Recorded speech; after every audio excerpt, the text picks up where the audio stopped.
mandatory portion Senator. Guys, that shit just pisses me off, man. Okay. We'll do it live! Why can't you? I literally have no idea what the hell he's talking about. Hi, everyone. Mikey's here. He just stepped away for a minute. Welcome to Headliners. Another glorious week under our dear leader, Donald Trump. We're here to recognize his glory and praise him, for he is the God Emperor. Long live the Bone Throne? Blood for the Blood God. I don't know. Something. So, whatever MAGA says, I have no idea. Anyway, yes, he is invisible again.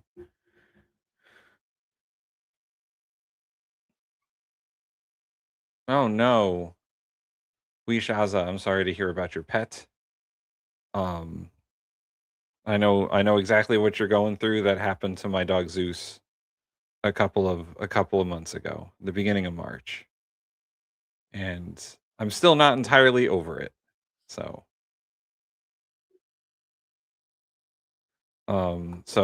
sympathies go out to Shaza.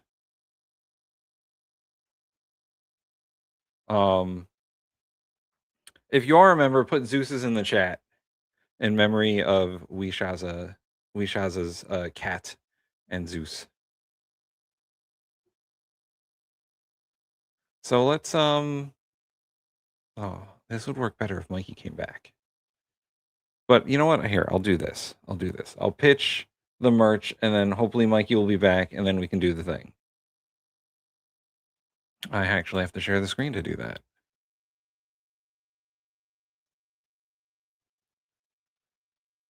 Hey, do you love merchandise like hats and shirts? Aha. Go to tpublic.com/thebinpodcast, and you too can get yourself one of our 5 great designs in a shirt or a hat or a fanny pack or a sticker. They're not currently on sale, but boy, they're on sale a lot. I'm sure if you just wait a day or two. Also, as you can see on the screen, they'll just give you percentage off.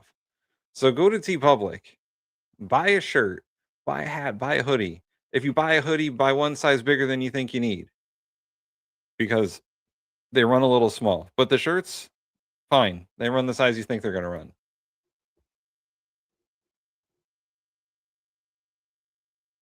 So, yeah, go do that thing. Sorry, reading the chat. There's a lot of ADHD today. We'll put that out there. So do that thing. Do all the stuff. Like and subscribe. Here we go. Become a member. If you're a member, you get the little puppy emojis of all of our pets, and also you get special member videos. If you don't like YouTube because YouTube is just a wretched hive of scum and villainy, patreon.com/thebinpodcast, and you can become a supporter of the show there as well.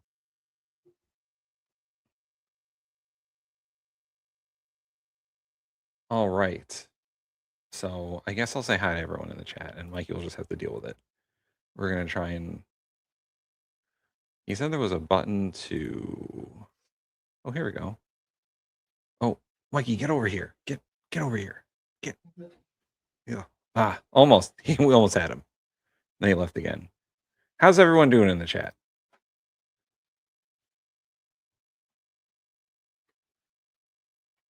What's going on, Muttley?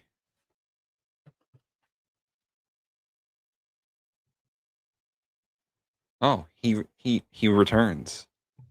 Yo. So, I already did the merch pitch. I told people to like and subscribe. We just have to say hi to the people. By the way, Shaza just lost a pet. Oh, that sucks. Yes. So, thoughts to Shaza. Warm fuzzies.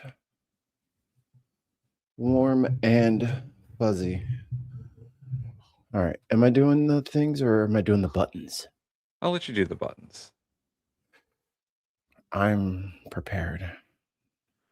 Pup Galaxy. Over here. Gotcha. The Bin Podcast. Take it for me. Chris C. Tell me about it. So, Weeshaza. We'll do it live. Fuck it. Person Impersonator. If you only knew how ridiculous that statement is, you wouldn't have said it. Adams. Over spilt meek. The Dark Lord Greg. I'm full, but I can't pass up this great opportunity. Well, how much? Oh, for the Dark Lord Greg, I have the audible version of Parade of Horribles, and I've been listening to it all morning. Quiet That's in the the new- chambers, please. Quiet in the chambers. That's the Stop new getting Dungeon Crawler distracted. Carl book. Stop getting distracted. No, I will not. Quiet in the chambers, please. Quiet in the chambers. Viper Scott. My time. Thank you. By the way, I posted the most recent edition of Viper Scott's Civics Corner. We need a whole network just for that. I know. Ooh, Person Impersonator has been a member for 3 months. Jim Crow. McKinnon. Oh, I thought you were gonna read. I don't know why I thought you were gonna read it. Open the fucking straight, you crazy bastards. McKinnon Yeah, says, McKinnon, open it.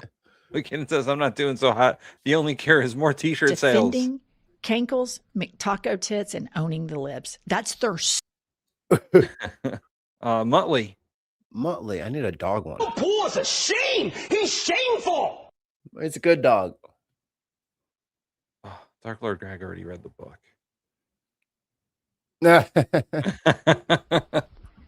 Fucking Anyway. thing sucks.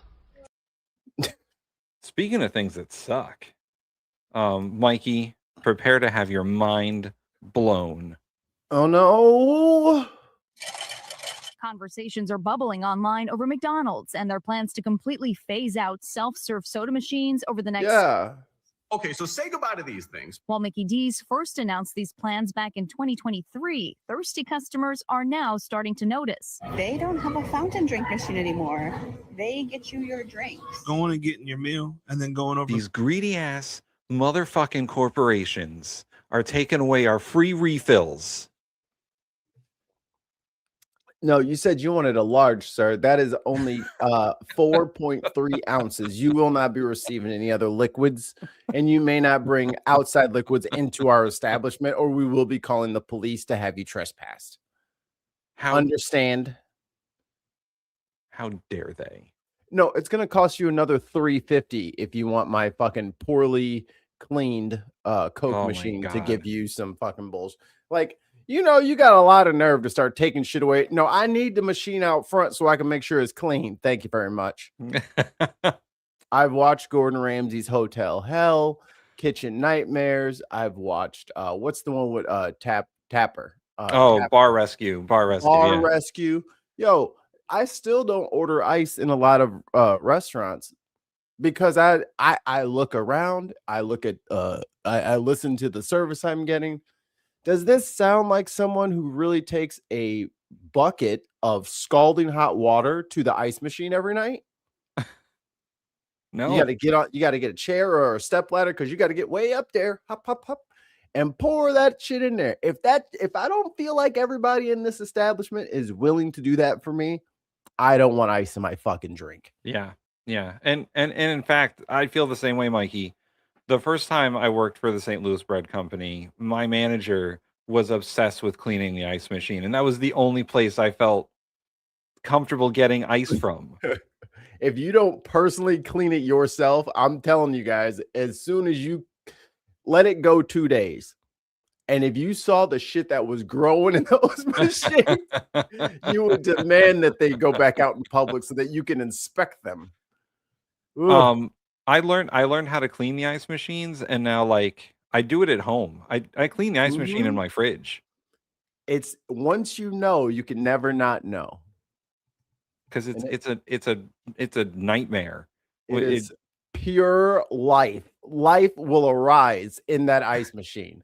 And Mikey, here's one more. Those little soda caps on the dispensers, those need to be cleaned and sanitized nightly as well. Oh, all those should come off and they should go into a cup of cleaning solution to soak overnight, because I'm telling y'all, shit will grow on that shit almost immediately. And it's like, because it's alive. It's a moist, mostly sugary environment. So the yeast colonies are waiting for you to not clean up. McKinnon says, so here's the thing. In order for them to lose money on free refills, we would have to get, and I'm not shitting you, 16 fucking refills for them to start losing money. Right. Because they charge you $4 for a cup. That's what they do at the St. Louis Bread Company. They charge you $4 for a medium cup. That it costs literally a nickel, maybe 8 cents, maybe a quarter. It's a quarter for a large drink. See, they don't have our privilege in the UK. See, just like they're bringing that bullshit ass European burger over here that the guy pretended to eat on camera. the big arch. Yeah, they bring that big arch over here. Now they're bringing their no refills on Coke over here. Hey, I don't eat McDonald's anyway, so fuck them.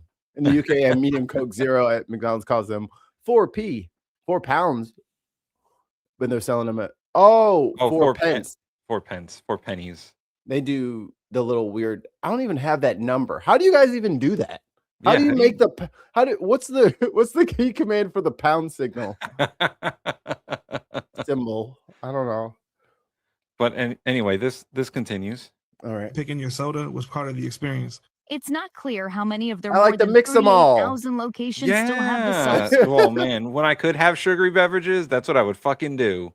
Or I want Gatorade with Sprite underneath. Oh man, I want all the flavors. That's my shit. I'm feeling like some blue bubbly right now. Jeans, but McDonald's says it's on course to complete the transition to behind-the-counter soda service by 2032. Is it kind of sad? Oh yeah, for me personally, yeah. Gosh, I've been a heavy user of self-serve drink stations. I'm a Diet Coke addict. Editor-in-chief of Restaurant Business, Jonathan Mays, says he understands the online reaction. This thing that we had, like you would get the ultimate amount of control on how much you wanted to drink. And it was a great bargain. You could mix match. You could do all sorts of things with it. And now you really can't. Some customers speculating theft is the reason Mickey D's is pulling the plug. Nope. It's purely greed. I know what they're gonna do. They're gonna automate that shit. Yeah, they're gonna put. They already have semi-automated machines for the drive-throughs. Yep, and that's what they're gonna do for all the drinks. It's just gonna be part of your bump order. Yeah. The bump system's gonna take it, and then the machine's gonna whip out a Sprite, whip out a Coke. Chrissy says, I used to work at... Sorry. Chrissy says, I used to work at McDonald's, and every night we would remove the nozzles, put them in boiling water for 10 minutes, and then into a sanitizer solution. Yep. And then left to air dry overnight. That's exactly what you're supposed to do. That is a proper clean for consumption of the humans that come in there to pay money. Man. And ISG. Taking away our liberties. My freedom. My freedom. my McDonald's refill. Someone mentioned abuse of the water cups earlier in the chat. I forget who mentioned it, but that happens at the St. Louis Bread Company all the time. People are like, "Oh, can I have a cup of water?" And I see them getting like green tea. It is water. Can I have a cup of water? I'm just gonna fill this little it's like a little 6-ounce cup with fucking Coca-Cola or whatever. But even that, once again, that's in place for a reason. So if you want a free drink, fine. Here's 4 ounces of it. I hope you getting up over and over again will make you just give me the $2 next time for a small. Man, we're not getting any sympathy over here. They don't like us. Well, we've made a lot of enemies in the last year. This is true. Apparently, too many people are going back to the well. You used to be able to walk into McDonald's, ask for a water cup. You take that water cup and get any drink you want. In light of the recent buzz on social media, McDonald's says the change is to ensure a consistent, high-quality experience for customers and crew across all ordering channels. It sounds like bullshit. Whether that's McDelivery, the app, kiosk, drive-thru, or in-restaurant. The classic soda fountain has long been a favorite of the fast food faithful. Quarter pound French fries. Greasy Coke. At the center of that iconic McDonald's nostalgia. Get your first taste now at McDonald's. Even inspiring miniature toy versions. Yeah, McDonald's! Introduces the McDonald's soda fountain. But the real-life version going dry as the Golden Arches cut back on customer control. Valerie Castro joins us tonight, and she comes with the soda. So, Valerie, were these self-serve or were these... Are they back to the review some McDonald's drinks? What the fuck is going on over here? This one is a Coca-Cola from McDonald's. I know people haven't seen this before. A Coca-Cola from McDonald's. Thanks, lady. Oh, Went to man. the harsh deserts of fucking New York to get a fucking McDonald's cup. Oh, this is true. From the Dark Lord Greg. Last year I was in Europe in August and it was so damn hot and nobody puts enough ice in their drinks. Yeah. They don't appreciate ice over there in Europe. You know, one thing I will say about us to defend us, our McDonald's ice, our McDonald's drink, trash. Yeah. Truck stops. Yes. Brother, the chewy ice. Oh my God. And then some of them truck stops have like strawberry pop. Yeah. Yeah. And all the random shit that you never can find anywhere. Random gas station out in the middle of the fucking cornfield will have that shit. And be like, you have watermelon slushies? This has been discontinued. I'm a drink connoisseur. This is I'll have to get on Reddit and tell everybody else. I do like how some of their sources in this story are just like, I assume influencers who are ranting about it. Like dude from TikTok playing the sad piano music. I used to go in there and ask for a water cup. And that's like NBC now. They're like us. But it is true that Europe does not have an appreciation of ice like America does. Because when we Amanda and I have, oh, come on, man. Like, why? We're just trying to have some fun in our lives. Chris is like, don't you know your country's over? Who cares about drinks? We're going to get to that. I thought we'd start with something fun. Bone crushing reality at terminal velocity. The wife and I have a term for drinks in Ireland versus drinks in America. We call it Irish water because there's never any ice in it. It's just chilled water. Y'all don't have ice machines over there? I guess not, because all we get is chilled water all the time. Like nobody serves ice unless you ask them for ice. Oh, cotton candy Faygo. Whoa. That's got to be like 7,000 grams of sugar. I didn't even know they had a cotton candy one. Sheesh. McKinnon says, if this is to be the end, I will have my free refills when I die with ice. With ice, damn it. Well, let's hear what she has to say about these various McDonald's drinks. Never seen them before. I don't know what a Coca-Cola is. Light the beacons. Light Correct. the beacons. Gondor calls for aid. The back of the franchise that you went to. So our lovely colleague Taylor went and picked these up for us, and she said that these were not a self-serve machine. These were something that she had to order from the counter. But even though McDonald's is doing away with the self-service machines, they're still jumping on the beverage trend. We know fast food places have added, energy drinks. They've added protein in some cases. These are some of the new things that you can find. Yeah. Panera added caffeinated lemonade, and it killed people. You mean it made them alive for the first time? No, there's something to be said for people not knowing when too much caffeine is too much caffeine. Oh, is 38 grams of caffeine per drink a lot? Is that a lot? Well, you probably shouldn't get unlimited refills of that. I'm just saying. It's got like four you on, Tim? 4 times the caffeine of coffee. Stupido. They did learn, however, they have caffeinated drinks again, and they're behind the counter. You can only order them one at a time. Give me 10 of those green teas, man. It's for your own good, people. I need 10 green teas, man. Sweet. This is the Sprite Berry Blast, and it's blue raspberry with cold foam. It's Holy considered a shit! soda. Whoa. Damn. That's a lot. That's double Coke, and Coke has a lot. That's mostly That's sugar than liquid. Yeah, that's are you just eating sugar at that point? You'd have to like turn it into a syrup with a little bit of water that you'd be adding, and then a little bit of water to that. Oh my god. It's like you're drinking concentrate. That's what it feels like. Right. But it's a bubbly citrus. I'd like to try. This is the Blackberry Passion Fruit Refresher. It's lemonade with freeze-dried dragon fruit. It is That's sweet. caffeinated. So clearly, these sorts of things are not going away. But just to He's note, fucked as up. far as getting free Go back. refills, you might wonder about He's that. like, oh, They're not going. Is That's sweet. caffeinated. Look at his face. So clearly, Still these sorts tanging. of things are not going away. But He's like, all right, shouldn't have drank that on air. Holy shit. Yeah. All right. I'm not going to be able to taste anything for a week. Oh, Oh boy. oh, that is how much Coke has. Oh. Fuck's sake. So it's like Coke. Yeah, it's like it's actually a little bit Oh, it's better for less. you than Coke, apparently. 8 grams less, I might add. Wow. Well, that's what's wrong with America.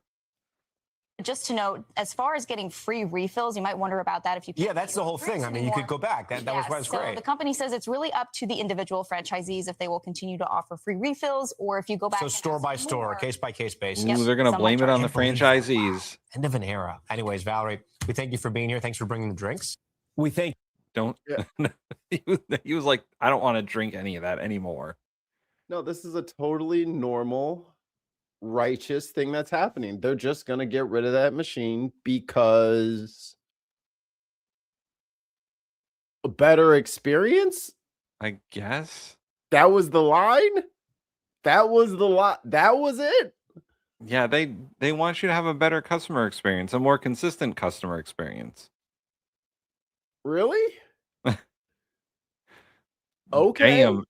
80 grams of sugar in a 24-ounce Dr. Pepper. Woo! Oh, in the words of Darren McAvalian from System of a Down, sugar! Sugar! Dum, dum, dum, dum, dum, dum, dum, dum, dum, dum, dum, dum. Sugar!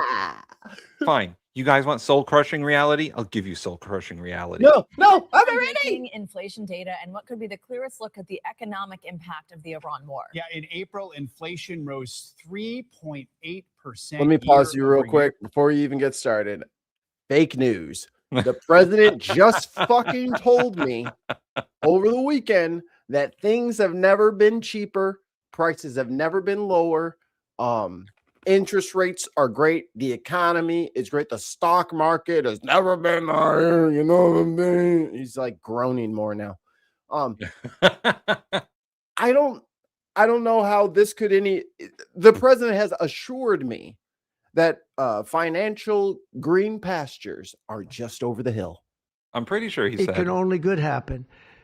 Literally, what are you talking about? That we can only be this is only money for us. And then he said, I love Tesla.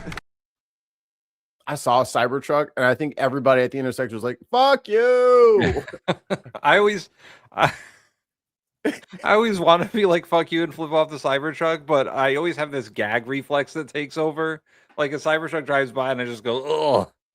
Yeah, I want to throw like a soup can at them, but I'm just doubled over retching because of the disgusting design of the thing. I just want to throw up on it. I've never had a reaction like that before, but I want to throw up on it. I just want to get in there like a xenomorph queen and just vomit acid right on its windshield. It's a strange sensation that comes over me. That's the highest level in nearly 3 years. It was up 0.6% month over month. Here with us is NBC News Chief Business Correspondent Christine Romans. We're also joined by Investopedia's Editor-in-Chief and Chief Business Editor of People Inc., Caleb Silver. Good morning to you both. Christine, I'll start with you just to walk us through these numbers. What are they showing? How do they compare with previous months? Well, look, 3.8% just shows you how hot the Iran war is driving up prices here. This is a There you go, guys. There you go. 3.4%. You know, the millennials are always just complaining that everything costs so much and it's so expensive. They don't understand. I had to pay $15 for my house in 1995. $15 cash. And I worked 14 minutes to earn that money. So hard being me. The inflation rose over 0.5% in 1 month. Like, do we have to finish charting this shit out before motherfuckers understand the Biden loving Democrats, which we are not, by the fucking way. God damn, we constantly get called Biden shills and Kamala shills, maybe a Kamala shill or two, but come on, man. He don't know what he doing. All right, he doesn't know. He doesn't know how to fix it. He says he's fixing it and does all of the opposite things.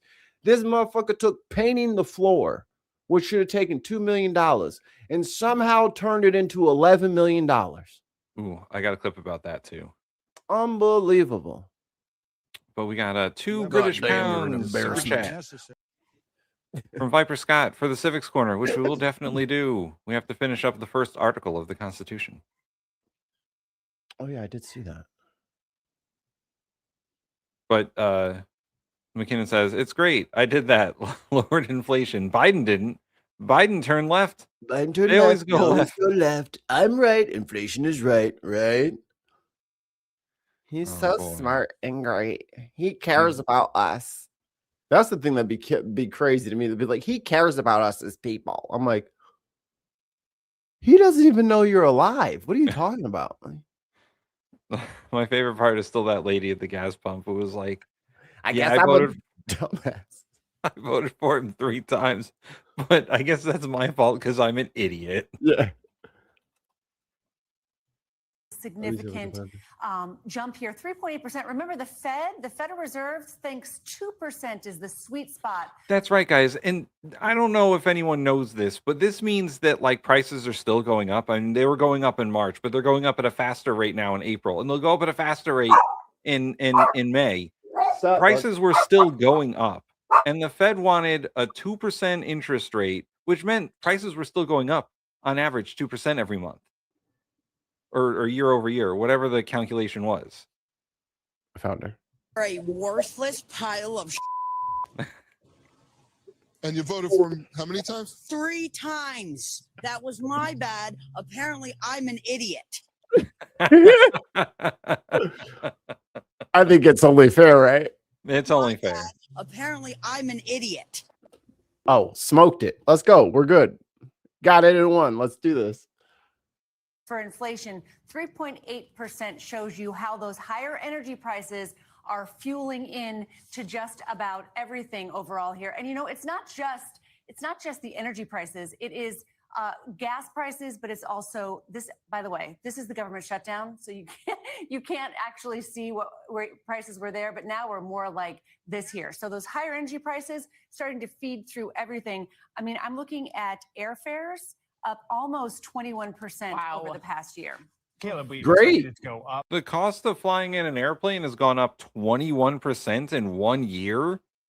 No, that's not his fault. It's Iran's fault. Did you want them to detonate Earth with the nuke they haven't built yet?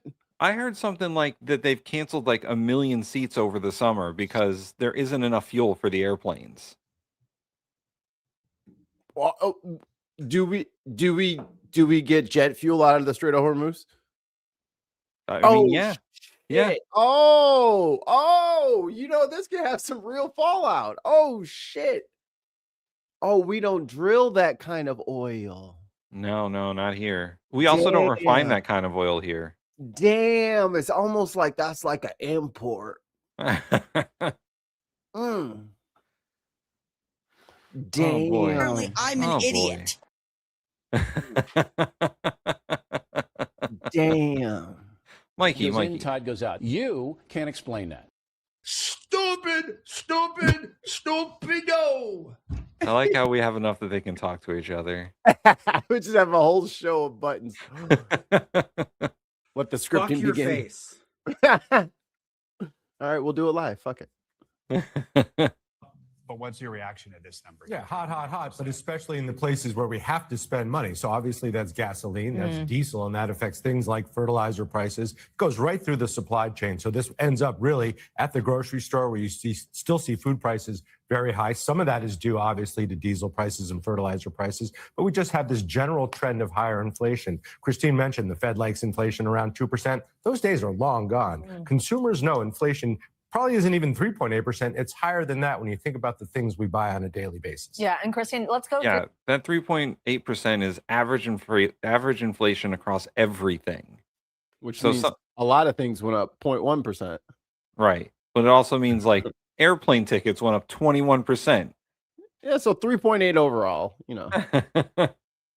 Through those categories, because I know that's where we are seeing the pain. Yeah. Caleb just said food, energy, shelter. Yeah, these numbers are hot off the presses, and there's a lot of them in here. And some that I really am interested in: fresh fruits and vegetables. Those are more expensive. Household furnishings, airfare. Tim, why what would I they be see, and more I bet Caleb expensive? agrees with me. I don't see know. things that are shipped with diesel. It's like prices correlate with other prices. It's like there's dependent variables and independent variables, and they correlate. I mean, look at the graph. March. End of February. What happened at the end of February? Like February 28th, maybe. Exactly. Maybe exactly on February 28th. I wonder why exactly on February 28th on that fucking chart the numbers go completely ballistic. What happened on February 28th? I don't know. Did someone start a war for no fucking reason? No, someone launched 15,000 kinetic strikes on a foreign country where we got all of our fucking gas and fucking our jet fuel and our fucking fertilizer. Not like a country of 340 fucking million people need that shit. No, we don't need that. We'll just go call Canada, our best fucking friend. Hey, can we have some fertilizer? Are you still mad at us? Yes, damn it. No, Canada's going to be like, go fuck yourself. Literally, or I will fuck yourself for you. Either you go fuck yourself or I'll fuck yourself. How would you like to do this? They are not our friends. The fact that they're literally running boats up the fucking east and west coast from Mexico to Canada because of us. Yeah. That's embarrassing. Which is 70% of the stuff in the United States that gets to your store shelves. Those things cost more because, look, farmers, ranchers, shippers, small businesses, they have a significant new cost that they have to deal with. Diesel prices are $2 more today than they were a year ago. These are those gas prices, about $4.50 here right now. And here's something else. What we're hearing from economists and the brainiacs who study this is they think that the energy shock is just beginning to come into these numbers, that we have a lot more pain ahead, especially with no real off-ramp in sight here for getting energy costs under control in the near term. And Caleb, you mentioned the Fed. Hey, Mikey, do we know an economist? We do. We should ask him. Oh, I'll tell you what he said, but I don't know if I'm allowed to say it on stream. Okay. Oh, we have a question from the chat. Yes. Do we have any confidence whatsoever that Warsh will be a reasonable Fed chairman, or has DJT finally found his yes man for that position? From what I understood, he's a yes man. Yeah. He wouldn't answer the questions, the easy ones that you're supposed to be able to answer about whether or not Trump won an election. Yeah. I think he's going to be more of a I don't think he's going to be as much of a yes man as Trump wants. But I think he's going to be more of a yes man than Powell is, because Trump thought Powell was going to be his yes man when he got him in the first term. Powell's like, no, I'm doing my job. Yeah. Oh, well, he's going to cost like $4 billion. He's like, can I see that paper? Can I see that? See that? And then he snatched the paper out of Trump's hand. He's like, that's the whole building project. That's not this building. That's all of the product. That's not just this one.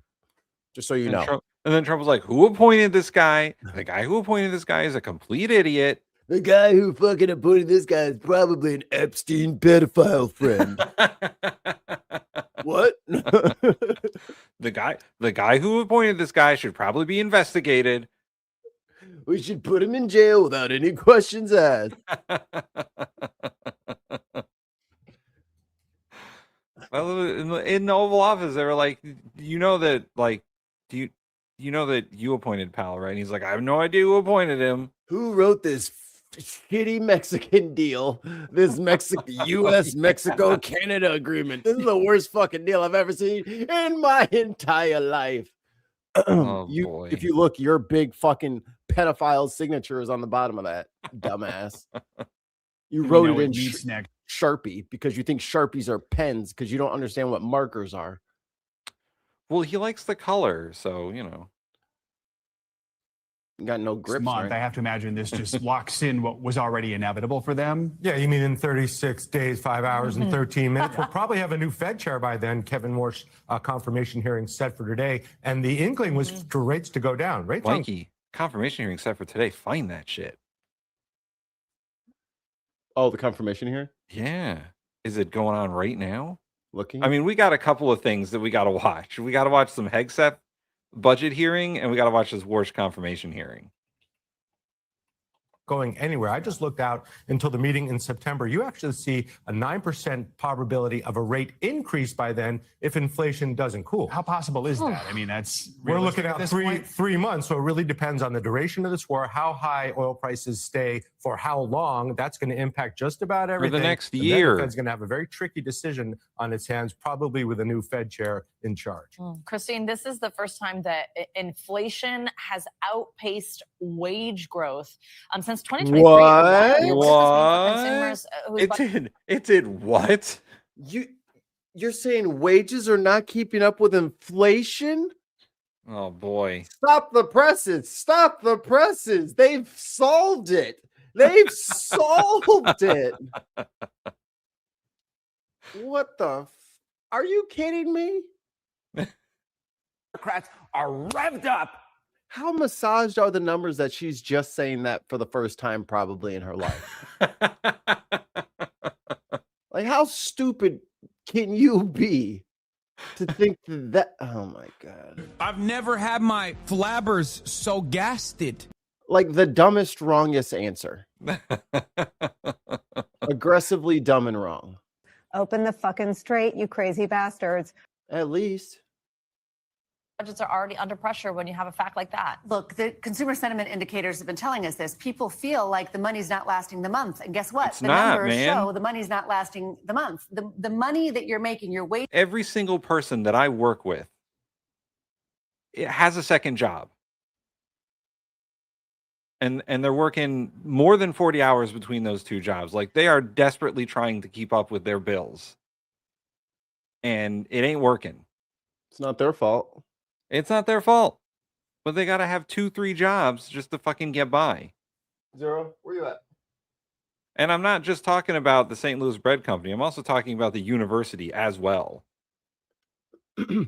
It's most things, most places, most. And I was listening to another panel, and they were this cost this and this cost that. Everyone is working, or they were complaining about customer service.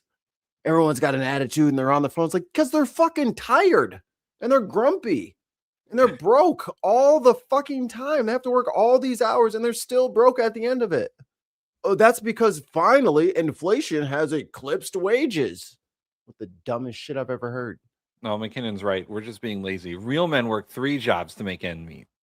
Real man shit. I mean, I guess technically this is a third job. Like, and then in a grave at 45 from a fucking sudden grabber. Well, I only slept 36 minutes for 5 years. What do you mean my heart stopped?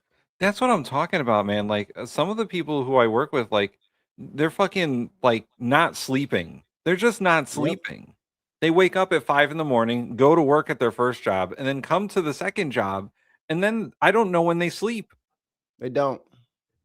They just nap. It's crazy. And then you like kind of schedule it so you get like a Thursday where you're off from all your jobs, and then you just try to rebuild your body in that 24 hours. Yeah. And then you try and sleep out the sleep debt, but you're never going to actually do it. No. You millennials, you don't know how good you got it. You're just complaining. You young kids, you don't know hardship. You've only made peanuts your entire life. How do you know what real wealth is? Your real wages are not outpacing inflation at all. How do you know? Why are you trying to make us poor like you? We don't want to be poor like you. Wages are growing 3.6%. Your costs are rising 3.8%. That's your purchasing power. And that is why I think so many people have felt so rotten about the economy. To piggyback on what Caleb said about the Fed, you know, even at the last Fed meeting, there were 3 Fed governors who didn't even want to indicate that maybe the next move would be a cut. It was equally likely that there could be an interest rate increase. We've seen a decent job number in the interim. So if the job market's okay, and you've got high inflation numbers like this, the idea is, why wouldn't the Fed be wanting to raise interest rates to not have a repeat of the last time we were in this kind of a zone? Remember when they were raising interest rates too late to try to combat inflation? So there's some recent memory here on the Fed, people on the Fed board who don't want inflation to get out of control. So for everyday Americans, they can't control what the Fed does, but what's some advice you have for them? We're trying to manage the fact that maybe they're even losing money right now because inflation is out. Fucking vote in November. That's my advice. And it's vote in November and fucking get into the streets and start telling people you're pissed off. Or you start shutting fucking places down. All of these fucking companies are some of these companies are backing these decisions, and they are totally for it. Like, if you guys haven't caught the drift, Target is detonating internally. Oh yeah, man, they're desperate. They stepped in it big time, trying to side with Trump and no more DEI, and we're rocking with the new administration. Bitch, then the fucking MAGA can keep your fucking doors open. Yeah. Down 42% year on year. We have been in general strike territory, but I think we're creeping towards an actual general strike. Yeah. I bet if this shit starts shutting down on Thursdays. Yeah. Thursday to Monday. It's a long weekend now. Motherfuckers just ain't gonna show up because they can't.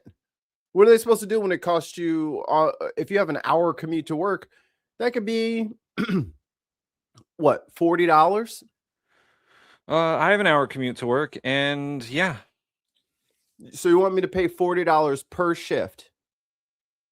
And now I got to make extra time to make all these refueling trips. And I can't even get a fucking Coke. No.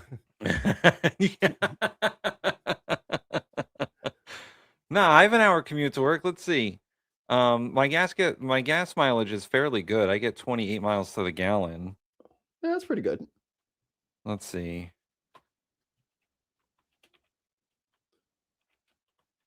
I'm not going to say where I'm going or where I'm coming from, but yeah, just give us the addresses and we'll double check your work. No. All right, so it's 40 miles approximately, place to place. And I get 28 miles per gallon. So that's at least 3-4 gallons of gasoline. Right. That's $20. Right. Every day. Just to go to work every day. So if you worked, so that's $100 in gas when it would have been 70. Yeah. Yeah. It's fucking ridiculous. What, everybody didn't get a raise like that? No. 30% raise? Everybody didn't get that? I doubt it. When I find this, it'll be worth it. The value of the dollar just keeps declining. Brace yourself for it. And consumers aren't stupid. They know that inflation is going to be here for a while. I was looking at consumer expectations for inflation throughout the rest of the year. We think it's going to be around 4.5%. So use that as your baseline and build your financial plan around that, because prices aren't going down anytime soon. All right, Caleb, Christine, thank you both taking us through some breaking news. We appreciate it. We thank you for watching. We thank you for watching. We thank you. In a related story, while Mikey finds what he's looking Obviously, the world's eyes are on the Strait of Hormuz right now, right? Because they have really jacked Open up the the crisis fucking there has strait, jacked you up crazy prices, bastards. oil prices, food prices, everything is being impacted because of that crisis, because of that standstill effectively. As a supply chain expert here, what do you think is really missing from the conversation when it comes to the Strait of Hormuz? I think that it's very easy to focus on the, if you like, the obvious. And the obvious has been the price of gas at the pump and the fact that, you know, every single article quotes the same thing. 20% of the world's oil goes through the Strait of Hormuz. So everybody knows that now.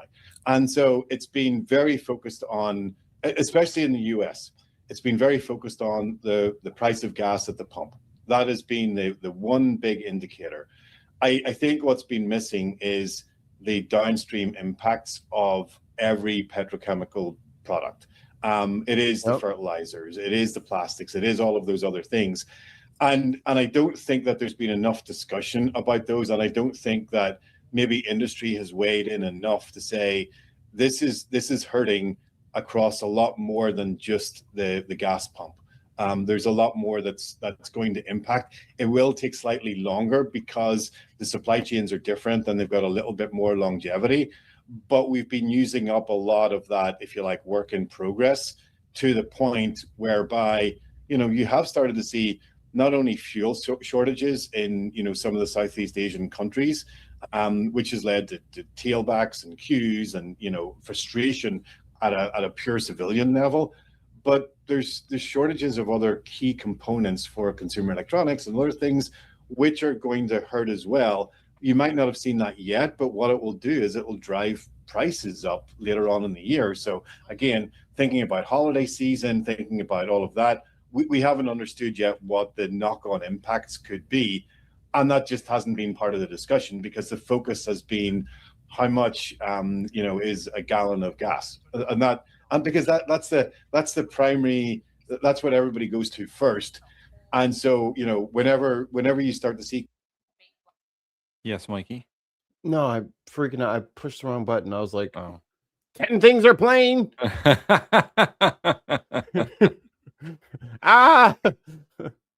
Consumer electronics increasing by 10% coming into holiday season. I'm not sure that we've had that discussion yet, if that's even right. Maybe it won't happen, but there's the potential if this continues to prolong.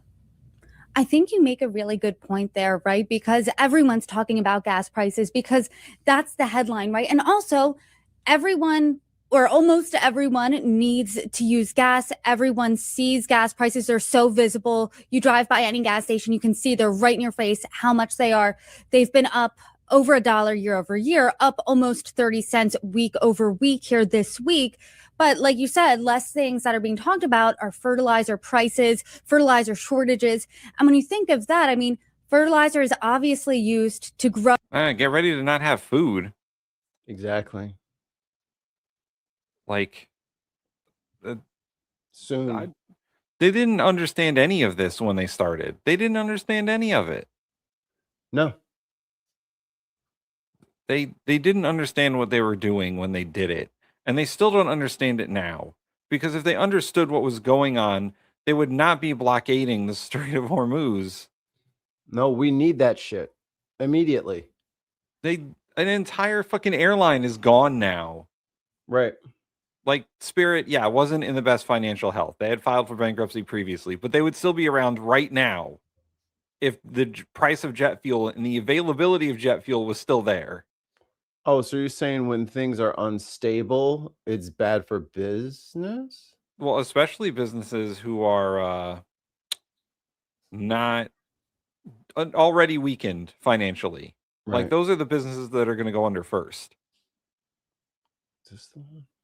Our food. So we're going to be seeing the impacts of that for a while, right?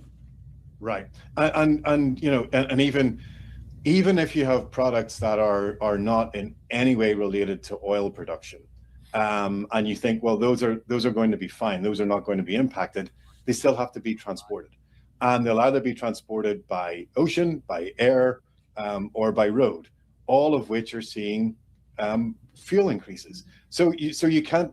This is one of those ones where you can't escape, even if the products that you're thinking about have no resemblance, no contact whatsoever with the oil industry or petrochemical. They still need to be transported in some way, and those transportation costs are going to increase as well. And by the way, it doesn't matter if it's transported through trucks or trains or boats or whatever. They all Diesel. take fuel. They all run on diesel. Yeah. There ain't no nuclear powered fucking shipping vessels out there. Not yet. Everyone's favorite economist, Kevin O'Leary. Yeah, I just wanted to take the emotion out of it and talk about the policy. Think about this. Wouldn't you want more people to come to New York that spend over 5 million construction jobs making their pied-à-terre, and then they have to pay the maintenance on it, then they pay the property tax on it, but they put no financial burden on the city because they're not here. So why would you disincentivize the incremental person to do that by taxing them more? Why not say to them, if you don't use the city's services at all, and you spend all this money on taxes and construction jobs and maintenance and doorman and everything, let's get more of these people. Let's get hundreds of thousands more of them. He doesn't get it. He's so stupid. He doesn't get it. So stupid.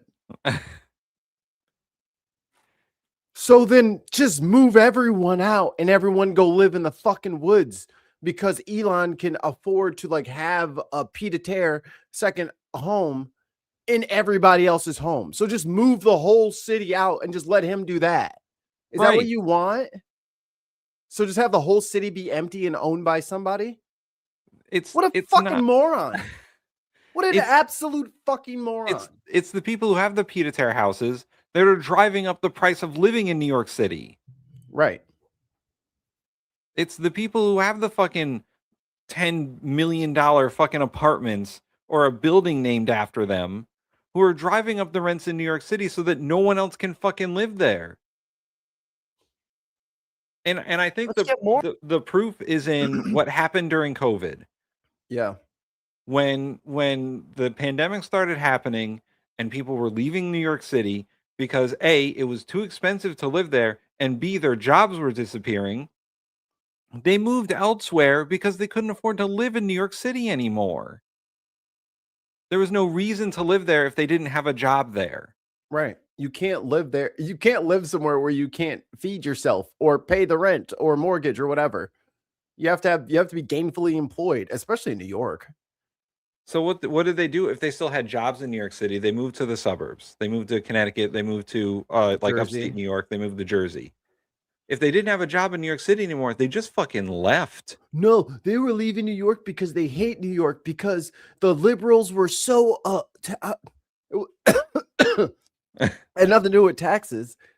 Their jobs shut down. They have to work, so they have to move somewhere where they can work. Yeah. Simple shit, guys. Simple shit. He wants just the fucking rich and powerful to live in New York City and no one else. That's what he wants, except for all of the servants, all the doormen and the maintenance workers and the building techs that all have to maintain those buildings, right? Correct. Like Saudi Arabia. Right, exactly. He wants New York to be Dubai. Yes, just like Dubai. They have a great thing going over there. Riyadh. He wants it to be like Riyadh. New Riyadh. We'll work on it. Riyadh City. Who are these people? Let's get hundreds of thousands more of them. Maybe, okay, so let me. Okay, so my friend Bakari Sellers asked me to explain pied-à-terre. Yeah, I know. He is not an economist. No, he's a venture capitalist monster and a reality TV show host like Donald Trump. Yeah, he's from Shark Tank.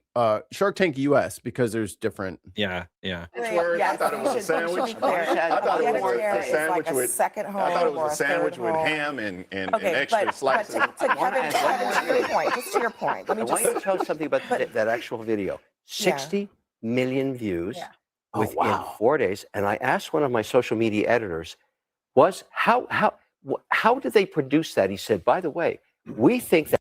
Is he wearing a watch and an Apple Watch? Yes. Bro, you are such a fucking joke, brother.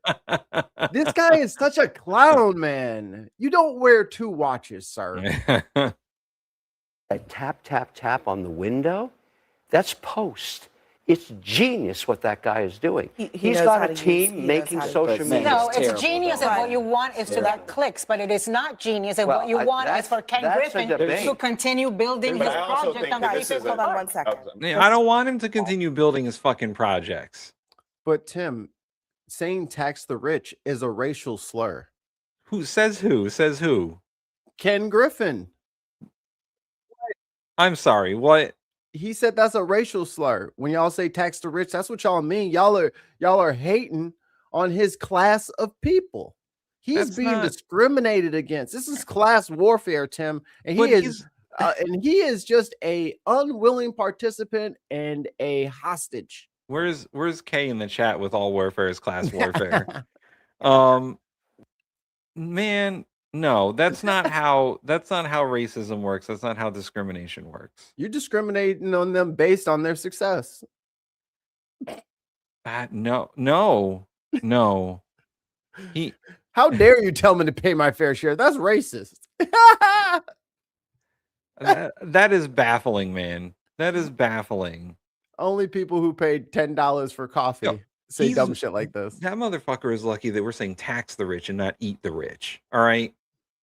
Well, they don't look all too tasty. What Mamdani is trying to do. He's lucky it's just Mayor Mamdani outside of his apartment building.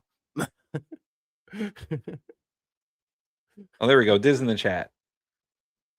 All warfare is class warfare. That's right. Just look at this chart. Yeah, Low, you hate us because middle, you ain't us. And upper middle wages have been growing at, let's call it 10% in this country. The top 3%, or not in this country, in New York City, the top 3%, their wages have been growing by 34%. That's the imbalance. Brother! Whoa. We just talked about this. Y'all are cheating. If the rate of inflation is 3.8% as of last month, and your income inflation is at 34.5%, you have literally nothing to worry about. Nothing bad has happened to you yet. Nothing bad will ever happen to you. Oh, it will. Because this K-shaped, and this is what a K-shaped economy looks like when it's in a bar graph. But this is a K-shaped economy. And you know what happens? The bottom drops out. And when the bottom drops out, we're going to eat the top. Yeah. Christy says, Stephen Roth said he considers the phrase tax the rich to be just as hateful as some disgusting racial slurs, or even the phrase from the river to the sea. As Israel literally blows up and kills everyone from the river to the sea. It's bad when other people say it. Got it. Copy that. To be honest, when the other Semites say river to the sea, it's bad. Right. But when those Semites, okay, because they're both Semites, so you can't be anti-Semite. What timeline did we fucking end up in? I don't know. This is the fucking darkest timeline. Yeah, that is the imbalance that Zohran Mamdani was elected to address. And that's what most of the people are. So I guess what I'm saying is, and this is under Eric Adams. You know what I mean? This is under a Democratic mayor who the DNC, the Congressional Black Caucus, everybody got behind him, and he was crooked as shit.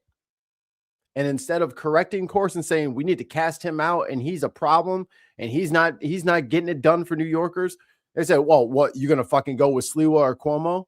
Like this whole oh, I got you right where I want you kind of Democratic posturing is such a waste of time.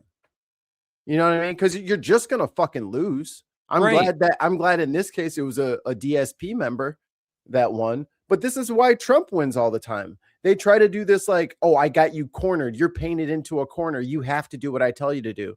People will eat dirt before they listen to the DNC. Yeah. And Mikey and I were talking about this off air. In Connecticut, John Larson just lost his primary convention to the former mayor of Hartford, who is not a progressive, but more progressive than John Larson is. And Rosa DeLauro came within a few votes of having to have a primary with a Democratic Socialist. Yeah. And she's been in office for 30 years as a Democrat. The DSP is coming. People are getting pissed. Everybody wanted a third party. Now is the time. 2 British pound super chat from Viper Scott. In a parallel universe, who's the best president? Bernie. Yeah, Bernie. I can't think of someone else. In the good timeline, we had Bernie for 2 terms. Oh man. Oh, And why can't we and live it there? and it ushered in an era of peace and economic economic euphoria that will be realized for 1,000 years. Not only did he help America, but America got its stick out of its own ass and finally started being nice to the rest of the world based on the gentle but strong posturing of our first Jewish president, Can you Bernard imagine James Ronald Sanders. Can you imagine James Ronald? I don't know what it is. What is Bernie Sanders? I'm calling him by his full government from now on. Can you imagine let's see, President Sanders criticizes Israel. So Israel does not destroy Gaza and create a humanitarian crisis because Bernie Sanders would stop funding Israel. Bernie Sanders does not have a middle name. It's just Bernard Sanders, huh? His name is just Bernard Sanders. Bernard Robinette Sanders. Yeah, I think at this point I get to make it up, right? That's a free joke square. Is that a free joke square for Bernie Sanders? Bernie Sanders is not in the Epstein files. Funny that. Hi, Indy. And we wouldn't be watching stories about how food stamps are being fucking obliterated. Trying to think who else would be good. I mean, if we could pick anyone, probably like. Oh, go ahead. Go ahead. I was gonna say President AOC. In the best timeline, Neil deGrasse Tyson, Bill Nye. The Tyson Nye ticket is undefeatable. You're right. The Tyson Nye ticket is undefeatable. What, are you going to debate them? You going to debate Bill Nye? JD Vance? Trump gonna go toe to toe with Neil deGrasse Tyson? Are you kidding me? Like, we got to pull out our heavy cards here. Gotta stop pulling back. You know what? Fuck it. We're going all the way in. Unleash the Kraken. Release NDT. All right. My ticket would be Sanders, Ocasio-Cortez. I think mine beats yours, if I'm being honest. Put in your votes now. Everybody grew up with Bill. That's true. That's true. And Neil deGrasse Tyson is my biological father. All right, chats. Yet. All right, chats. Whose ticket are you backing? The Sanders Ocasio-Cortez ticket or the Nye Tyson ticket? Ty Nye, baby. Ty Nye. Gotta go Ty Nye. Burn OC. Burn OC. AOC. She is Bay. If you want to understand why he's doing what he's doing, it's because there are millions of regular New Yorkers who say the rich people are fine. We don't need to be worrying about them or catering to them. Who's going to worry about us? I mean, that's a basic principle of populism that he is enacting as mayor. And look, it's a powerful branding that he's tapping into. He's hardly the only one. Most major Democrats, Donald Trump did it, are tapping. But this whole idea of demonizing. Yeah. Oh, so y'all just get to keep your additional 11,000 homes that you're not fucking using. Like, fuck off, dude. Crying about everything. Oh my God. I got no votes. Damn.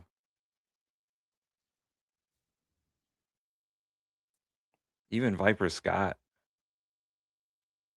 Man.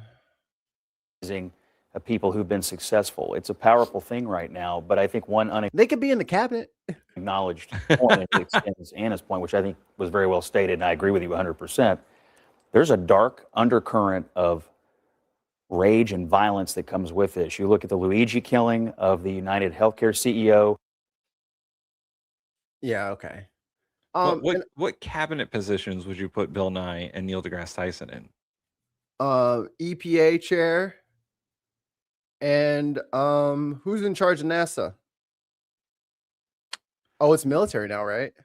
I think NASA might be folded into some sort of military branch. NOAA. Oh, NOAA's gone. Noah. No, yeah, Noah.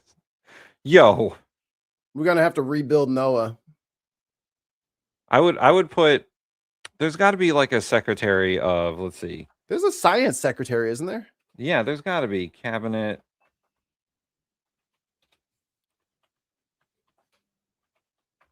Or I wouldn't even be mad with someone who can accurately use the scientific method. Just putting them in charge of HHS because at least they'll test things. I mean, you can create a fucking cabinet department too if you wanted. First chair of science. Ooh, Neil deGrasse Tyson, Secretary of Energy. Okay. I think Bill would be better at that. You could also have. Bill's an engineer by trade. So yeah, there's the EPA administrator. Secretary of Energy would be a good one. I would also say he would get all the lights turned out at night, except for the ones that we needed, so we could stargaze again.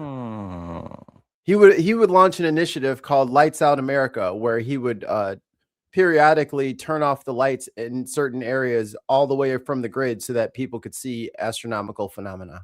Okay, if we're putting people as high as we can, I think I might have Bill Nye the Science Guy, the Secretary of Education. And then Neil deGrasse Tyson, Secretary of Energy. Okay. I see the vision. Bobcat Goldthwait in charge of crime and security. Yes. Hey guys, we're gonna go over here now. Breaking: David Lammy, the deputy PM Prime Minister, has urged MPs to trying to get rid of Summer to back off. Yeah, I mean, so what do they want to get rid of him for? What now? The stabbing? The stabbing was his fault? No, I think the party losses in the election they're blaming on him, so they want him. They think he's just a weak prime minister at this point. But here's my question: what exactly were y'all expecting him to do? Like, what exactly was the desired outcome? More winning? That's not up to him. The guy who burned down the Palisades in L.A., he told the police he was doing it to get back at the billionaires. They arrested a guy in Pennsylvania who was a political candidate for leaving threatening messages for members of Congress. He threatened. I love when people get on CNN. Also, he's funded by Israel. I love when people get on CNN and then they start like, oh, and then these 6 people were hurt by this specific type of things. About 30 people done been killed by ICE and ICE detention. About 100 people been fucking ran over by cop cars because cops have been drunk or high or fucking a prisoner whilst driving, and then they just get crashed into and die. We've had a bunch of school shootings. They never have a fucking peep to say about anything happening to the other 98% of America. But let something happen to that top 2 fucking percent. Now we need to reevaluate. After Luigi Mangione, we need to reevaluate what's going on with all of the hatred and violence. You got thousands of cancer patients dying every year. One CEO gets clapped, and now we need to reevaluate. If you think that this shit is over because like 2 people were murdered and a couple of buildings got burned, you think that's the full extent of the anger of the diaspora? You think that that's as angry as people are and they can be soothed from this? Brother, that wasn't even a pimple on the ass of the problem that you have right now. You have big fucking issues, big societal cascading, collapsing issues. Your mansion will be filled with like farm animals. Right. It will be a rookery for our chickens eventually. Things ain't going down like you think, buddy.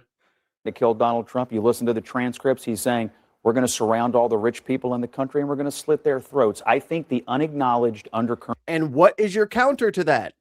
Right. You better not. Right. What you going to call the police? What are you going to do when the police can't eat?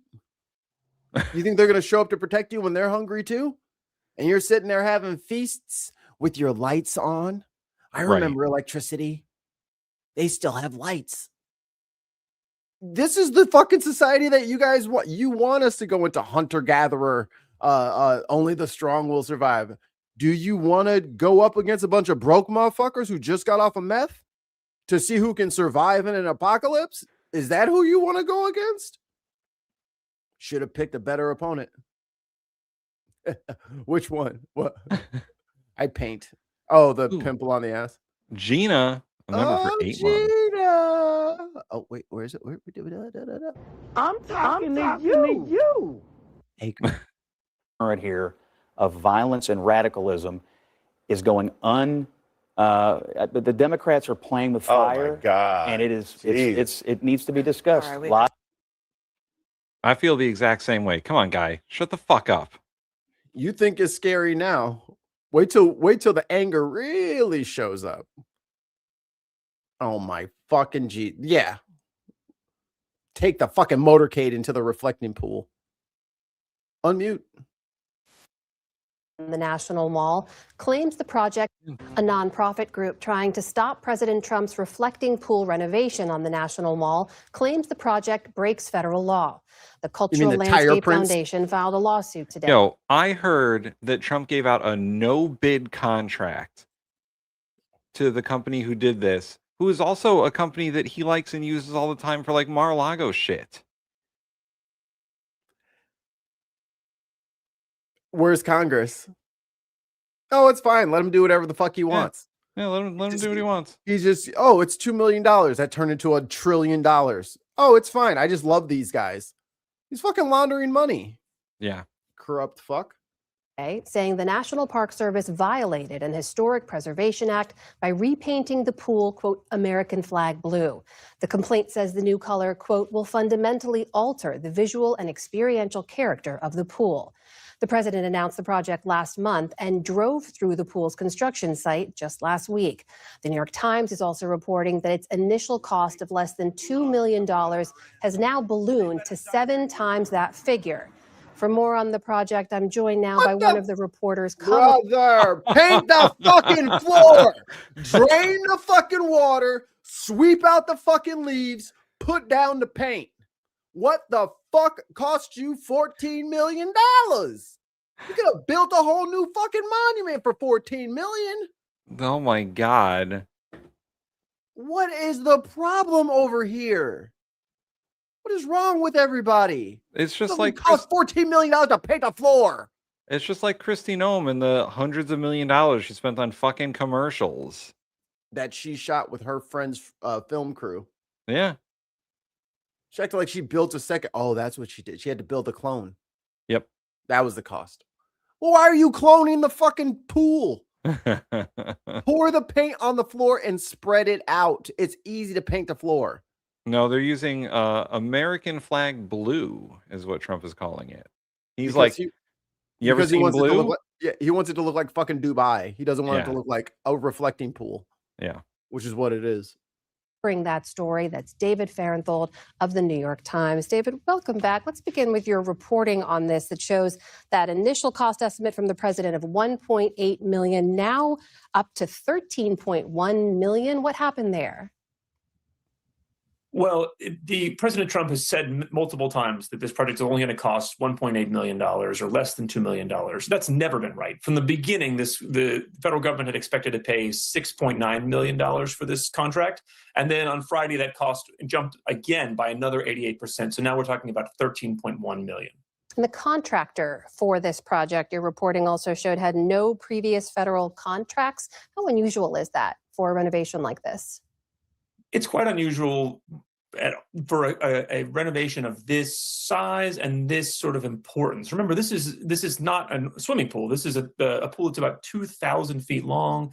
It's been around since the 1920s. It has a lot of complicated problems that come from both its age and its size. And the contractor they chose to do it, not only is this their first federal contract, but it's not clear this is a swimming pool contractor at all. Their website is more about lining pipes and culverts and fuel tanks. It's clear that this is a very different project than the ones that they appear to be used to.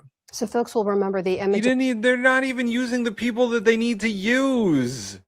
This is what I'm talking about. Trump gave out a no-bid contract to a company he just happens to like, who doesn't even necessarily do this kind of thing. They didn't even get like a DC painter. Right. Just get someone with a fucking paint bucket and a roller. Don't they have fucking National Guard motherfuckers standing around doing fucking nothing? They're getting goddamn paid. Give them a fucking broom to sweep out the leaves, and then you fucking paint the floor. What do you want? Prime it? Fine, prime the floor and then paint the floor. Jesus Christ. Kick over the fucking bucket and spread the shit out. How hard is this? From last week. How much are those motherfuckers getting paid an hour? Right, exactly. In his motorcade driving through that pool area.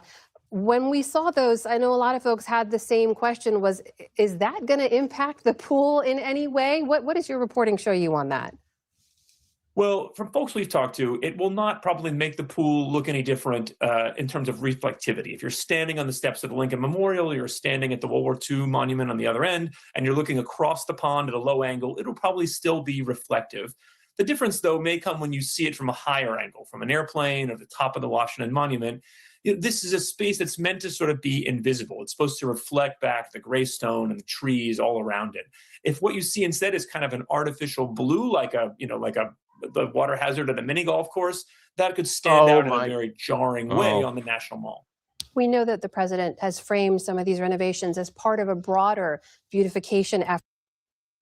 Yeah, he also wants to build a fucking arch at the end of it. I fully expect Trump to be fully senile, golfing in the middle of DC at 3:00 in the morning in his underwear at any moment.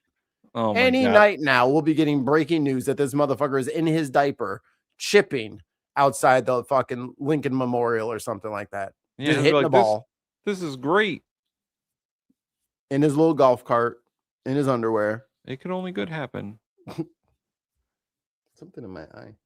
Ahead of those America 250 celebrations. What do we know about what that means about who's paying for much of this? Well, in the cases, in this case, and in the case we wrote about recently about changes to the fountains around DC, the government is paying for it. It's not private donors. And the money they're using in this case is coming from people that go to national parks. If you go to a national park and pay an entrance fee, some of that money goes to the Park Service to pay for renovations, and that's the fund they're using here. I know, as we reported earlier, that at least one nonprofit is trying to block this project, but this is one of several renovation projects that we know the Trump administration is looking to at least partially fund with taxpayer money. We've seen the Kennedy Center renovation, the White House ballroom, and others. As you track this, as ethics watchdogs and others track this, what are some of the concerns that are coming up here? One of the biggest concerns about this project and others around the area is that these are no-bid contracts. The government is supposed to let multiple vendors bid on jobs like this, so the taxpayers get... Oh, Mikey. So that we have a good fucking deal. Yeah, so that we can do it at a reasonable cost. We have 10 gifted bin podcast memberships. From Viper Scott. Hold, please. I got the people if you got the buttons. I'm ready with the button. Hit it. All right. The following people have received a gifted membership. Pixelista. You don't want this smoke? More Ruby. In the hell? Penny Robinson. Izzy A Productions. This is sick shit. Little Miss J. No fucking way. Aztec Priest. Boring, Huey. Astrolingus. He's a real stiff. Amy B. Hogan. Steve Daughter. Love how fucking square it is. Ooh. And Neil, the 604 Atheist. Hey, I know him. Blah, blah, gay sex, blah, blah, Congress. Hi, Neil. Any second, Neil's going to pop up in the chat, but like, I just got a notification. Apparently, I'm an idiot. Thank you so much for your continued patronage, Viper Scott. You are the apple of our eye. Everyone thank Viper Scott right now. Right now. Do it. Don't you say I didn't tell you to do it? Because I did. Does that mean that Neil is now a member of the Bintifada? It's true. It's true. Their best bang for the buck. In this case, the Trump administration used sort of a special power to block out all competition and hand this job directly to a firm that President Trump says is close to him. He says this is a company that worked on the swimming pools at his golf club in Northern Virginia. And so what happens when you give a contract directly to somebody with no competition? They did swimming pools, so obviously they can paint the reflecting pool.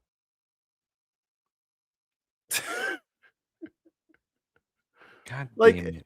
Everyone else knows that this is fucking corruption. This is corruption. None of this is okay. None of this is okay. He's not allowed to do any of this shit at all. Obviously. Like, it's just fucking crazy. Ooh. You don't really know you're getting the best deal. You don't know that you're getting the best person for the job. And so it raises questions about why they're circumventing the normal contracting process and what we're losing in the process in terms of quality or maybe overpaying. David, in the 45 seconds or so I have left, I know you track the money often when it comes to the president's decisions around things like this. Where does this latest project fit into the broader pattern? Well, we have been looking at the way President Trump has been doing two things with these projects around DC, both using no-bid contracts to direct money to firms that are close to him, and also circumventing the historic review process that's supposed to keep the Washington core, the monuments of Washington, looking consistent and preserved. And what we're seeing here is that he evaded both those systems here and just sort of went around them all to have the reflecting pool painted blue because that's what he wanted. David Fahrenthold of the New York Times, always good to talk to you. Thank you so much. Thank you. No, thank you. No, thank you. No, thank you. So, yeah, fucking corrupt as shit. Yeah. And like the obvious like insider trading and the self-dealing and all this, like I think unfortunately a lot of our counterparts here in this country, they think that that's what both sides have been doing this whole time. You know what I mean? So then when they look to oh, that's what Biden was doing with Hunter Biden. That's what he was doing. He was doing that same stuff. And it's just like, no, he wasn't. They lied when they said that to you. This is actual corruption literally happening in front of you. Nuh-uh. You got Trump derangement syndrome. It's like, no, brother, no one bid on the fucking deal. What are you talking about? Like there was no bidding. He just gave it to his friends. He was just like, oh, they know how to make swimming pools. So obviously the swimming pools and reflecting pool, those are the same fucking projects, man. Like, what are you talking about? All right, so we promised some Hegseth stuff, and I found some. Oh boy.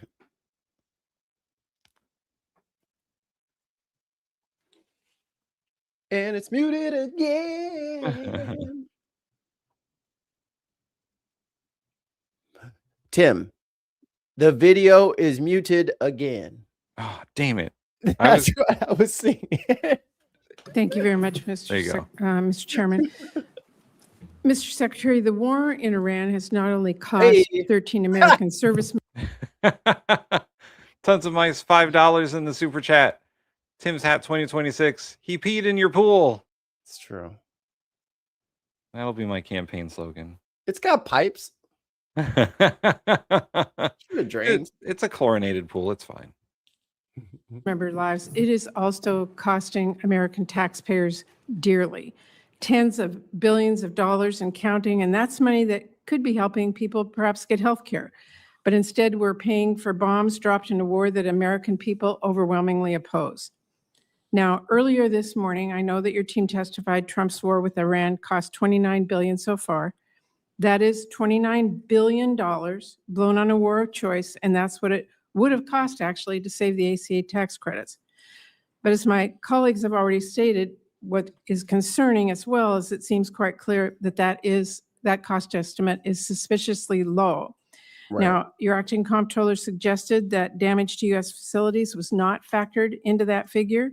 It is clear that there has been extensive damage to American military assets.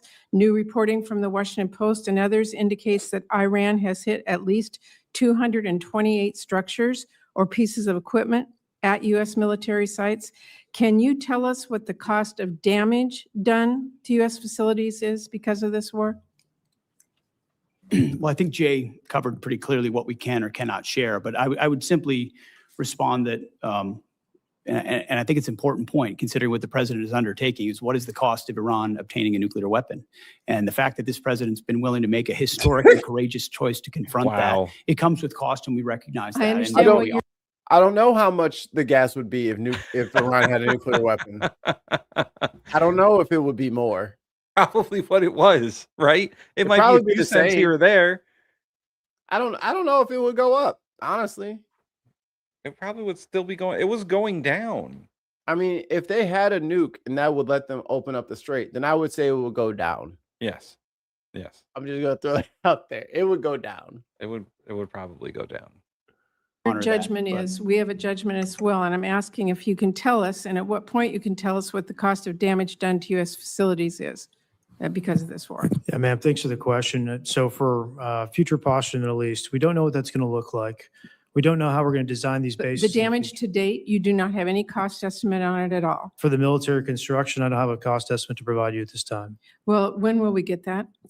Again, it depends on what the future posture is, how we decide to construct those bases. To date, you know what has happened to date. We can't get that number, and that is a real concern to us. Our job is to appropriate dollars, and we're just told it's coming, and we don't get it. So it's very hard to do our budgets. And right now, Mr. Secretary, people are paying $4, $5, even $6, $7 for gas, and American taxpayers are now on the hook as well for paying for this disastrous war. You're spending families' hard-earned tax dollars on a war that many strongly oppose, and you're forcing people to pay more at the pump, and yet you're not even providing a real breakdown for the cost of this war so far. We have no real details, you have indicated that, and yet now you want Congress to send you $1.5 trillion more.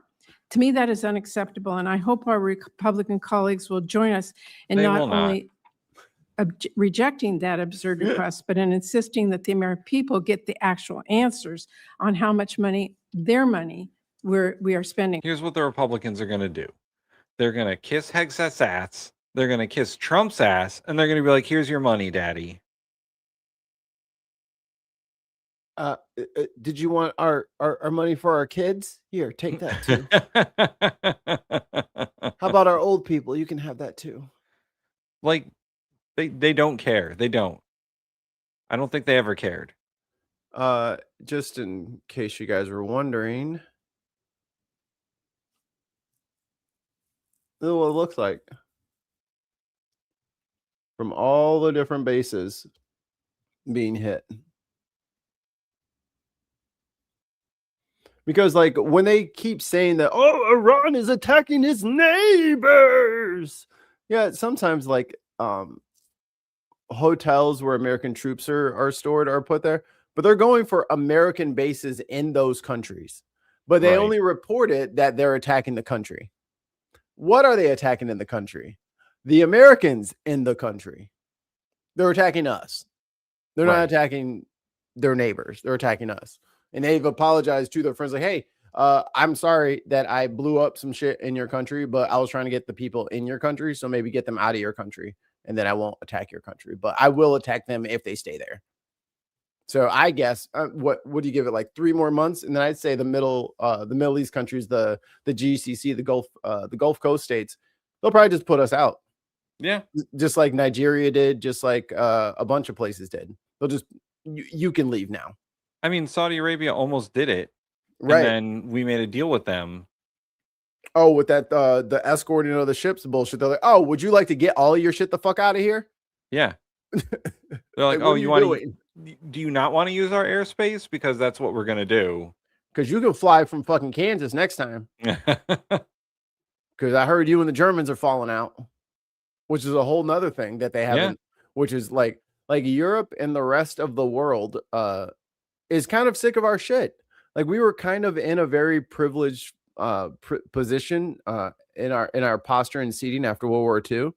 Our entire like Dresden and many European cities were razed.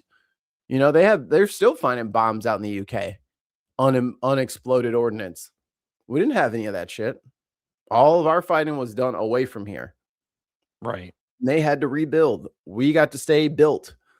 Well, everyone is caught up to us because Americans sat on their fucking asses and did nothing. We did no infrastructure improvements. We didn't do anything for the people. And now the rest of the world is caught up and our advantage is gone. Well, now we don't get to be in front no more because you gave our lead away. Right. You blew a fucking 100-point lead. Oh boy. Dicks. On this. Now, let me turn and say, Secretary Hegseth, the president has called Medicaid, Medicare, and child care little scams and said, quote, we're fighting wars we cannot take care of daycare. I'm just trying to understand that. Is it your position, since you're asking taxpayers for another $500 billion for the war, that American families should be forced to give up child care and health coverage so that you can have $1.5 trillion for this budget?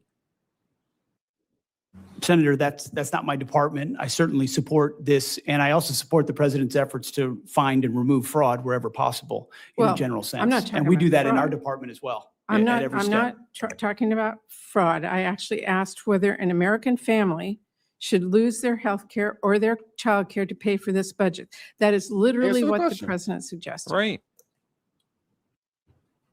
The president has proposed a historic $1.5 Oh trillion my budget God. that will defend the nation and confront threats like Iran, which previous presidents allowed to happen, as Senator Graham pointed out. Well, Previous we're- administrations said they wanted to Your take care of this opinion, problem, the question, and they did the not, and question in he's front of doing this it. committee, the question in front of the American people is, what are they being asked to give up for this $1.5 trillion? That's where I was talking about. And lastly, Mr. Secretary, your budget request cuts through Trump's ramblings and really, to me, makes the truth clear that you and the president don't value families as much as you value defense contractors. You want to increase the war budget. I meet Let me every finish. family at Dover. Okay, don't tell me Let we me- don't care about families. Mr. We sure You do. don't, Mr. And we Secretary. take care of them in every way we possibly can. You don't. Yeah, you care about American families by fucking spending, what was it, $28 million on fucking steaks? Right. Blowing our hard-earned, fucking hard-taxed dollars, just blowing it on fucking whatever you want. Dumb bitch. Also, with the language that he uses when he talks about the military, he doesn't care about the families of these military. He cares about how deadly they can be and how explosive they can be and that they're vicious war fighters and all that bullshit. He could care less about their, otherwise part of this military budget would be going to increasing their benefits and their pay. Right. But Yeah. instead they're like, I'm draft. Right, exactly. Oh, we're going to loosen requirements because there's not enough people signing up. Are they all fat, black, and gay with beards? You about taxpayer dollars that everybody has. So when we've been to war before, we have asked people to do victory gardens. We've asked them to pay more. You are not doing that. You are asking for $1.5 trillion, which means something else has to be given up. That is what this committee is looking at. You want to increase the war budget for the next year by $500 billion. That is taxpayer money that could be used to feed families or build new affordable homes or wipe out some diseases completely, or increase child investments 20 times over. But you are asking us to blow it all on war, and that's not even counting the money that you have spent bombing Iran, or that you may still request in a separate supplemental. And to me, this budget wasn't even strategically crafted. $1.5 trillion is like the president decided that was the number, and you all filled in the blanks. So what Yep. I'm here today to That's say exactly is you what asked for a happened. massive Called it. laundry list of unnecessary spending. It's a huge payday for defense contractors, and you still don't even ask to give DoD civilian workers a pay raise. And to me, this is absurd. I know you do not care what I have to say. So let me quote you someone you might actually listen to, President Eisenhower. He said, "Every gun that is made, every warship launched, every rocket fired signifies in the final sense a theft from those who hunger and are not fed, those who are cold and not clothed. This world in arms is not spending money alone. It is spending the sweat of its laborers, the genius of its scientists, the hopes of its children. That is what this budget proposal is asking. It's going to leave Americans cold and hungry to fund Trump's war and make defense contractors a fortune. So that is why I hope this committee throws that in the trash and comes together with a budget that works for all American families. I got another one for you. Okay. To Thank ask you, a Senator. couple questions until he arrives. Thank you, Senator Murkowski. Mr. Secretary, I'm just going to follow up on the questions I asked in my first round and the questions that had been asked by members of both parties. In my assessment, there was no imminent threat to the United States that justified the president using his Article 2 powers, and there was insufficient preparation to make sure that we had the right troops, the right capability deployed. There used to be a consensus in national security that America should only go to war when there's an imminent threat to our national security, when all other options have been exhausted, and when we have clear objectives and a plan for how it ends. As General Kane testified, the military was given 3 clear goals: sink the Navy, attack and destroy the ballistic missile launchers, and degrade their defense industrial base. Those were Pete Hegseth's goals. Oh, Coons is a dog. Bye, Allie. But President Trump celebrated regime change after saying that regime change was the real goal. And our NATO allies have delivered. They have allowed overflight. They have allowed projection of force despite not being consulted. You said just a few moments ago, Mr. Secretary, we control the strait. But it's clear that reopening the Strait of Hormuz for commercial traffic eludes us in no small part because Iran. Well, that's saying I thought war was a failure of diplomacy. Hegseth has no idea what diplomacy is. Yeah, exactly. He has no fucking clue. Not his forte. Means a robust stockpile of cheap, lethal Shahed drones, and they are getting help from our adversaries in rebuilding them. What is your plan for reopening the Strait of Hormuz, Mr. Secretary? Ooh. Mikey, what's his plan for reopening the Strait of Hormuz? Double blockade.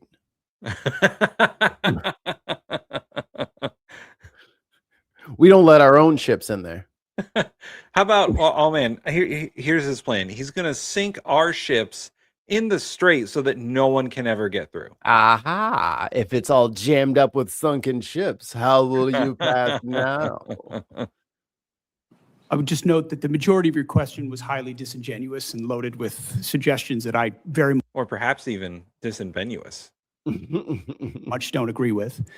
From the beginning, please feel free, sir, to pick any one of those From the things. beginning, we've been very clear about the military objectives and the Yes. underlying strategic objective, which is preventing Iran from getting a nuclear weapon. Yes. Take, for example, the fact that Iranians' conventional Navy, they had aircraft carriers with Shahed drones on them before this started. They had full-on destroyers and battleship capabilities, none of which they have anymore. And Did the their inability Iranian to- Navy have aircraft carriers? Iranian Navy had 3 drone aircraft carriers. The Okay. Iranian Navy They had had 11 launch submarines. platforms for drones, sure. They had 11 submarines. And you've They had sunk a all of the terror regular Navy. Yo. Because they launched drones off of a ship. He's like, an aircraft carrier. I mean, if I carry a paper airplane from here to the kitchen, I guess I'm an aircraft carrier too. But I don't think that's what it means. That's not what it means. hilarious. There's no manned craft leaving that boat. Yeah, So it's not no. an aircraft carrier. It would be an unmanned a UAV carrier. Yes. Yeah. You can have a UAV carrier, but it's not an aircraft carrier. I think it would be considered because these are like one-way drones, right? These are more of a weapons platform than anything else. Correct. They retain fast boat capabilities, which they've always had. We understand that, which we can control for and will. We've degraded almost completely their defense industrial base capabilities. The idea that they control anything, You can terrorize something. You can hold it at issue with piracy, as I've talked about at the Pentagon podium time and time again. Correct. That doesn't mean you control it. We control what goes in and out, and we control we have to restart conflict. The president does as well. Mr. So Secretary. we're the ones that will manage where this goes in the future, and they have very limited ability to set the tempo or respond to it. And that gives the president a lot of options to ensure that Iran never gets a nuclear weapon. The connection between their ability to close the Strait of Hormuz using fast boats and Shahed drones and our strategic goal, shared broadly, to prevent them from ever having a usable nuclear weapon is utterly unclear to me. And my question was, what's the plan for reopening the Strait of Hormuz to commercial traffic? He did not answer that question. He doesn't have an answer. There is no answer. Oh, can I show you something real quick, Tim? They are stuck.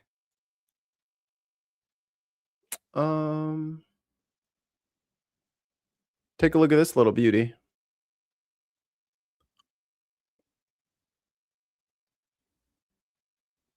That's 80 meters underground. Yeah, well, what is that? Like an old MiG?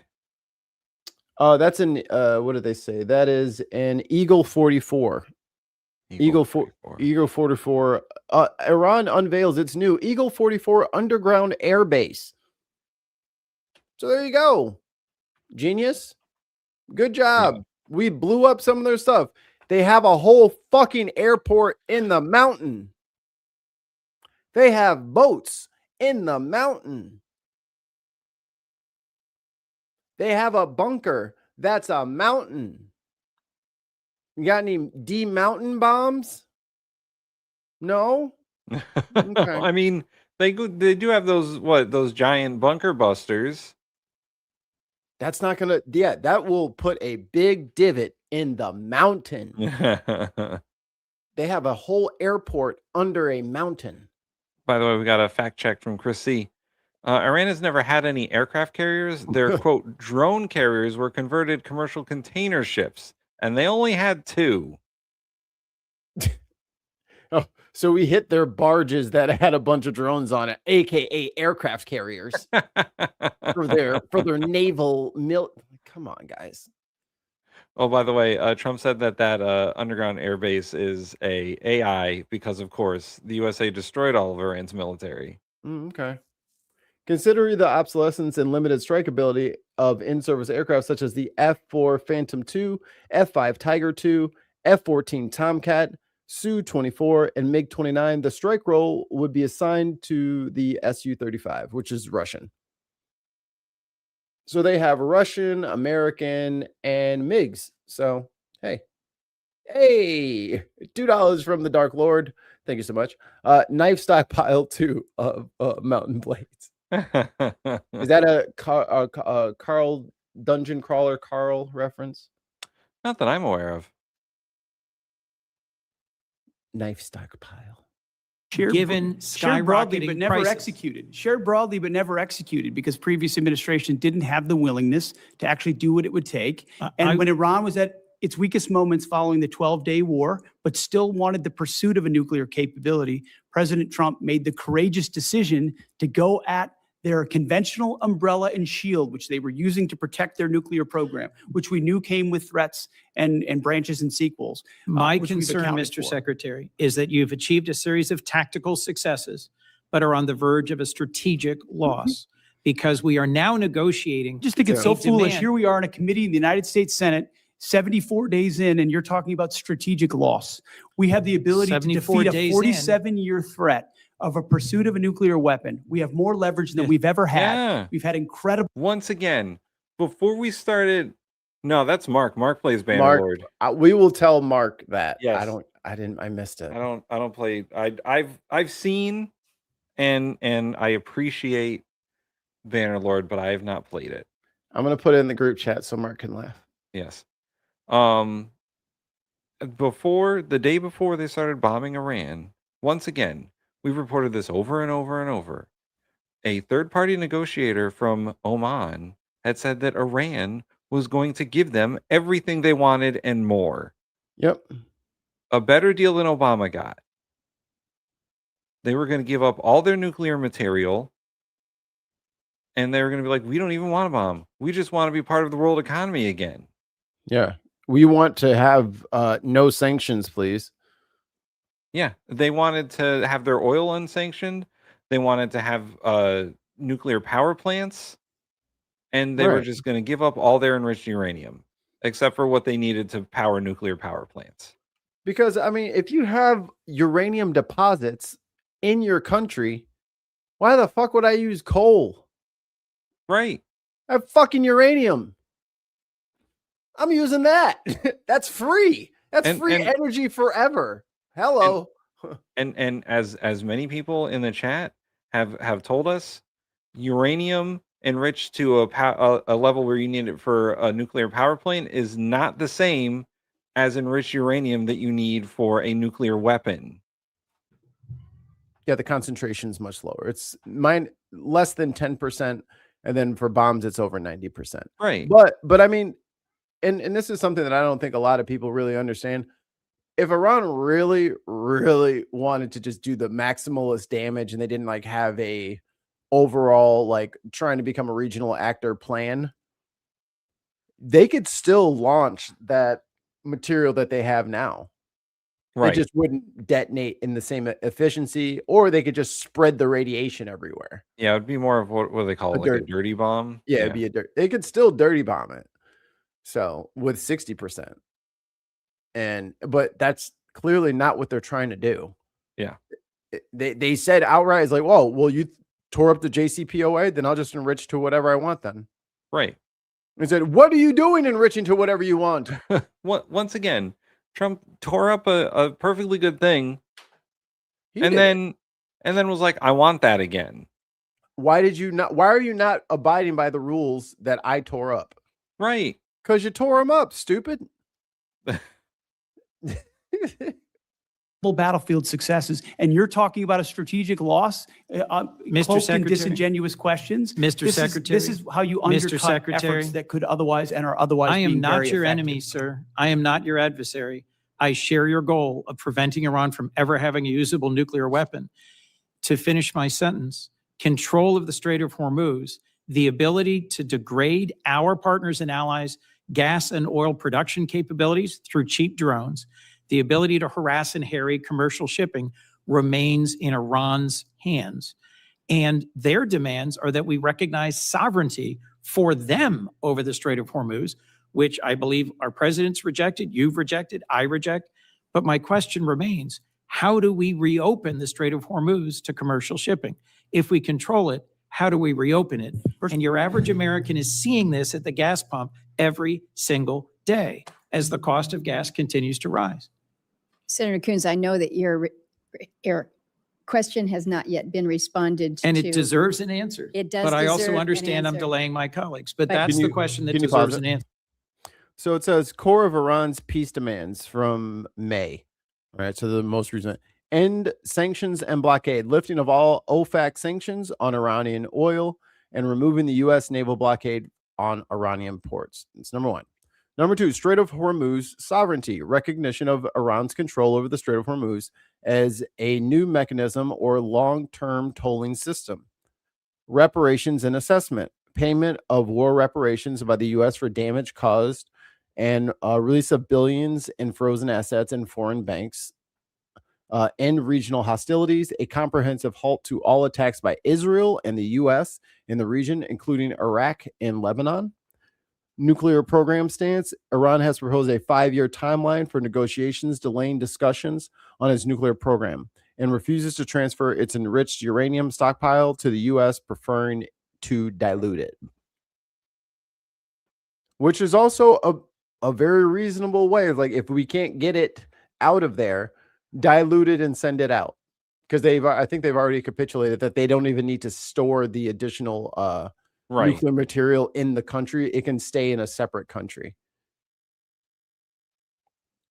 So I mean, sorry, Trumpy, looks like you're going to be caving, because they're not moving off of that, and there's nothing we can do militarily to make them do that. Right. It's crazy. According to the IAEA estimate, as of June 2025, Iran possessed 441 kilograms of 60% enriched uranium, where the percentage refers to the share of isotope 235 in the material. Yeah, 235. You get 235 out of 239. Right.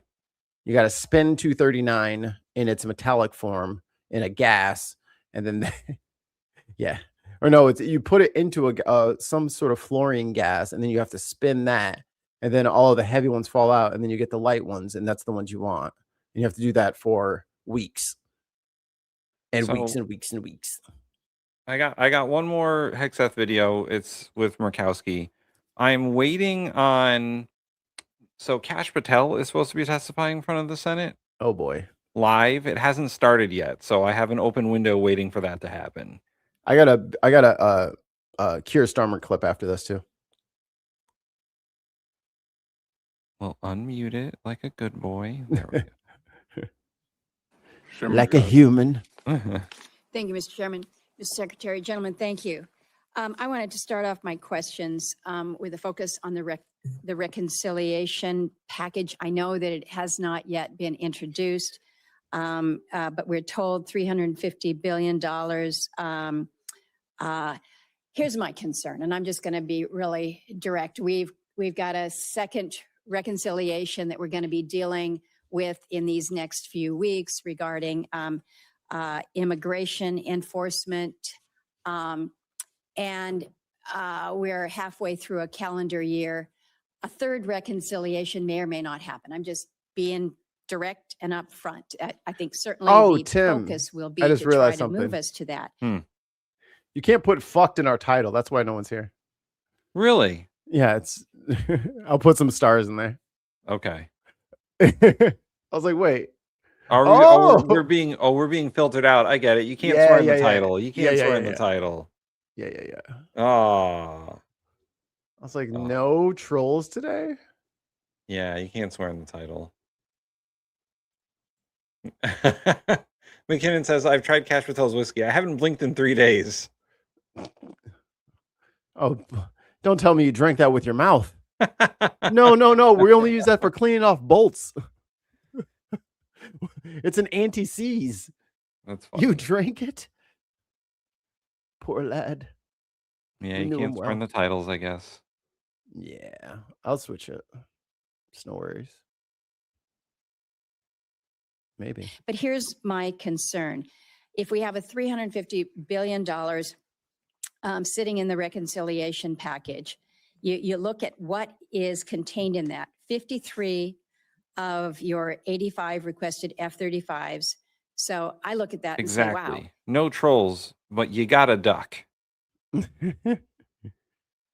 Well, we love our actual Bintifada bin siders, bin cells. We love y'all. But we need to filter in the swine so that we can abuse them for also monies. there's a small percentage of them that we can convert, so they must join us. If the reconciliation bill fails or doesn't advance, you drop below your own FY26 fighter procurement baseline. All right, fixed it. Over $53 billion for drone dominance. I think this is all something we support. Over $113 billion for munitions production and industrial-based investment. There's other areas. My dogs are here's my hungry. question. Wait, I need to get that. I need to get that on the soundboard from Dark Knight. The Russian guy. My dogs are hungry. I'm sure they'll be funneling in here now. Well, all we have to say is Elizabeth Warren a few times and they'll show up. Yeah, and let them dig some holes. All right, it's okay. We'll fill them in later. Yeah, but let them dig. I worry about us banking on a third reconciliation package. I know we don't want to engage in the speculative here, particularly if it's a negative, but I'm worried about the committee accepting a defense budget where effectively a quarter By the of way, it. this is Republican Senator Lisa Murkowski. Yeah. Where's she from? Alaska. I almost said Dakota, but same thing. Yeah. including some of the bread and butter procurement requirements, depends on a third reconciliation package that may be an uphill climb. And so I don't know, Mr. Secretary, if you can kind of walk me through why I shouldn't be worried about this, why what is included in the base budget bill will be the good coverage that we need, and it is not necessarily dependent on an additive of the reconciliation. Senator, I appreciate that perspective and share your concern. That's why one of the main efforts, setting aside operations and everything we do in real time for the troops, is ensuring that both the base discretionary budget and reconciliation are passed so that President Trump's historic budget is realized. Because of the underinvestment of the past, whether it's continuing resolutions or Biden budgets, we need to supercharge our defense industrial base, our munitions into the future. And so our entirety of our team and our department is running in the same direction to ensure that reconciliation as swiftly and as clearly and cooperatively as possible is passed alongside the base discretionary budget. Well, I understand that, but hold on, pause need it. you to understand our concern here. This is the real fucking problem. Remember when they were going through his fucking confirmation and everyone was like, dude, you have no experience with money. You know that this is a big bureaucratic like budget thing, right? Like you're gonna have to manage all of these millions of dollars and over 1 million people. You're gonna have to be in charge. I know what I'm doing. I ran my company and it's a bunch of fake news that I ran it into the fucking ground and it was burning the ground where it landed and the ground caught on fire where it landed. Like that was your fucking company. That was your nonprofit for the troops that you fucking somehow went $2 million in debt in and had to fucking go belly up. And now you guys want to give him $1.5 trillion. Yeah. When he can't handle literally 1% of that. Cool. Cool. No, you're right. I have Trump derangement syndrome and I can't fucking add. You're right. Right. Well, even when you have Republican senators questioning what you're doing. Hello. And she's like, is the money we're going to give you going to be enough? Are you going to need more money in the future? Because this is a little crazy. Are you going to fuck this up too? Right. Exactly. That you've got your base budget and then you have the reconciliation.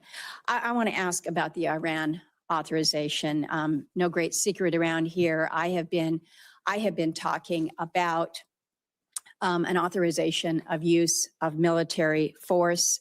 I understand that the administration has made clear that you believe that the actions taken thus far fall under the president's Article 2 authority.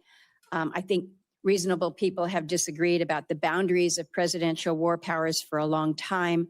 But the war powers resolution is pretty clear here. It requires the president to terminate hostilities within 60 days, absent congressional authorization. I think it's important that we in Congress actually assert our own role and responsibility to this. That 60-day clock expired April 28th. Ooh, is he going to say that, oh, I get more time because we're in a ceasefire? We called pause. Base. We called base. Base. Base. We called a timeout.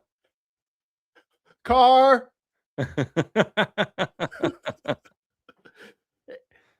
Wait, British people, do you get what I just did? Tim, don't explain it. Okay. Do you guys get car? Answer in the chat. And then on the 1st, the administration sent letters to congressional leaders asserting that the hostilities has ended. So fucking curious right now. I think where there is confusion is when the president says hostilities have ended, we still have 15,000 troops that are forward deployed, more than 20 warships in an active naval blockade. CENTCOM has redirected 61 commercial vessels, disabled tankers. In other words, it doesn't appear that hostilities have ended. And so the question— You might have to explain it, Mikey. Oh, man. My poor sweet babies. They didn't raise y'all right. See, that's how you see, Tim. This is how you could tell the signs of abuse. It's not up front. It takes a while. I'm here for y'all. Hey, my Brits, I love y'all. That's for when you playing outside and you're in the street and you're playing like, I don't know, basketball or something, and someone's driveway, but like the hoop is, the hoop faces the street, and then you guys play in the street and then you shoot towards the driveway. And then like a car comes, so you have to yell out car, and then everybody knows the game is paused, and you have to like, yeah, you got to get out of the way, and then everybody goes back in. Oh, that's so adorable. Yeah, that's for when you're playing in the street as a kid, and then a car comes, you have to pause the game. I've done that many. Then we take out our shotgun and shoot the car as children. To you is You used to have to do that playing, what was the game? Foursquare? You ever play that? Oh yeah. Because you'd make the grid out in the fucking street with some chalk. Yep. Or if you got like, dude, you know what the best was? Like if there was like some certain place, it wouldn't have to be like 4 kids or something like that, but there would just be 4 large squares of pavement, and kids would just swarm to that area to play Foursquare there, because it would be perfect concrete squares already like lined up. It could be like part of this thing and then that thing and then whatever. No, doesn't matter. Look at these 4 squares. These are perfect. This is the king square. is whether or not the administration has considered or had intended to seek an authorization of use of military force from the Congress. Senator, our view is that should the president make the decision to recommend, true, yeah,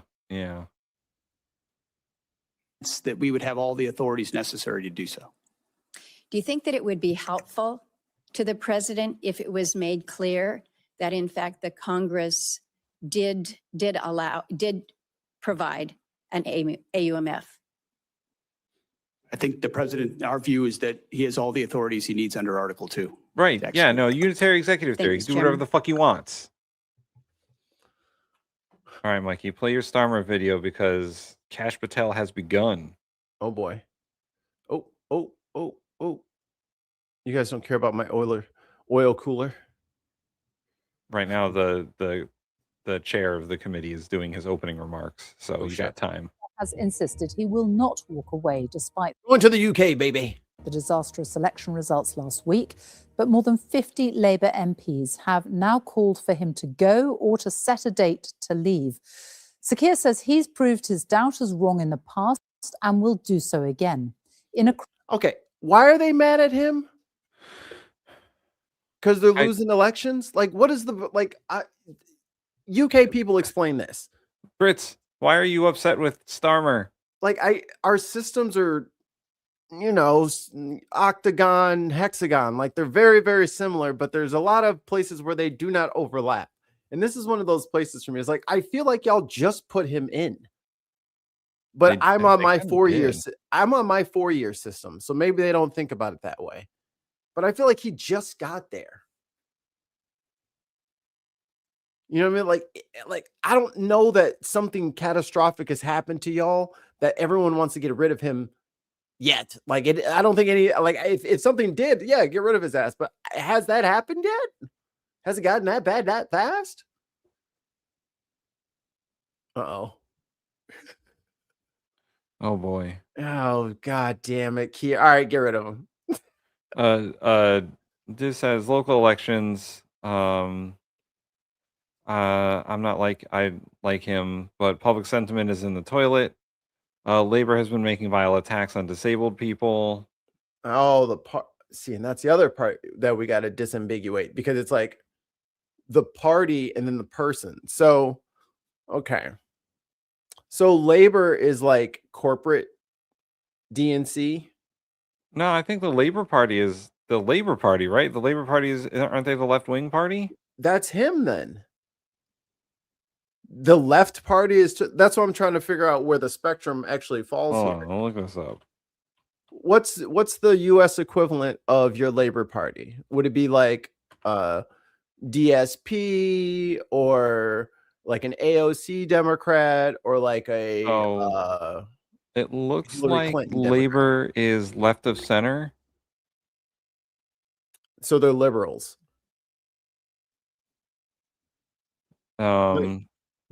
Liberals like Clinton rather than leftists like Bernie.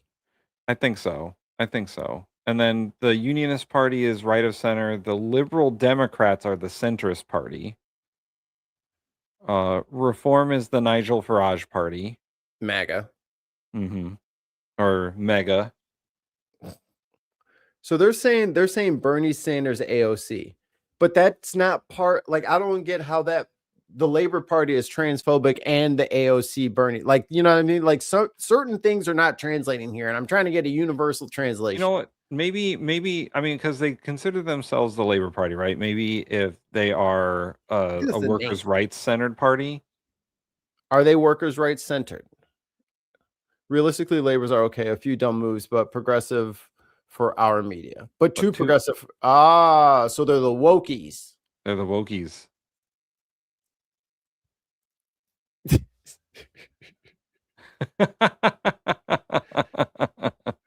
Come on. Don't do that. Come on, guys. Don't walk right. We're in the quicksand. Like, stop. Go back. Don't come any closer. I can't hear you. What? Stop. It's a trap. Let's see. Chrissy says Labor are sorry. just touching buttons.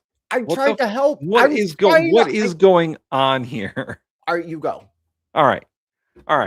So Labor is traditionally left of center. However, Starmer has been dragging them to the center right. Right. So corporate Democrats, corporate left, but in fact, they are center right these days. Yeah, like ours. Exactly.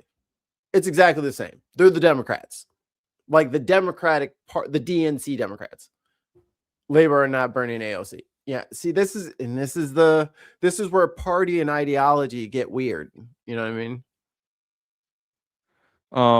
There are a few other political parties that we don't mention. There's the Scottish Nationalist Party, which focuses on Scottish independence. I'm guessing the MPs from Scotland are those people. And then there's the Green Party of England and Wales, which focuses on environmental policy. See, this is why we need a mixed member, multi-party system so that we can have political parties that focus on policies. Right. It would be nice. But unfortunately, the fucking DNC Terminator machine has teamed up with some of the lesser tech bros, and they think that they got this and that they don't need to do anything progressive, anything Green Party, anything, you know, they feel like they don't have to because the Republicans are sucking so hard that they don't actually have to fucking, you know, don't have to try. Ooh, Gina's a member of the Greens.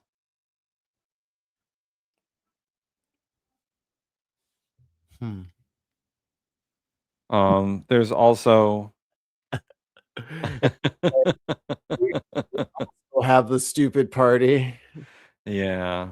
They're transnational. The stupid party. We got them. They're all over. So there's also the Northern Ireland parties, which are the Democratic Unionist Party. That's my people, Belfastians. Whoop, whoop. There's Sinn Féin, which is the Nationalist Party. The Social Democratic and Labour Party, which is also nationalist, and the Alliance Party of Northern Ireland, which is apparently a centrist party. What you mean? What do we do? What? Here's a fun. Reform Conservatives, Lib Dems, Labor, Greens, getting more progressive as we go. Okay. That makes sense. I wish we had at least 3. I wish there was at least Democrat, Republican, progressive. Okay. The bin podcast at gmail.com for you know what I'm saying? Just 3. Just left, right, progressive. Honestly, I would like 5. I think we need what would the 5 American ones be? So we would definitely have like a left wing progressive, yeah, and then you'd get a more moderate Democratic Party. You'd get some amalgamation of independents or centrists. Let's name them. I'm saying okay. Let's see. All right, so Democratic Socialist. So okay, DSA is on the board. Yeah. Regular I'm gonna just throw up 2 and 3, which would be the DNC and the RNC. Yeah. Or DNC and the GOP. You could make libertarians their own party if you want. Libertarians, they'll get their own. They can have their own shit. Fine. And obviously MAGA, because that's what they are. No, they have to divorce themselves from Republicans first. If they want to run together and hurt their chances, that's fine. Because in essence, that's what is happening, is that there's like the different parties within the parties, and then they kind of like fight on either side of the thing, because the progressives have all of the good ideas, but they have a bully in the DNC. Right. And MAGA has completely cucked the Republicans. Like, it is bad. Like, where are the Republicans? Can't nobody find them. There's Murkowski. We just heard her. Right. Getting trounced. Can't paper shaking. Like, having a rough go of it. You know? The Alien Party. The Alien Party. Which would be the Naruto runners trying to get into Area 51. The party of the people that go over Niagara Falls in the barrel. Oh, yeah. You would get some niche American political parties if you did a mixed member proportional system. Mississippi River Party, and it goes from Minnesota all the way down to Louisiana. It's really the heart of the country. Actually, I would love for that to be a political party. The Mississippians, oh, we in this gang. We in here. You would get for everything. They'd be called the New England Armchair Liberals. The best coasters. It'd be like the Best Coast Party. Oh, yep. The Flat Earthers would have their own political party. The Flat Earth Global Party. Yes, they would definitely have to have global in their name. Yes! Dude, make Gondor great again. Hear me out. Hear me out. Oh, boy. You would also get some sort of like super ultra Christian nationalist party, like the Jesus and Guns party. There would definitely be a Nazi party. Oh, for sure. They would just come. They would just straight up be back. Yeah. They're like, no, we're here again, and we are registering. We're at the clerk's office trying to register our candidacy. Yep. You probably get some sort of Proud Boys party from Middle Earth. The incels. The incels.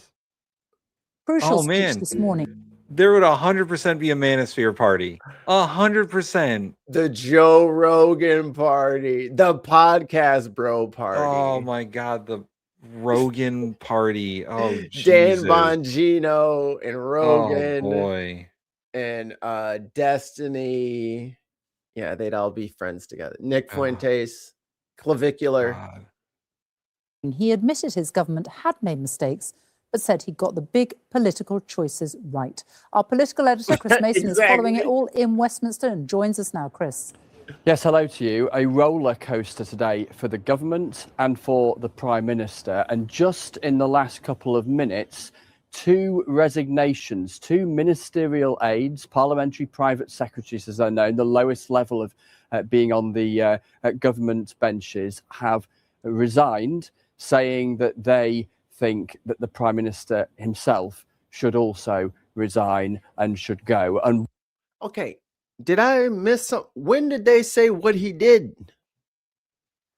We got a comment here from the chat. Labor made loads of mistakes, many by promising not to put taxes up, so they tried to raid money from old people's and people's welfare. Did they do that? Is that what happened? Talking about that, the oil tax? Maybe. Chris Mason is absolute piss weasel. Is that this guy? Is that the guy on screen? He is more forehead than anything else. I was like, what's up? I was like, what's up with his look? Why am I not liking it? He's like 90% wrinkles. And he's askew. He is a little askew. Look at his tie angle. And then his shirt matches the tie angle. So I'm like, wait, his whole shirt is crooked in there? Like, what the fuck? The boomer party, yes. The boomer. Oh my God. There would 100. If we did this today, right now, there would 100% be a boomer party that would fade away in a couple of years. Hey, we're the #1 demographic right now. We are. We in this thing. In fact, we're bigger than the current future generations. Like, we're bigger than Gen Alpha, and we're bigger than Gen Z. Millennials built to last. I have a weird prediction. Like, I've been obviously studying a lot of sociology. I have a weird prediction that like Gen Alpha is going to end up being like Gen X. Like, just fucking, they hate everything. They're going to be crazy, dude. They're going to be cranky motherfuckers, and they're going to hate everyone. Well, if we when we turn this around, maybe they'll be like, it was so bad, it will never go back to that. You know, once they taste oxygen, you know what I mean? Once they get out of the methane cloud and they get a little sip of that fresh air, maybe they'll start to come to their senses, because they are a wild bunch as it stands. There's something wrong with them. Chrissy reports, yes, they did. They raised the taxes. It's one of their manifesto promises. Not put up working taxes, but they also reduced the amount of welfare for long-term sick by €200 a month. That's a lot of money. Hey, it's still fucking better than the fucking bullshit we got here. They don't, but you can't sell that to somebody.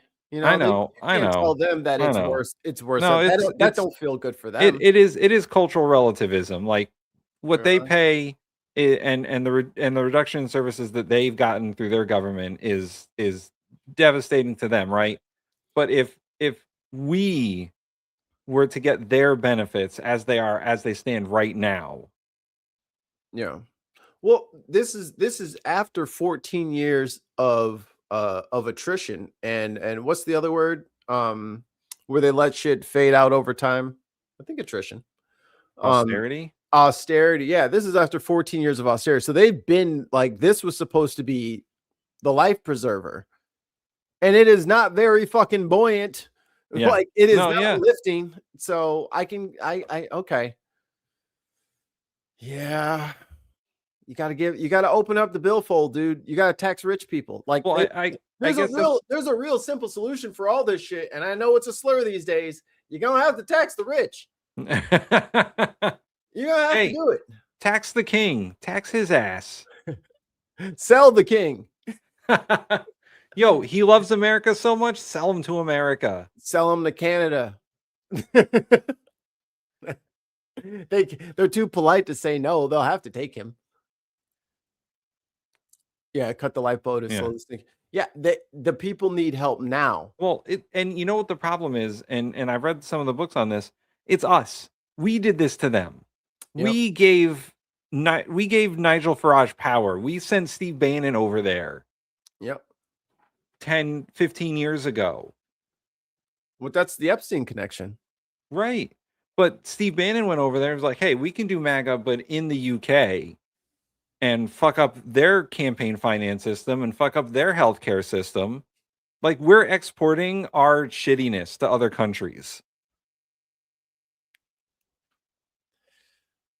One of those ministerial aids is the ministerial aid to Wes Streeting, the health secretary. What we've seen in the last couple of hours since the Prime Minister's speech is a trickle, perhaps more than a trickle, of MP after MP coming out and saying that they have lost faith, publicly coming out and saying they have lost faith in the capacity of the Prime Minister to carry on.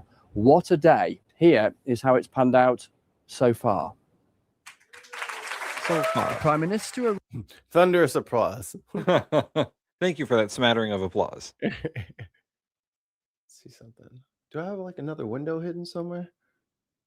Yeah, I need to switch to opera. Arrived here, his job on the line. Some in his party have fretted he's not I left a video running for like hours, dude, and it never lagged.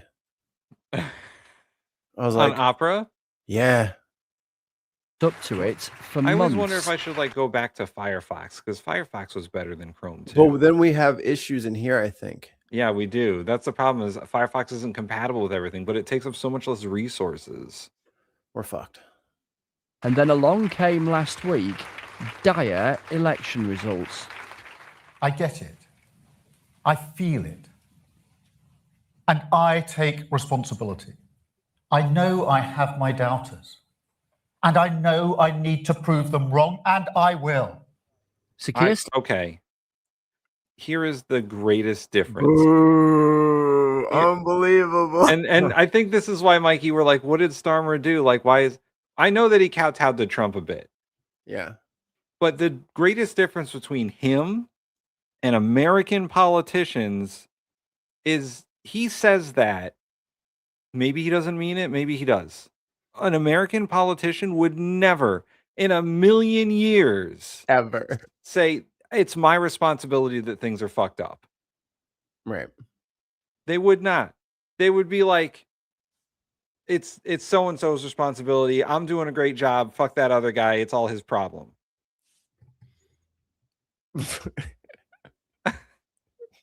But not in a million years would you hear an American politician say, it's bad and it's my fault. Chrissy has like a vein developing in his forehead. To British pounds. Is he lying or is he stupid? Put in your votes now. I tried to do the this. hell off. Missed. Thank you very much, Viper Scott. Starmer says he gets it. He actually doesn't get it. Like, but that's the thing. Maybe he doesn't get it, but at least he'll say it. At least he'll say, hey, I understand. Maybe he doesn't. But Trump would be like, nah, everything's great. Inflation doesn't exist. But see, that's you have Trump derangement syndrome. Oh, 100%. So we forget what politics used to be like and where we had competent motherfuckers who were supposed to be where they were and they weren't dementia-riddled Nepo babies. Right. For the last consider it, dude. Like since Obama, we've had fucking insane old men. Yeah. Well, once again, if we Land were of going to confusion. the alternate universe that would be like President Sanders, we wouldn't be used to the bullshit that Trump and his people do. And maybe what Starmer says would be like, oh yeah, Starmer's fucking lying out his ass or whatever. Like we'd be more attuned to what real politics is actually like. That is so funny. But I am 100% certain. Haters 1 for 1 today, hitting from downtown. I am 100% certain that a President Sanders, if things were fucked up, would be like, I fucked up. We're gonna fix it. Yeah, but Bush wouldn't have did that. Obama wouldn't have did that. Yeah, Obama would like be like, yeah, it's a little my fault, but it's also Mitch McConnell's fault. Like he would have been like, people of America, the thing you have to remember is that I'm not up here by myself. Washington, D.C.'s got a lot of offices. They're not all mine. Fuck him. But I get it. We're used to our politics being so extreme that like even someone admitting that maybe they were kind of at fault is fucking crazy. He said, I'm gonna give y'all some more money, and then he cut the money. Right. They ain't fucking trying to hear no. Oh, look, I know I said I wasn't gonna do that one thing and I did it. I'm with them. Yo, pitchforks, torches, let's get his ass. And I take responsibility. I know I have my doubters. Nah, see, I'm with them. I'm rocking with them. I ain't buying that shit for a hot second. Nuh-uh. Smelling like a wet fish. Fuck this. And I know I need to prove them wrong, and I will. So Keir Starmer's back against the wall. He was noticeably more angry, more passionate than we often see him, and he wanted to set out. Oh boy. Oh wow. America, rein in your fucking president. Trump has just said that Starmer should stand down and call an election. Good thing no one listens to him. We can't. It's hard. He's unstoppable. He's a menace. Gravity's on our side, though. Yeah. Who he claims to stand up for. Millions of people held back because the status quo in this country does not work for them. I am fighting for He's them. earned it, We Billy. are fighting for them. I am their prime minister, and this is their government. He said the UK should be at the heart of Europe and young people should be able to move freely into the European Union. And he said British steel should be nationalised. So I can announce Ooh. legislation. If only we do need steel. See, this is once again, this is the crazy part. I think, and also the disconnect. I would love for our leaders to say those sorts of things. Take us out of it. We have to react how the Brits are going to react. No, I'm just saying, as an American perspective. I know we want everything. Okay, we can't have everything in the store, Tim. They have everything better than us. We're not going to get nationalized dick. I just want a few things off the shelves. I just want a few things off the shelves. We have no money. We have nothing. Okay, grab 2 things and we are running out of here very quickly. I start putting things into the cart.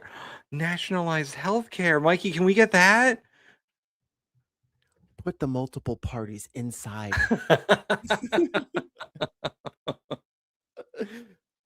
Oh, Electoral College, get that shit out of there. Oh, boy. I'm so blurry. I got to go fix it. Will be brought forward this week to give the government powers, subject to that public interest test, to take full national ownership of British steel. Yo. I mean, could this work? I mean, it can't hurt. But if this, I mean, with the Hormuz Strait closed, I don't know. Uh-oh. 2 British pounds from Piper Scott. Thank you so much. What would you like bill-wise from UK? Bill-wise? What do you mean bill-wise? Like law-wise?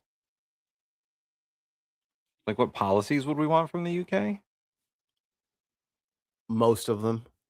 The audience in the room did what Many it of could them. with applause, cheers and ovations to prop up a vulnerable leader. Prime Minister, do you think in your gut what you have said is enough this morning? And what do you say directly to those of your colleagues?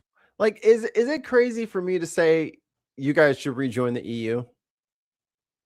No, And just like get it over with? I think it would be a good move, especially like inflation wise, for them to rejoin the UK and rejoin like the economy of the European Union. Take care, Scott.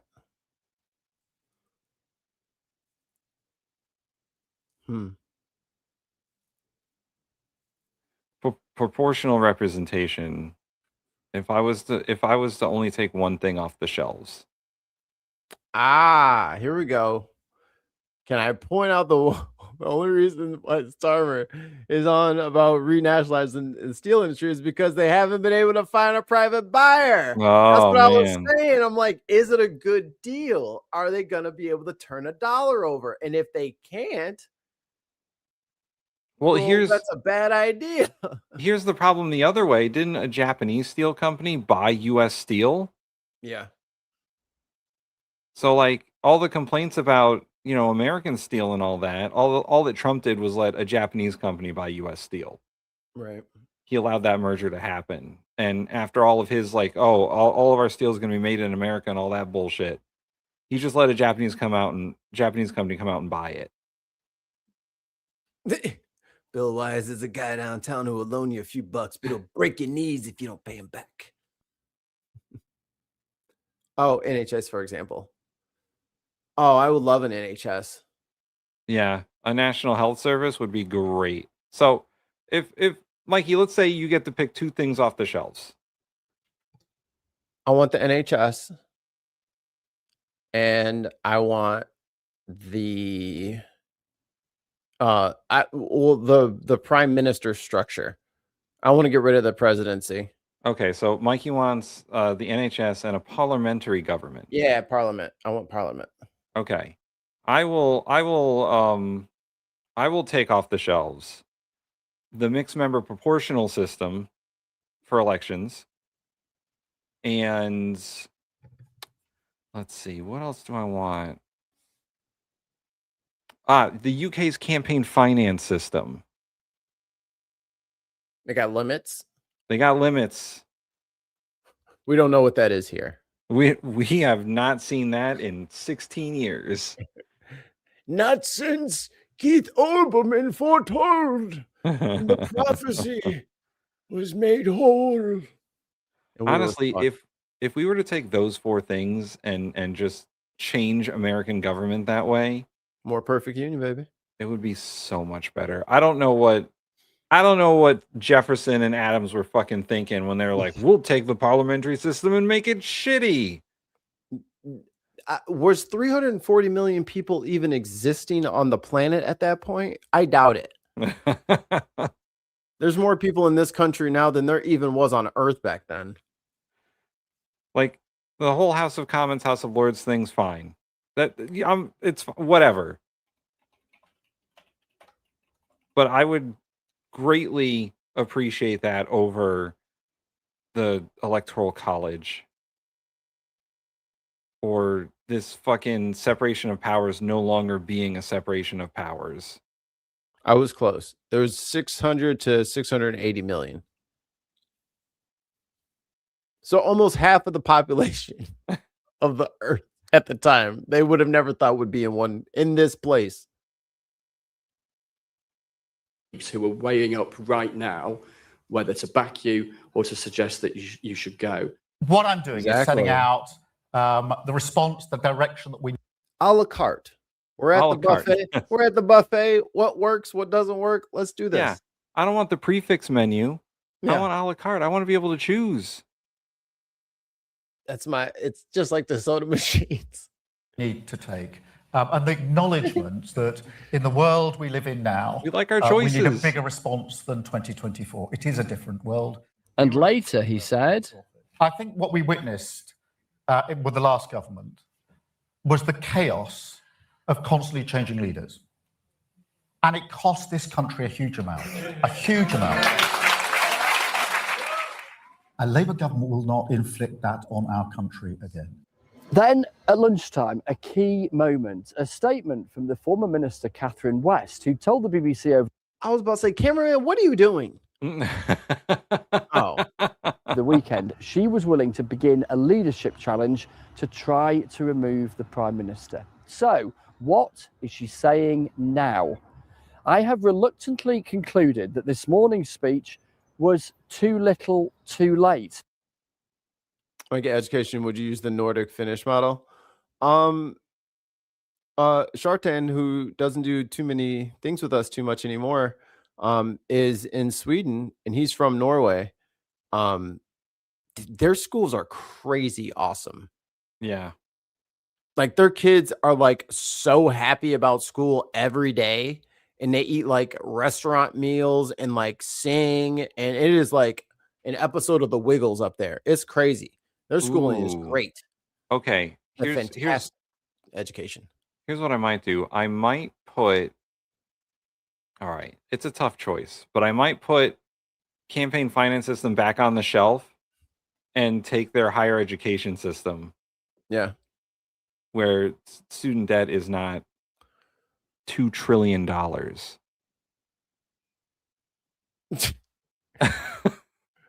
Bro, don't nobody owe you $2 trillion. Fuck off. No one owes you that money. No one owes you that money. That is a made up bill. $2 trillion fucking dollars.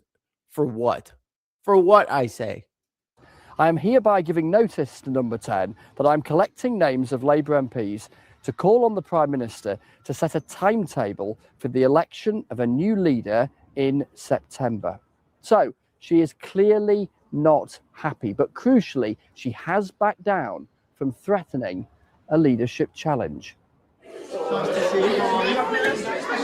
But the conversations about the Prime Minister's possible successors are still feverish. There's the Mayor of Greater Manchester, Andy Burnham, but he's not an MP, so can't challenge him now. Then there's the former Deputy Prime Minister, Angela Rayner, who lost her job Here's what I'm after talking failing to about, pay. Mikey.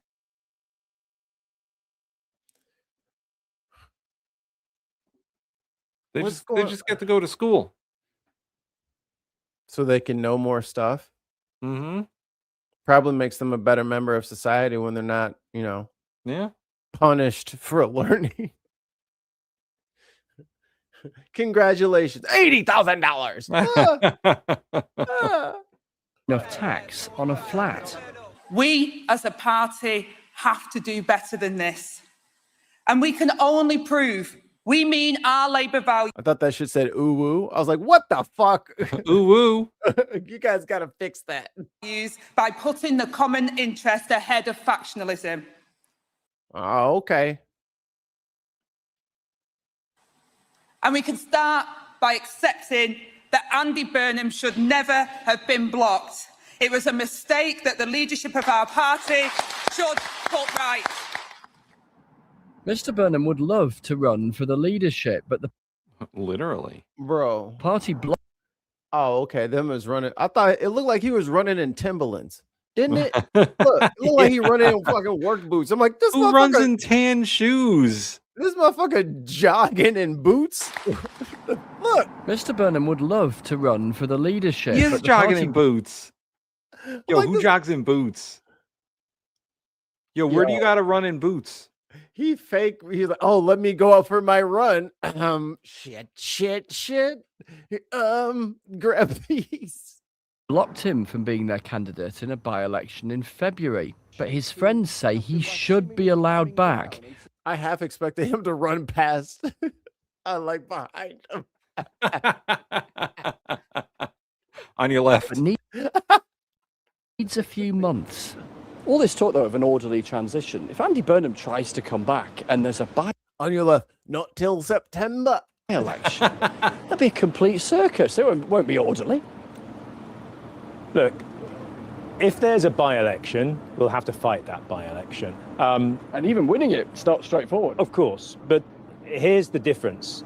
Andy Burnham wouldn't be coming in to be part of a government. Everyone would be really clear. Andy Burnham is coming in to attempt to become the next Prime Minister. And is Monday morning always really busy? Then there is the Health Secretary Wes Streeting, whose supporters would prefer things to move quickly before Andy Burnham can find himself a seat.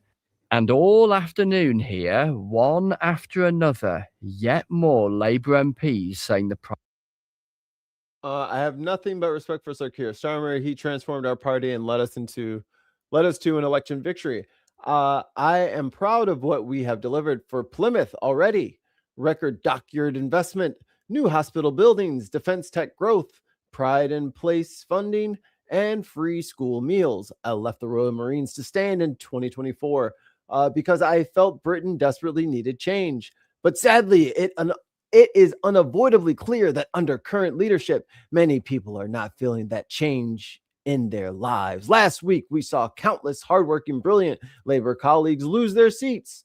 In my patch, entirely to reform UK candidates, including one who was on record making vile anti-Semitic and Islamophobic comments.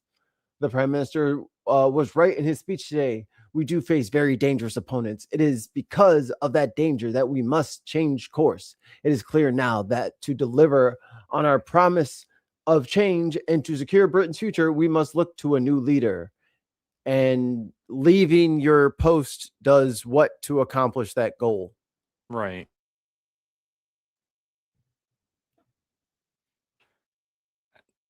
You wouldn't. It's a quirk, right? It is probably accomplishing a goal, but what is the goal? What are you trying to get done? It's a quirk of the system. Like, you would never see our congressmen or senators just resigning in protest because they don't like the prime minister or the president or whatever. We did have that, actually. There is one person who recently just did that. Yes. Marjorie Taylor Greene.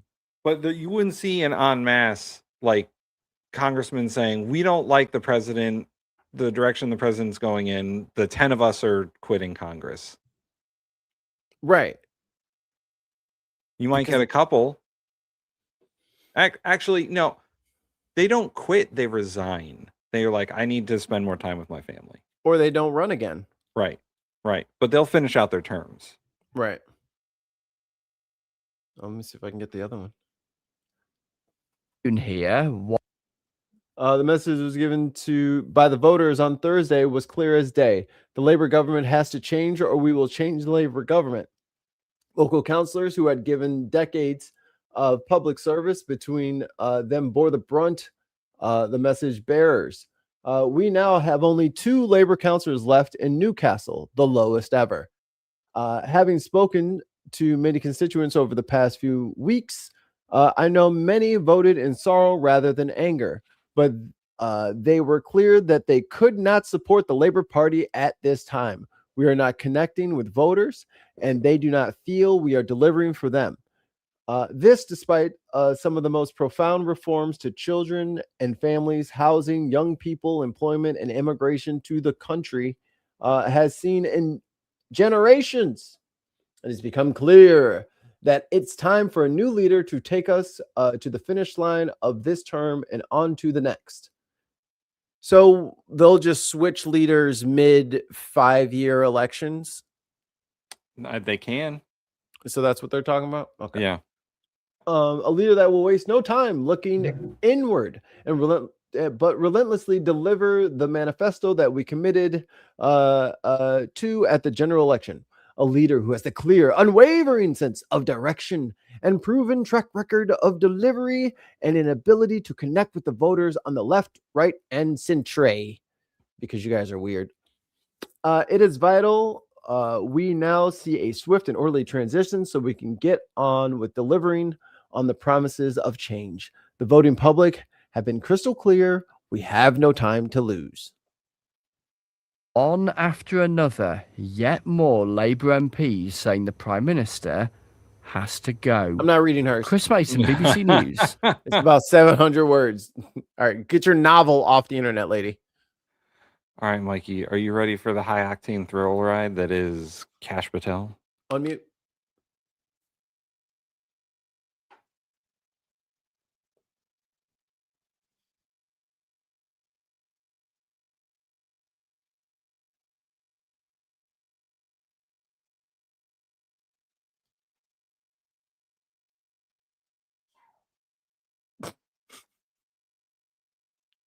Tim.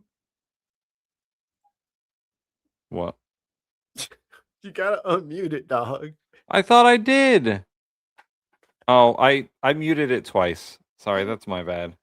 The problem is I can still hear it. I'm like, unmute. Oh boy. They've had 7 prime ministers in 7 years. What the fuck? Oh yeah, they had Boris. Hold on, I can name all the Powerpuff Girls. You got Boris, and then you had the lady, Liz Truss. Oh yeah, she a cabbage outlasted her. The cabbage lady. And then Keir. I don't know about the other ones. Who was before Keir? I thought it was that's the mayor of London. That's not who that is. I can't think of it. Yeah, I don't know. Say what again? What? What'd I say? Did I say something weird? Oh, the mute thing. Oh yes. Oh Rishi yes. Sunak, the rich kid. Yeah, he didn't last too long either. Rich Sunak. That's right. I had a name for him. Yeah, Sunak, Truss, Boris, Theresa May, David Cameron. Is it David Cameron? James Cameron? No, James Cameron is the film guy, right? No, it's not James Cameron. Yes, it was James Cameron before that.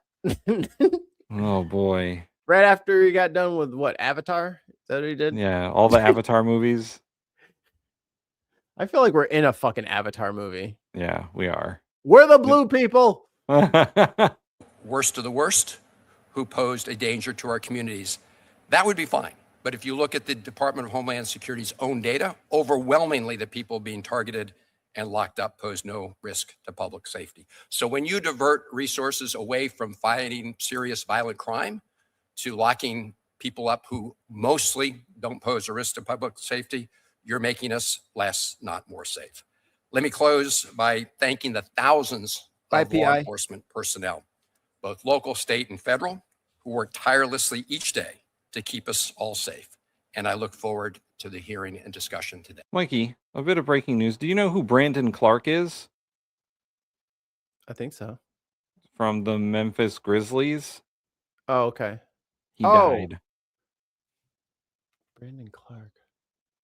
Apparently he did. Hey, be respectful. I know. That's what I'm saying.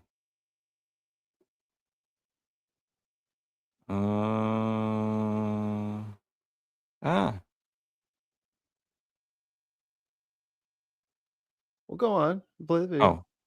Oh, okay. In the news article, I can't find a reason. Thank you, Mr. Chairman. I don't think it's too You're welcome, new. Ranking Member. I look forward to working with you as we work our way through these budget requests and our appropriations process. I now recognize our witnesses for their testimony, and I recognize the Director of the FBI, Kash Patel. Good afternoon, Chairman Moran, Ranking Member Van Hollen. Oh, horrible suit Thank you for inviting combo. me to represent the FBI's fiscal year 2020. What is going on It's an honor to there? represent the 36,000 Horrible men and suit women combo. of the What is this? Terrible. Too many Hate it. patterns. Hate it. Too many patterns. FBI that serve around the country and around the world, especially during Police Week. Director, would you pull the mic closer, please? Of course. Thank you.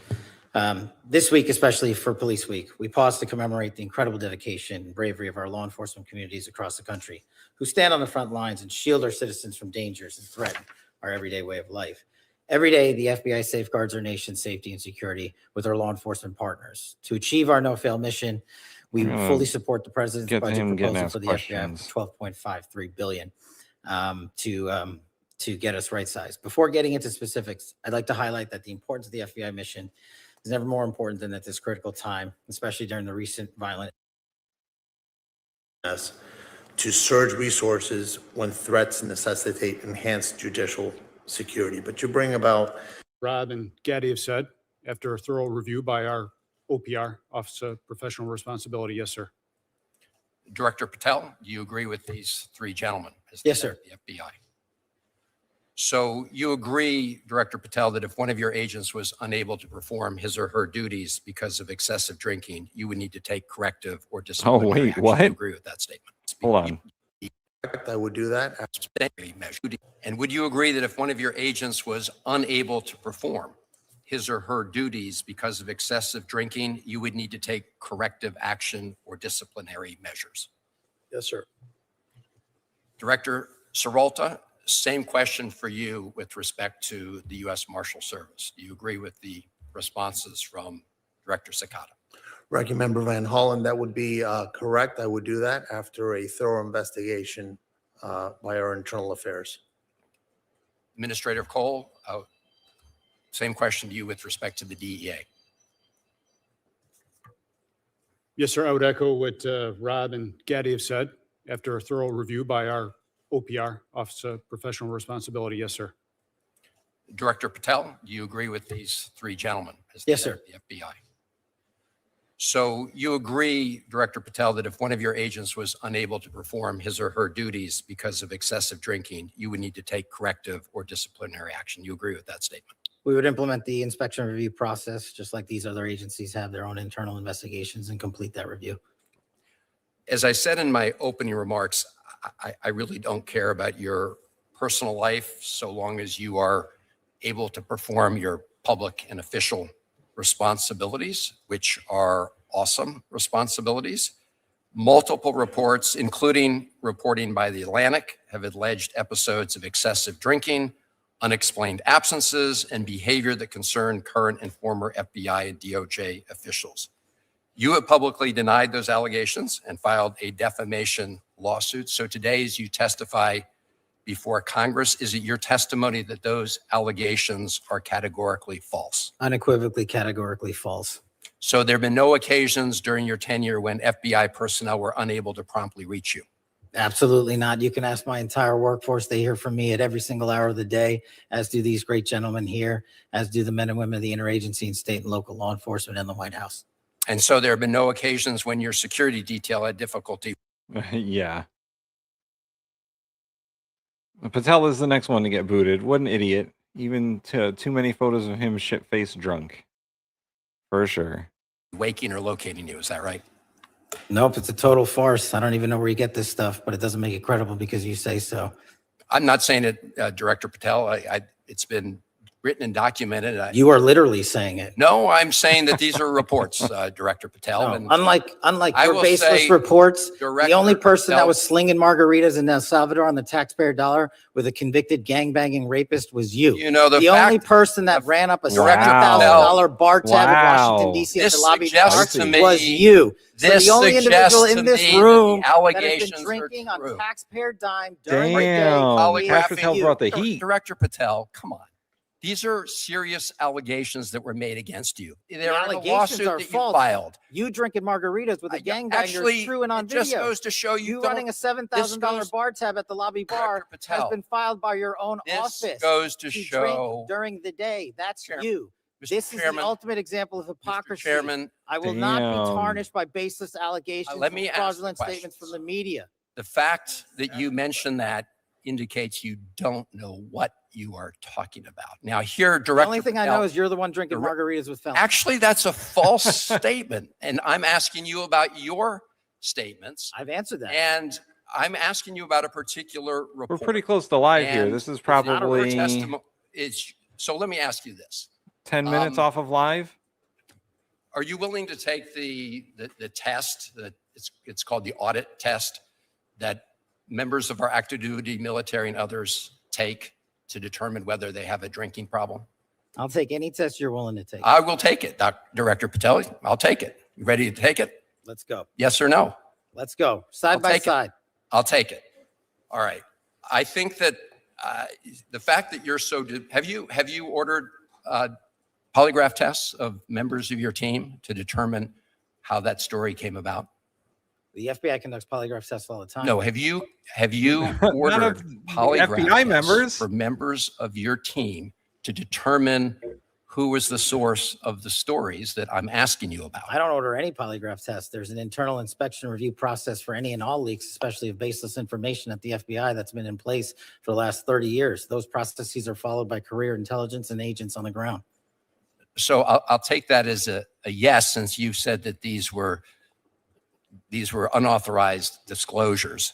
I have another round of questioning regarding your firing people who were important to gathering intelligence with respect to Iran, but I'll wait for my second round. Thank you, Chairman. Senator Collins, we're pleased to have the chairwoman of the full committee with us. Thank you very much, Mr. Chairman. Director Patel, the proliferation of illegal marijuana grow houses connected to transnational criminal. Oh my God. All right, real quick. So I had to change Stink Boat over there, and I got her a snack and stuff. And I'm listening, bro. Fucking Miss Rachel must have ended, and the Wiggles came up. I see you, Australia, trying to spread your violent, vile, disgusting accent into our children. All the words had the most Australian accented, heavy. The potato, banana. I'm like, stop it. You could have said cherry. You could have said anything. You're intentionally picking words that show off your vowels so that you will poison my child's mind. She's not going to be saying, oh, no. Like, okay, that's not happening. Okay, she's going to say no. She's going to say no. It's not happening. Anyway. Mikey, you missed it, but Cash Patel lost his goddamn shit. Really? That quick? Yeah. It just that started. quick. Well, I skipped the opening statements and I went straight to questioning, and this happened. Personnel were unable to promptly reach you. Absolutely not. You can ask my entire workforce. They hear from me at every single hour of the day, as do these great gentlemen here, as do the men and women of the interagency and state and local law enforcement and the White House. And so there have been no occasions when your security detail had difficulty waking or locating you. Is that right? Nope, it's a total farce. I don't even know where you get this stuff, but it doesn't make it credible because you say so. I'm not saying it, Director Patel. you a question. It's been Oh, it written and gets better. documented. You are literally saying it. No, I'm saying that these are reports, Director Patel. No, and unlike I your will baseless say, reports, the Director only person that Patel- was slinging margaritas in El Salvador on the taxpayer dollar with a convicted gangbanging rapist was you. You know, the only person that ran up a Director $7,000 bar tab in Washington, D.C. at This the lobby suggests bar to me- was you. So this the only individual suggests in to this me that room the allegations that has been are drinking on true. taxpayer dime during Are the you day polygraphing? is you. Director Patel, come on. These are serious allegations that were made against you. The They're in a allegations lawsuit are that you false. filed. You drinking margaritas with a gangbanger Actually, is true and on it just video. goes to show you You don't- running a $7,000 bar tab at the lobby bar has Patel, been filed by your own this office. goes to drink show- during the day. That's you. Mr. This is Chairman, the ultimate example of hypocrisy. Chairman, I will not be tarnished by baseless allegations let me or ask fraudulent questions. statements from the media. The fact that you mentioned that indicates you don't know what you are talking about. Now, here, Director The only thing I know is you're the one drinking margaritas with fat. Actually, that's a got him. God damn, you're an embarrassment. What a stupid bitch. Oh, you're gone, Cash App. Bye. Because you are making the president look bad. false statement. And I'm asking you about your statements. I've answered that. And I'm asking you about a particular report. And It's not a your report. testimony is, so let me ask you this. Shut the fuck up for 5 Are you seconds. willing God to take damn. the test that it's called the audit test that members of our active duty military and others take to determine whether they have a drinking problem? I'll take any test you're willing to take. I will take it, Director Patel. I'll take it. You ready to take it? Let's go. Yes or no? Let's go. Side I'll by take it. side.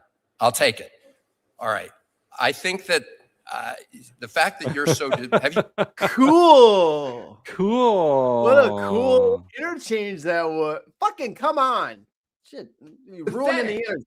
They are effing pathetic. Boo. I'm going to change the channel.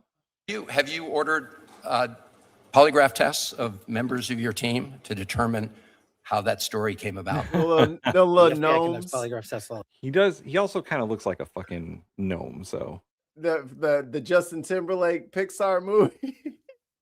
I His got Hobbit. a feeling down in my bones. Every time he'd go down the stairs to go to work, he'd be do a little shuffle down the steps. That's him. That's him. No, have you ordered polygraph tests for members of your team to determine who was the source of the stories that I'm asking you about? I don't order any polygraph tests. There's an internal inspection review process for any and all leaks, especially of baseless information. Oh, that wait, the- wait. Chrissy posted the actual fact check. Cash Patel has reportedly directed more than 24 staff to take lie detector tests to find the source of the leaks. It is alleged behavior. Got him. I literally have it for this reason. Oh, right there. No, the lie detector determined that was a lie. And he is under oath. Right. Also, print screen. Oh, yeah, that's great. That's a good one right there. Oh, look, his girlfriend's right behind him. Yep. And a dude who couldn't look more disinterested on his back left over there. What's up with the lady right to the left? Is that maybe she's like popping her gum or something? It looks like her lips are sucked into her mouth. Jesus. What's happening? FBI that's been in place for the last 30 years. Those processes are followed by career intelligence and agents on the ground. So I'll take that as Red. a yes, Red. since you said that these were unauthorized disclosures. I have another round of questioning regarding your firing people who were important to gathering intelligence with respect to Iran, but I'll wait for my second round. Yeah, you fired the Iran cybersecurity squad He did. right before the Iranian conflict. Yeah, It was it's totally a working to address these dangerous grow houses that are operating not just in Maine, although we're a particular target, but Oklahoma, California, and other states Hold on, Tim. as Should well. that be our thing? is for everyone's thumbnail, we find a picture of them with their eyes closed. Oh my God. I've got a few of them. We should build a library and then we can make a calendar. Oh my God. Yes. A bunch of blinking politicians. In the blink of an eye. A calendar. I've got Newsom doing it. I got Alex Jones. I just got Patel. Apparently, I'm an idiot. I got a handful. I got a starter pack. Let us build the It's connection. essential that we have support from FBI, from DEA. This is Susan Collins. Man, I don't know how I feel about Graham Plattner, but get this fucking lady out of here, man. Yeah, she's got to go. Like, I don't think I've matured on Graham Plattner, but I'm okay with their decision. Yeah. It is what it is. Yeah. Janet Mills wasn't going to do it. I'll take a reformed Nazi over her. Yeah. Whatever. From Treasury, this has to be an all of government A effort Nazi on to our close side. these operations down. Senator, I couldn't agree with you more. And what we did, since you and I we've spoken in between you last year in this hearing, but the HSTFs that we stood up, the Homeland Security Task Forces that we stood up in 59 locations across the country, co-led by DHS and FBI, have specifically targeted the marijuana grow house operations, especially tied to the Chinese. There's two problems there. The Chinese nationals that are doing most of the criminal activity related to the grow houses have either severed ties or covered their tracks very well, and has led us to be unable to determine their direct connectivity. I'm not saying it doesn't exist back to mainland China. That's kind of their MO on how they do, whether it's grow houses or any other criminal activity. So what we're doing with the HSTFs is reverse engineering those programs, taking down the grow houses, whether they're in Maine or Oklahoma, and tracing their banking records and their financial statements to see what we can do with the sanctions program overseas and shut down the financiers of these operations. Do we know where the money is Growing going? weed? Yeah, that's what they're talking. That's what Susan Collins is concerned about. Weed? Yeah. Weed is Schedule 3 now. Yeah. And they're making up some shit about Chinese companies or whatever had doing marijuana grow houses in America, bro. It ain't that. Next thing you know, they'll be growing corn. Right. Like, I was like, wait a minute, grow house? I know they ain't growing fentanyl. Now they growing it? Ah, shit. Now we're in trouble. We'll skip the rest of Susan Collins. Yeah, she sucks. Senator Shaheen. Thank you, Mr. Chairman, and thank you to each of our witnesses for being here today. Director Cole, I'd like to begin with you. And I'm very pleased that the New England Drug Lab, which is located in Londonderry, New Hampshire, has now opened, not You officially. got a drug lab up there in New Hampshire? What y'all doing up there? What's going on up there? Got a lot of drugs? What you got a lab for? Is this like a Walter White situation you got going on up there? Oh, so we just send you the drugs. Oh, I get it now. Yeah, I get it. Yeah, I completely understand. Soon, and it's soon going to start processing samples. But I am concerned about the staff capacity for that lab. And I understand it's going to take about 50 full-time personnel once it's fully staffed. And it's the 8th regional DEA lab.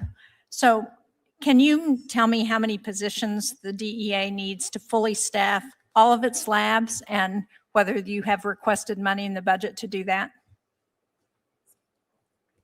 Senator, thank you for your support of the DEA lab and the funding to go along she with looked it. different. We are happy to report on time. Yeah, there's a few different people up there. Within budget. Right. Two things you often don't hear in government, but on time and within budget. We are looking forward to being the subject matter experts in building that capacity there. Chemist, fully on board. We are ready to go. We are currently hiring the fingerprint specialists. Chrissy puts, in Maine, hundreds of homes are being converted into large-scale indoor cannabis farms. A single property can produce up to 100 pounds per harvest, generating about 1 million to 3 million. There's both pound and dollar signs there, It's so I'm going fine, to it's assume fine. dollars. In revenue. Oh no. Oh no. That's so bad. 100 pounds is like 100 people for 2 months. Yeah. It's not even a lot of weed. Somebody says moving to New Hampshire. Packing my bags. You might as well hit all the New England states, I guess. Maine's up there. They got all the weed. Shit. That are going to be required. But we're committed to have that lab fully staffed to service the men Time to move to Maine. and women of local, state, and tribal law enforcement as they continue to identify new synthetic strands of opioids that continue to arrive in the United States from Mexico that are being fueled by China. It's important to realize that. Yo, how is China doing all this shit? They got a lot of money. They're just doing everything. Well, when you own, a failing country's debt, you really stack up the dollars. You got a got lot of expendable income. I'm just saying they got their fingers in a lot of pies going on over here. It's when when you don't go to war in the Middle East, you do have an extra couple of dollars sitting around. When you don't bomb places for years. Somebody says Maine is too close to Canada. Ollie lives there. Ollie's weed comes from fucking the opposite side of Canada.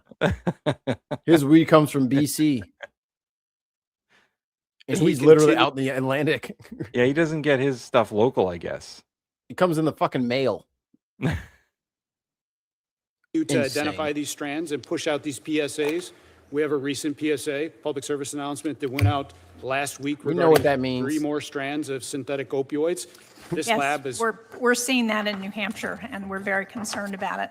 But so you're comfortable that the money that you've requested in the budget would fully staff not just our lab in New England, but all of the other 7 labs? Yeah, so the great thing about DEA with the chemists, they are the highly fully staffed core series at DEA at almost 97%. They can make that We have a blue class stuff. in session right now of 17 more chemists coming on board. So I'm very confident that we're going to be staffing levels at 98, 99% Right. within the next few months. Yes, ma'am. Well, thank you. That's very good news for us. And the New Hampshire delegation is interested in being helpful in any way we can. Simp. Director Seralto, I know that you said that at the Marshal Service, you can't really control much of the work that you have to do, that you have to handle whatever comes your way. Ooh, But Lindsey you can Graham? control. We're skipping to Currency that. that came from drug traffickers. The foreign footprint that we currently have, you would have. You want to see some good old-fashioned bootlicking? His Get ready. His lady of the South, Lady Graham. Cartel members celebrating all over the world, designated terrorists celebrating all over the world that So the DEA was gone. that's a good answer. So terrorists and drug cartels would be celebrating. So I just want to say to the men and women of the DEA, thank you. I think you make our lives eminently safer. You're doing things that most of us wouldn't want to do and in the shadows. So I just wanted to get on the record my view that you perform where a is very it? important Oh, there function. we go. Director Patel, when you look at the threat streams against our country, are they going up or down? The threat streams over the last year in general have gone up over the last few years, which is why you've seen the resulting amount of violent criminal arrests. If we're arresting 44,000 people, which is twice as many as the year before, that's because there's a lot of violent criminals running around America. But the good news is that the FBI, along with these men and their agencies, are doing the work and arresting people at record levels, gangbangers, narcotics traffickers, sex traffickers, terrorists, and those that pose the greatest threat to our national security. During the Biden years, they say 11 to 15 million illegal immigrants came into the country. Are you familiar with that reporting? Yes, sir. Where's his bubble one? So what are we supposed to do? Just he left it at home. Well, you don't want to ignore it, do you? Hey, you should have brought it, Lindsay. I mean, if you had Lindsay, 11 I to got 15 your million wand. people It's coming in in, the car. you Mickey Mouse wanna push hat. back. It's Do you in agree the with that? car. Absolutely. We have pushed back. Actually, we've reduced violent crime in every single Let me 50, get it. every one of our 50 states by an average of 10 I'll go points. get it. Yeah, so you got to plus up the resources to deal with what happened what I would consider a virtual invasion of our country by illegal immigrants. And to all of you on the front lines, thank you. I mean, Guys, I thought we solved that problem. Are you saying America has a problem? No, they say it. I thought they solved it. Are you saying that he said that you believe that we have a you unpatriotic piece of shit? You hate America. We gave, how much money did we give DHS to do this? A couple $100 billion. Yeah. Yeah. And they're still complaining about it. Yeah, exactly. It's not enough. It's never enough. It's never going to be enough. You could give them $1 trillion to do immigration enforcement, and they'd be like, well, we need more money. There's more immigrants. I mean, Melania is too close to the source. You know what I'm saying? She's the one. Illegals protecting illegals. You know what I'm saying? the idea that we wouldn't want to do that astounds me. I mean, we got to get, control over our country again. We did. Director Patel, when it comes to systems, do you think the country would be well served to have a law like I'm proposing called Logan's Law that would require states to report to the Attorney General of the United States the results of all cases involving violent crime where you could get 6 months or more, to include the charge and the plea bargain so we'd know better about soft on crime prosecutors and judges? That is a violation of the 10th Amendment. Do it. Do it. You are. Do it. Let's have a fucking database. Do it. Make it federal so we can look it up. Do it. Do it. And you can see how many motherfuckers are on there that are not motherfuckers like me and not motherfuckers like Tim. Do it. Because when him and the rest of his fucking pedophile friends show up, put it on a federal, put it on a fucking federal fucking database so we can all see it. Do it. And you'll also see that it's not immigrants. Exactly. It's gonna be people like Lindsey Graham. Flooded with old white dudes. Flooded. And the fuck, every time I turn on Facebook, there's a patch, like the neighborhood patch page. They're updating another thing. Old white guy, pedophilia, old white guy, CSAM, old white guy, CSAM, old white guy, pedophilia, old white guy, abuse, CSAM, over and over and over again. And then a black guy robs a store and they're like, look at that. They'll never learn and they'll never get better. I'm like, elephant meat room? Right, exactly. Can we deal with the fact that it's the same looking motherfucker that keep going for the same shit? You don't want to investigate that Cash App before you leave? But it is a violation of the 10th Amendment because each state has its own attorney general that's supposed to handle those things. If it's a state level crime, then the federal government doesn't need to be reported all the details of it. Like the attorney general doesn't need all that.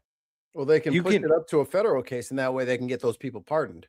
Right. I think that they're trying to also drum up federal charges for these people, and you're just going to put them in jail forever, I guess. We don't need no justice. We got at the same time, you're right, Mikey. It's not going to be the people they think it is. Just like they thought they were going to hurt all these, we'll get the blacks, we'll cut welfare. That is a racist trope. We're not on welfare. That's white people. Yeah. By and large. So good job. Congratulations. You played yourself. That bill is critical to providing the information that we at the FBI house at our Criminal Justice Information Center, Siege's property in West Virginia. We are only as good as the data we're given. We don't go out and proactively and legally obtain that data from our partner enforcement agencies across the country. So you would support Logan's Law requiring that to be done? We need it. Yeah, I think so too. Who the fuck is Logan? And the man who in Cambridge, Massachusetts, some fucking shot at a bunch of drivers. Child, fucking poor child being used as a political pawn. Yeah. Just like all the rest of the fucking people that they name shit after. Or Wolverine. Or the Weapon X project that saved the galaxy. He named it after the Logan movie. Just Hugh Jackman, the Hugh Jackman one. A long criminal record. Are you familiar with that? Yes, sir. As a matter of fact, while he was on probation, Trump he has a shot fucking police criminal officers record. and Right. not much happened to you. You're familiar with that? Yes, sir. Do you And agree we Hegseth. need to break the cycle of catch and release and looking the other way when it comes to violent crime in this country? I think catch and release is the #1 cause of recidivist violent crime in the history of. Trump is a violent criminal. He sexually assaulted a woman. They proved it in court. So yeah, we shouldn't fucking catch and release that motherfucker. Remember when they had that child sex sting in Vegas, and all those men showed up to meet a 15-year-old, and then that Israeli fucking government cyber person was supposed to show up to court, and they let his ass fucking fly directly back to fucking Tel Aviv. Yep, I remember that. We covered that. I thought you guys were going after the worst of the worst, and then there was like 3 ICE agents got caught up in the same shit. It's fucking ridiculous. I mean, not that you're telling those people to make, warrantless entries on people's homes. A fucking gang full of fucking motherfuckers who aren't allowed around fucking playgrounds. But you got them just running around the fucking neighborhood masked.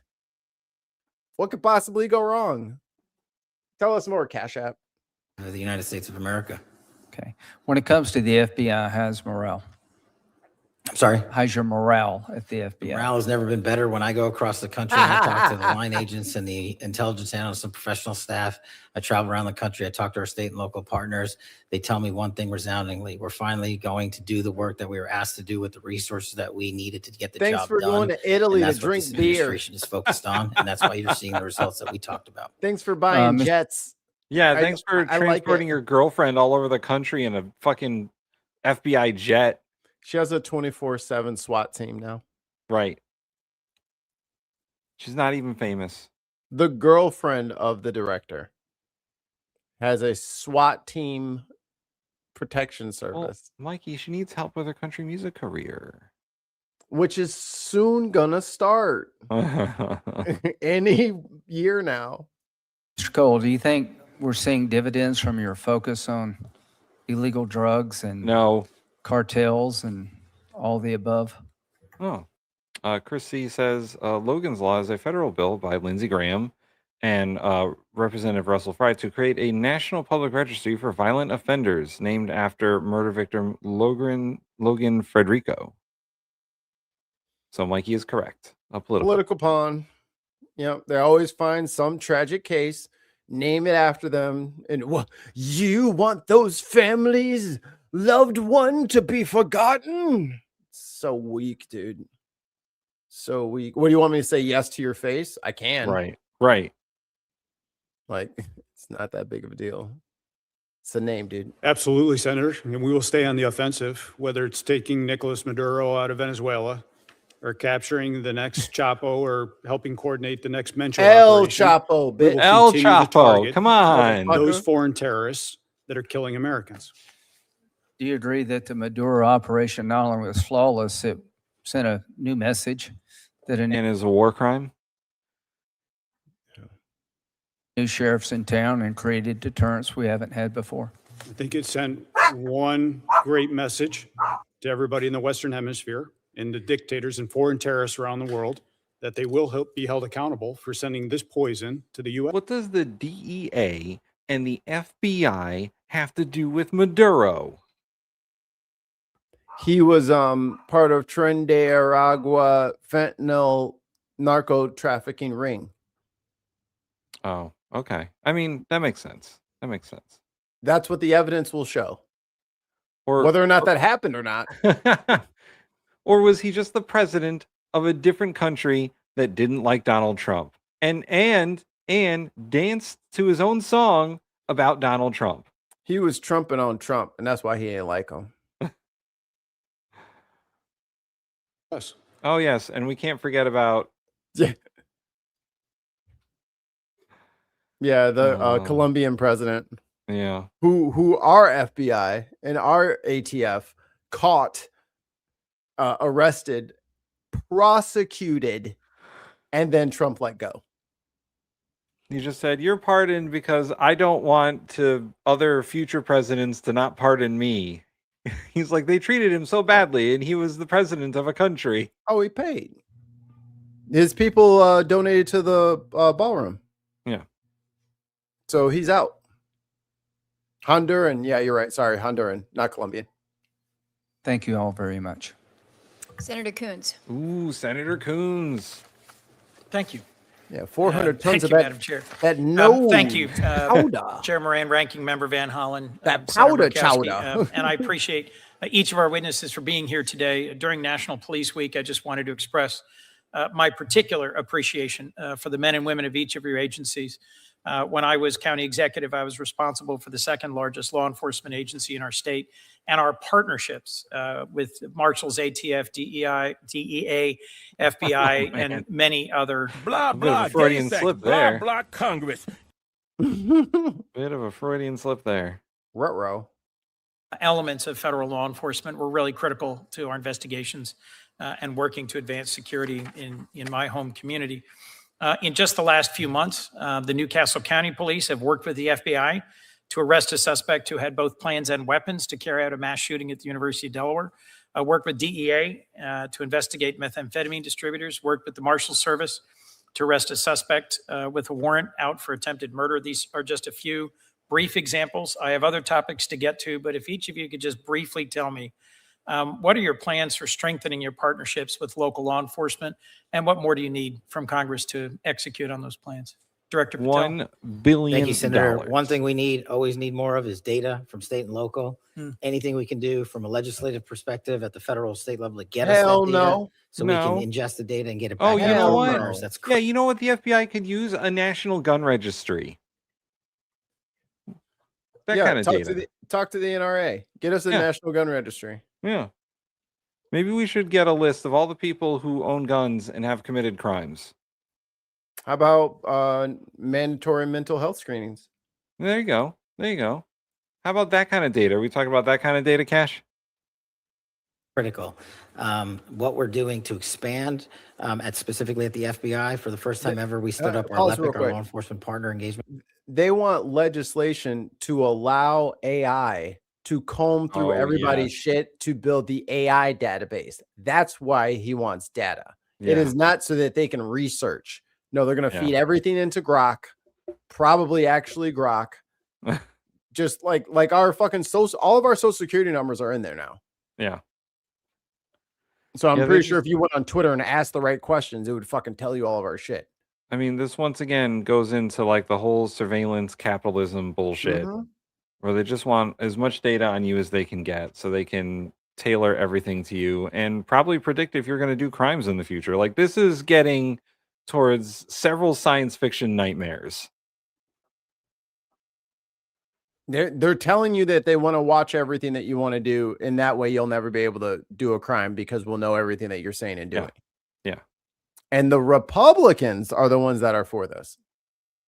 The people who are like, get government out of my life. Congratulations, you played yourself. Yeah. Y'all are the dumbest motherfuckers on the planet, just for the record. You're very fucking stupid. Also, like and subscribe. Because you're stupid and you need somebody to fucking help you through life because you cannot figure out basic shit because you're stupid. Council.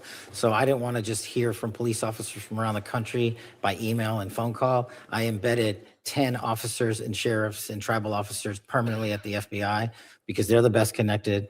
And so for us, that's the best way forward, along with getting out into the field and making sure our field partners see and feel us and touch us and tell us what their problems are. Thank you, Director. Senator, more connectivity to our state, local, and tribal partners is the utmost importance at DEA. Here's my other problem with this. Doesn't this already happen? Isn't that why we have the Department of Homeland Security and all this bullshit? Because the Patriot Act 24 years ago allowed all these governmental agencies to communicate better. Yep. So then why do they need more? What he's been working on, Tim, since he's been in there, is DHS. That's his grand plan, is to set up DHS, which already exists. Right. That's what he's been doing. We already live in the surveillance state, guys. Stop trying to recreate the surveillance state. He didn't even know that. No one told him, and the fucking director was Thirsty Gnome. And you know she didn't fucking know her ass from a dirty hole in the fucking ground. Yeah, right. DHS, the brown shirts. That's what they want. Right. High progress only. Progress only. The significant change in the landscape with synthetic opioids, with more methamphetamine pills coming in, more cocaine coming in. It's important that those state and local counterparts, the men and women that are on the front lines every single day, have the same did you intelligence. see that fucking? and the same- Did you see Trump said we got natural 7-OH? That's those fucking what's it called? Gas station drugs. They got people ruining their fucking lives. Oh, yeah. John Oliver did a thing about that. He's a natural OH, 7-OH, natural, all natural. Yo, that stuff is completely unregulated. It will It's fuck you crack. up. It's brain crack. It's hyper drinkable brain crack. That shit will fuck you up, man. And Trump's up there saying, yeah, and kratom. Yeah, that's not good for people. You are fucking up your brain with that shit. If you're out there, don't do it. Don't do it. Don't do it. Just do coffee. And here's, once again, this is fascism. They're doing fascism. But the dichotomy here is they're both saying there's more drugs coming into the country. But when they want to praise themselves for being good at law enforcement, they're like, oh, well, we've actually reduced the amount of drugs in the country and we've saved 500 million lives. 20 billion people could have died from this pill.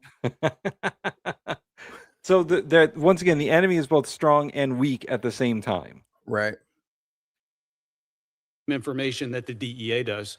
Part of this is coming from our capacity. The to build unstoppable foreign victim. partnerships. The amount of foreign partnerships and people we have downrange in Mexico and Colombia, that intel is critical to the beat officer that's working in rural areas. So we have to continue to be better partners, continue to be more engaged, respond when they call for help to address violent criminal activity. Director Seralto, I'm going to interrupt myself. I appreciate the work that you and the Marshal Service do to keep federal judges safe. But there's thousands of state and local judges who don't have the same intelligence network, the same resources. I'm proud to co-sponsor a bill with Senator John Cornyn that would create a new state judicial threat intelligence and resource center. It would provide security assessments for local courts and help local law enforcement make assessments about how to keep judges' homes safe and how to keep court personnel safe. It's passed the Senate unanimously. Do you have any opinion about whether or not the House should take it up and whether or not partnering with state and local court systems would help advance judicial security in this country? Senator, thank you. Thank you for your work on that. My opinion will be is that any judge that we can keep safe, whether it be in state or the federal bench, we should keep safe. To that end, I'll tell you, what the fuck does that mean? I don't even know. Hold on, back it up. sometimes Wait to a minute. themselves. Yo, wait a minute. 50% of Wait the a time, minute. You're supposed I said, are you going to keep the judges safe? What the fuck was your answer, sir? that any judge that we can keep safe, whether it be in state or the federal bench, we should keep safe. To that end, I'll tell you, judges make decisions that are life-changing, sometimes to themselves. So 50% of the time, someone is upset with the judge's decision, right? Whether they win or lose. And that's something that we need to keep in mind. The justices, judges, the judiciary are the pillars of our country. I look forward to working with you on protecting and promoting judicial security. Director. So, Yowzers. Yeah. Woof. That wasn't even a hard question. Progress only says, so wait, should I get federal protection for my local position as well? Hell yeah. Yeah. Here, we'll let you pick your own security contractor and you can charge whatever the fuck you want. That's what they're fucking doing. Progress only needs Secret Service. I'll do it.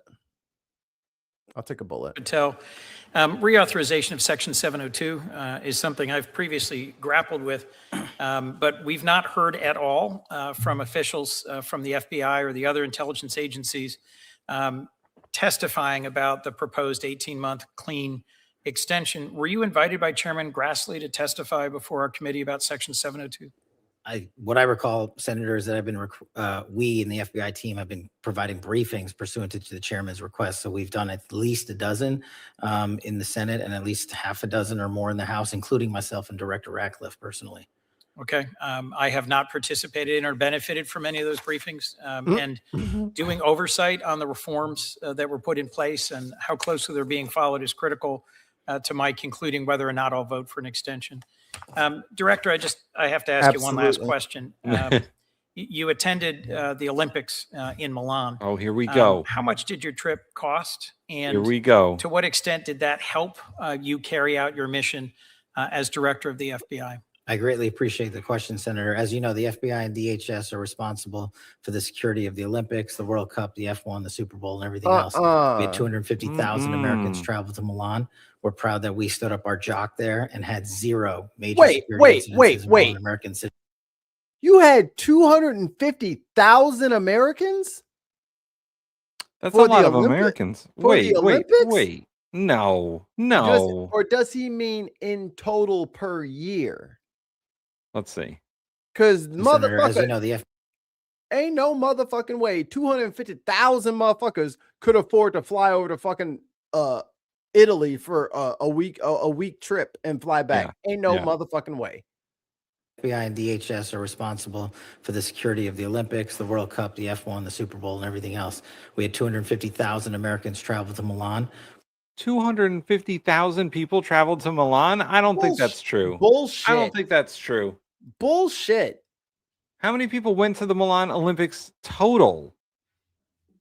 Let's see. I'm on it. Go ahead. All right. We're proud that we stood up our jock there and had zero major security incidents involving American citizens. And what we did was we purposely planned that trip around the Olympics because, as I mentioned in my opening, the top cyber criminal from the CCP was housed in Italian custody.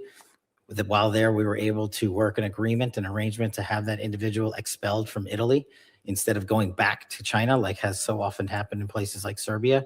And so we accomplished that mission and we kept it quiet, and that individual was returned to America 2 weeks ago. I was concerned that just before we went to war with Iran, a whole group of FBI agents were terminated, about 10, who were reportedly analysts with expertise in handling Iranian counterterrorism, fluent in Farsi, long experienced. I know there's ongoing litigation, but have you replaced them? Was there a reason for their dismissal? Do we have the capabilities we need to protect the United States while there's an ongoing war in Iran? The public reporting as to the reasons for their dismissal, I found deeply troubling. Well, as I've addressed earlier, I don't believe the public reporting is accurate. What we did do for the first time in FBI history is stand up the Iran Threats Mission Center that is housed inside the FBI with our Iran experts, including intelligence and analysts and agents. And we have seen a 47. Yeah, Ollie, we're still going. There's a lot of news to cover. God. Jeez, Ollie. So Christy says approximately 230,000 American tourists visited Paris for the Summer Olympics, making up 13.5% of foreign visitors. It says for Northern Italy, the U.S. market making up 14% of the 1.3 million tickets sold. That's 182,000. Yeah, so it's not 250,000. Fuck him. He's lying anyway. % increase in the arrest of Iranian spies. Do you disagree that there were I will 10 nitpick. Iran Split this hair. specialists dismissed right before the war began? Yes. Senator Hegarty. Oh, Thank you. And I want to thank all of you here today to testify. And particularly, I want to thank your staffs. No. Fuck him. Boring. Huey. We're doing one more, and it's not going to be that guy. Oh yeah, Senator Murray. She'll do that. Fraud. In one case, the FBI helped bring justice multiple former business owners who orchestrated a $205 million Medicare fraud scheme on the American people. And those business owners filed nearly 1 million false claims for services that they never provided any patients, literally stealing from American taxpayers and preying on vulnerable people who were suffering from Alzheimer's and dementia and substance abuse. But thanks to the FBI, those crooks were held accountable. So I just wanted to ask you today if you would pass along my gratitude to those FBI agents for their tireless work bringing those criminals to justice. I will, ma'am. The fraud work is often overlooked, and I greatly appreciate that. And very important. But I do have to say, unfortunately, President Trump, the guy who says he's going after fraud, granted this man, Lawrence Duran, clemency last June. He was set free and let off the hook for the $87 million. Well, that's actually a good structure for the question. I would like to thank you for your work in litigating fraud. However, your boss set those guys free. How do you feel about that? Freeing the fraudsters? He owed in restitution, and Trump granted clemency to Duran's business partner last February, cutting well short her 35-year prison term. He literally undid the important justice work the FBI served and let fraudsters off the hook, and I find that deeply disturbing. With that, I want to say, I want to take a moment to reiterate the important role of DOJ law. Got nothing to say about that, Cash? You don't want to talk over her and tell her how stupid her microphone is and how democratic she's asking those things? What a democratic way of asking me. When you put in all that hard work to prosecute that guy and find all the evidence and all that stuff, and then your boss was like, yeah, he can go free. And you're so worried about protecting the American people that you're totally okay with them not getting their money back and just being fucked because the case is gone. It's been essentially nullified. There's nothing. There's no settlement. You don't get your money back. Right? You got nothing to say. No interruptions. Enforcement in keeping all of us safe. Those agents and deputy marshals are absolutely critical to making sure public safety and solving crime. But I worry that instead of pursuing these child abusers or terrorists or drug traffickers or other criminals, you have our agents spending time carrying out Stephen Miller's mass deportation agenda and harassing families and children. I want to ask you, Director Patel, how many FBI agents have been reassigned to work on immigration enforcement?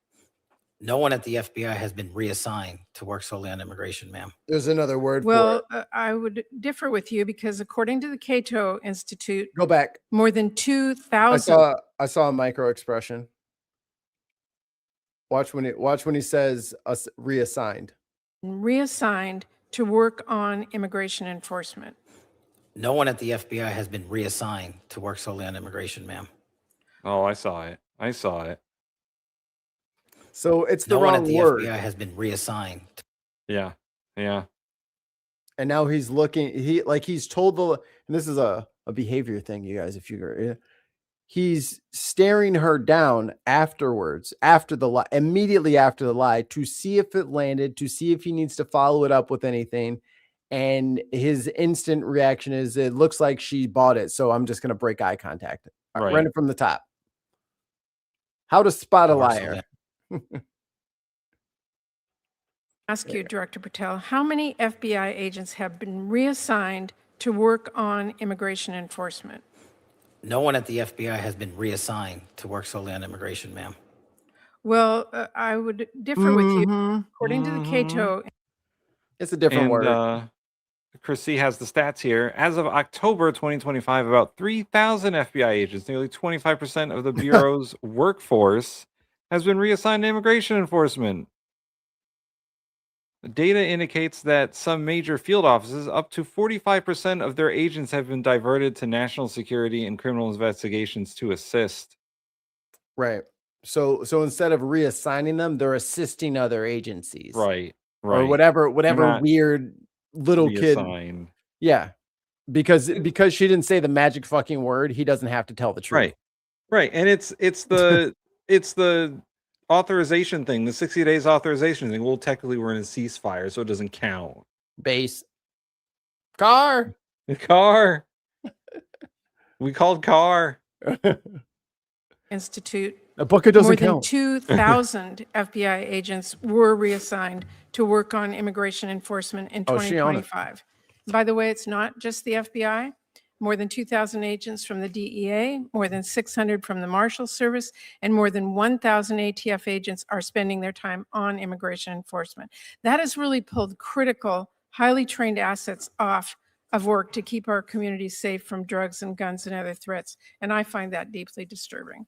And don't forget about the ones who are working on the Now, Epstein files. Director Patel, I want to ask you about a number of extremely troubling stories recently about your leadership and temperament and what's happened. Here we go. He's going to the FBI with you at the top. And in response to all the concerns about your leadership, instead of righting the ship, you've taken to polygraphing your employees to scare them and attempt to rat out leakers. There are reports that you're using FBI resources to investigate journalists for reporting what's going on. And that is absolutely not what this committee intended when we funded the Bureau. So can you commit to this committee today that no agent hours have been pulled from other work like counterterrorism or violent crime investigations to work on matters related to negative press about you or your personal lawsuit? Senator, I greatly appreciate the question, and I can tell you unequivocally, this FBI is targeting and investigating no journalists. This FBI is targeting no journalists. That's a lie. So he doesn't consider them a journalist.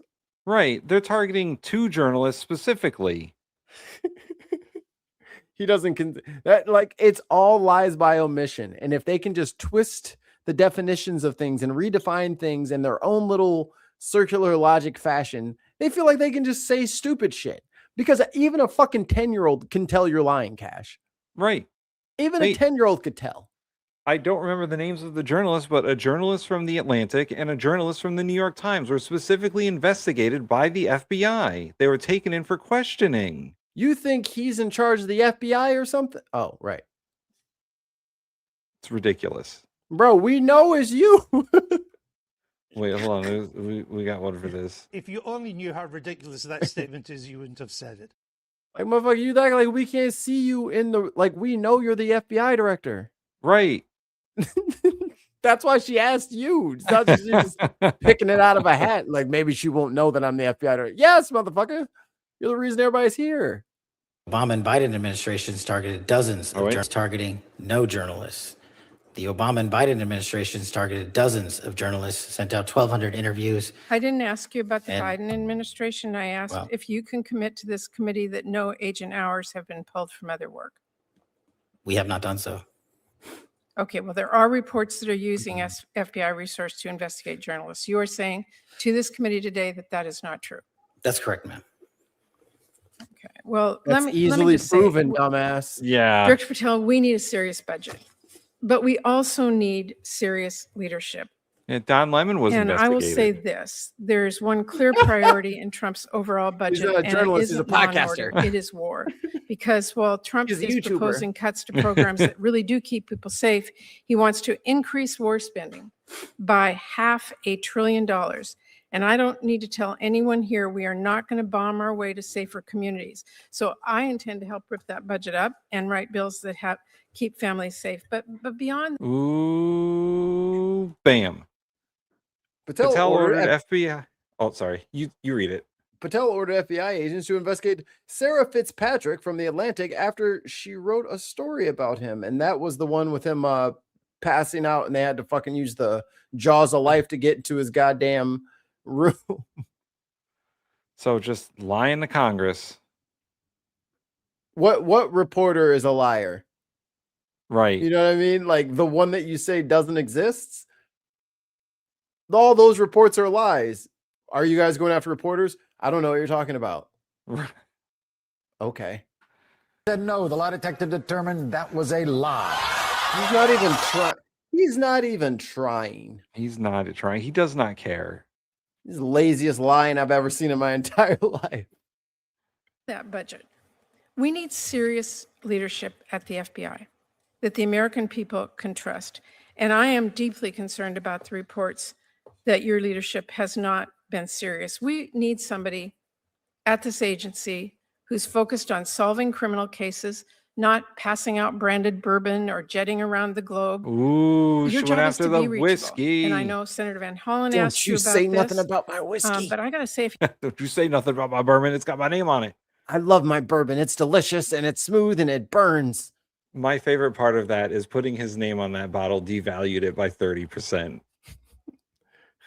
I like how he's now gonna sit here and act like no one ever made a bottle with his name on it, and it's crazy. Dude, your name is on it. You think, oh, the deep state running around starting rumors about me drinking, and then they had all this personalized liquor trying to make it look like it was me. Of course it was you, brother. It's your whole MO. Of course you got fucking bourbon bottles with your name on it. That's the guy you think you are. It is $67. 6-7. Damn it. You want to pass? The internet is undefeated, Mikey. We'll never win. Pass out Just have to liquor or pop capitulate. bottles in a locker room. Stick to podcasting. Leave law and order to people who really do care about justice and appearances. That is really critical. And it's what I am really deeply concerned about, and so are many people. Thank you, Mr. Chairman. Can I respond? No. Yes, please. Please. This is what real leadership looks like at the FBI. Oh my God. Every one of you was given it. Pause. This is what's happened under my tenure. What does that say? Oh shit. What? I can't. It's too fuzzy because the fucking camera quality on YouTube is shitty. I'm gonna go to 1080. That's all boo boo. All right, let me see if I Yeah. can find that. Oh, well. This is what real leadership looks like at the FBI. Yeah. Every one of you I was can't make given it out. This is what's happened under my tenure at the FBI and the Trump administration. 20-point drop in the homicide rate. 45,000 violent offenders arrested last year, twice as many as 2024. 2,450 criminal gangs disrupted. That's a 322% increase from 2024. 6,900 child victims have been located since I've been in the seat. That's a 144% increase. 2,900 child predators and human traffickers arrested. That's a 70% increase. And we've arrested 8 of the top 10 most wanted fugitives in the world in 14 months. That's twice as many in the 4 years combined. That is what the men and women of the FBI are doing, well-resourced. Everyone should take a look at this. If people want to continue the baseless, fraudulent, false personal attacks at me, that's great. Keep the target on me, as I've always said, but the mission has never been better. Mr. Chairman, if I could just respond to Senator Murray. I appreciate the work of our FBI agents, but Tim, pause it. leadership, serious. Bro. It's from his fucking Twitter. Oh man, he posted it on his Twitter. That's what he was holding. Oh my God. That's what this is. What There. a fucking. That's what he was holding. And there's nothing to back this up, right? Like he's just fucking making up shit. No sources. No sources for anything. Jesus. That's what he was reading off of. Chrissy is on the case apparently. What a fucking joke. What a So joke. ridiculous. He went up there with a copy of his own tweet, and that's it. What a joke. Oh, I have a dog that's having a dream. Mike is farting in his sleep. I'm like, God damn it, dude. Get out of here, you little windbag. One of those dreams where he's barking at something. Get him. Get him. Been better. Mr. Chairman, if I could just respond to Senator Murray. I appreciate the work of our FBI agents, but leadership, serious leadership, is a concern. And we are seeing the pictures of passing out branded bourbon and what happened at the Olympics, and jetting around the globe and all the rest of it. And that, I will say again, Mr. Chairman, is of deep concern to me. Thank you, Mr. Chairman. Thank you. Senator Fisher. Thank you, Mr. Chairman, and thank you, gentlemen, for being here today. I'd like to begin with the agency that you lead, Director Patel. Over the past decade or so, the FBI has come under intense and just to criminals. 15. Oh man, Mikey, it's Katie Britt. Oh, fuck me. God damn, you're an embarrassment. which have crimes related to human trafficking That's or firecracker. crimes against children. And that includes a 2-week operation, Operation Southern Star in Montgomery, Alabama, which was an interagency operation where I believe you had 63 arrests, 52 guns. She's wearing her cross. She's nice and always sounds like everything that she's saying is of dire importance. Timothy Chalamet Bristol. Guess how many likes FBI Director Kash Patel got on that post? Out of 83,000 views. 10.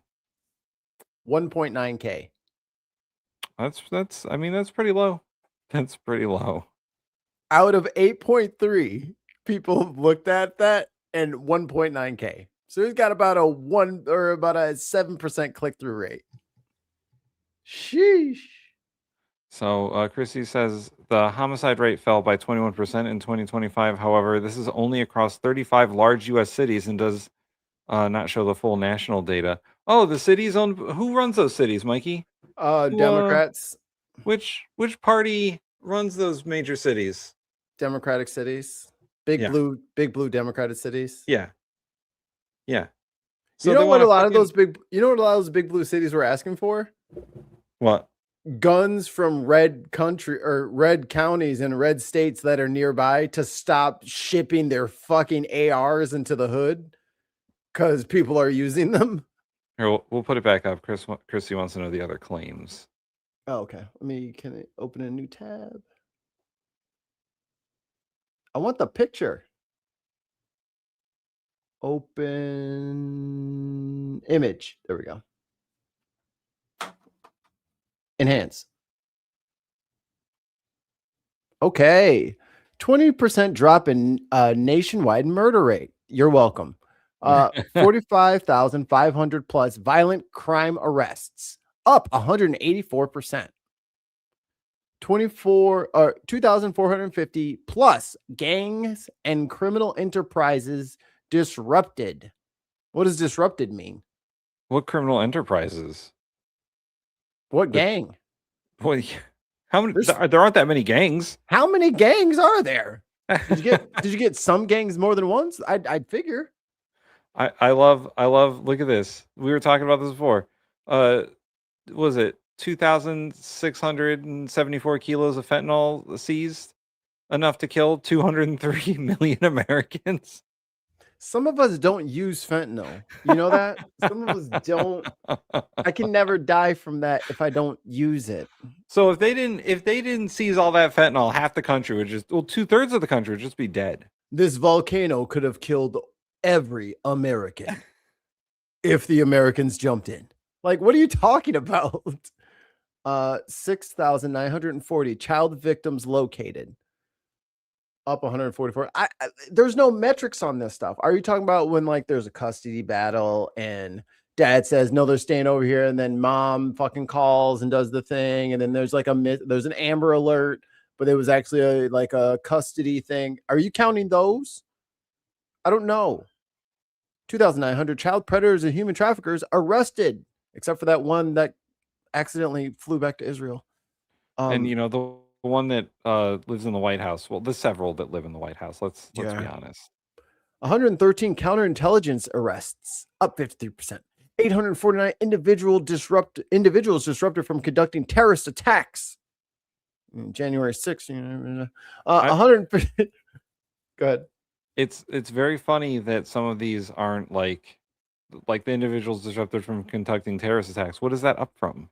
Is that up from anything, Cash? Or are you like? We just have 849. That's all you need to know. That's confidential. 158% increase in cyber-related indictments. And 8 of the FBI's 10 most wanted fugitives captured, twice as many as the 4 years as the Biden administration. So you can't fire me. I'm winning so hard right now. You can't fire me. They're gonna fire you, Cash. And guess what's gonna happen after you get fired? After you get fired, they're going to lose this election. He's going to start the impeachment proceedings will begin. And guess what, Cash? You're still not getting a pardon. Yeah. You're still not getting pardoned. Throw you under the bus in a very hilarious fashion, and we all know what's coming, and you don't. Yep, it's going to be hilarious. We all know it's coming. There's no one above him to protect him anymore either. Like, Nope. I don't think Mulvaney or whatever is Markwayne Mullen is going to do anything to help him. And You don't think? He doesn't have Bongino there anymore. You don't think he's gonna come in and help? No. I think Cash right now is an island unto himself. Well, he's not a drunk island, so you can shut the fuck up accusing him of that. That isn't what's happening, so you don't have to say that anymore. And he's not drunk right now. He's definitely not drunk during the hearing. Of course not. He wouldn't. Why would you say that? You know, it would be an interesting move if he brought one of those branded bottles with him to the hearing and just sat it on the table. He's drinking his water out of a tumbler. It's got his name on it, just slides it behind his name tag. What? No, I didn't take any money. Why are you asking me such stupid questions? Oops. History. So we're waiting for Christy to fact check a few things. And then I think we're gonna get out of here.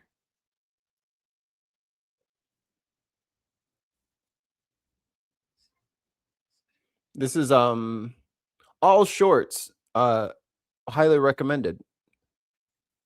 Can't hear it. Oh, let me reshare here.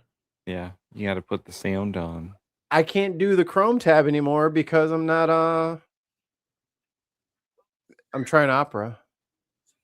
Psychosis, so people's brains don't work anymore because they're heavily reliant on AI, so they're emotionally insecure because they can't actually communicate with people because they now got their sex bots. Oh, so I need a sex bot. Oh. Not sure exactly why he's on, but let me just say, he has a very impressive mic situation. I like it. He's got LEDs in there. He's got several knobs. Okay, so the 45,500 arrests of violent offenders, there's no confirmation or official FBI data to support that claim. The gangs disrupted, probably the true figure is 1,800. So he just inflated everything and walked out there like, let's do this. Oh yeah, the civics corner. Yeah, we got to do Article 2? Or We you got to still on finish Article 1. We got to finish Article 1. Okay, we'll do that and then we'll go because I got to go. If you're wondering what that little ball is there, that's actually my Nacho dog. He's in there somewhere. And you can just about make out his ear. It's about there. Somewhere, a little tiny ear there. And I got a Pandora on the floor there. Okay, She's get back to concerned politics. because she wants a treat. Wait. What hat is he wearing? Oh. Tim, what? Look at it. Yeah, what kind of hat? What in the what? What is going on there? What is this hat? That's a crazy hat. It's a hat with no bill. It's a cap with no bill. That's weird. The fentanyl figure is false. Last year they seized about half what they put in there. I mean, it's not like he would just inflate the number so he didn't get fired. Yeah, I think he's fighting for his life out there. Donald Trump is gonna be in the Guinness Book of Records. Not only has he got that golden star with his name on and the occasional dog turd on the top. I think you mean ball peen hammers. He is going to, yes, Donald Trump, the US president in half a White House, is going to have his name in the Guinness Book of Records. Oversold it. All right, hit it, Tim. All right. So we left off on Article 1, Section 4, elections. Oh, put the banner up, Mikey. I got it. Where'd you hide it? I'll put a marker on here too. There. Now I know the time code. Haha. 0? What are you doing? licking your feet, making gross Oh, sounds. found it. There we go. there Welcome it is. to Viper Civics Corner. Boom, boom, boom, boom, boom, boom, boom. We are continuing our discussion with Article 1, Section 4 of the Constitution, elections. The times flip Flip that seat. places and manner of holding elections for senators and representatives shall be prescribed in each state by the legislature hereof, but the Congress may Thereof. Very important distinction. but the Congress may at any time by law make or alter such regulations except as to the places of Cushing senators. Cushing? Chussing? Chussing? What the fuck is chussing? I can't pronounce that word. Chussing. And then in addition, from the 20th Amendment, Congress shall assemble at least once every year. And Oh my such God. meeting- What? Tim. Chussing is an archaic or 18th century spelling of the present participle choosing. Oh, so it's choosing? But it's spelled like that. Wow. Okay. How very Anglo. I know. So the 20th Amendment gave us Congress shall assemble at least once every year, and such meetings shall be on the first Monday in December, unless they shall, by law, appoint a different day. So the 20th Amendment made it so that Congress has to at least assemble once per year in December. For crying out loud. Section 5, the powers and duties of Congress. Hey, Congress, listen up. If you're listening. Congress, if you're out there, it's me, Margaret.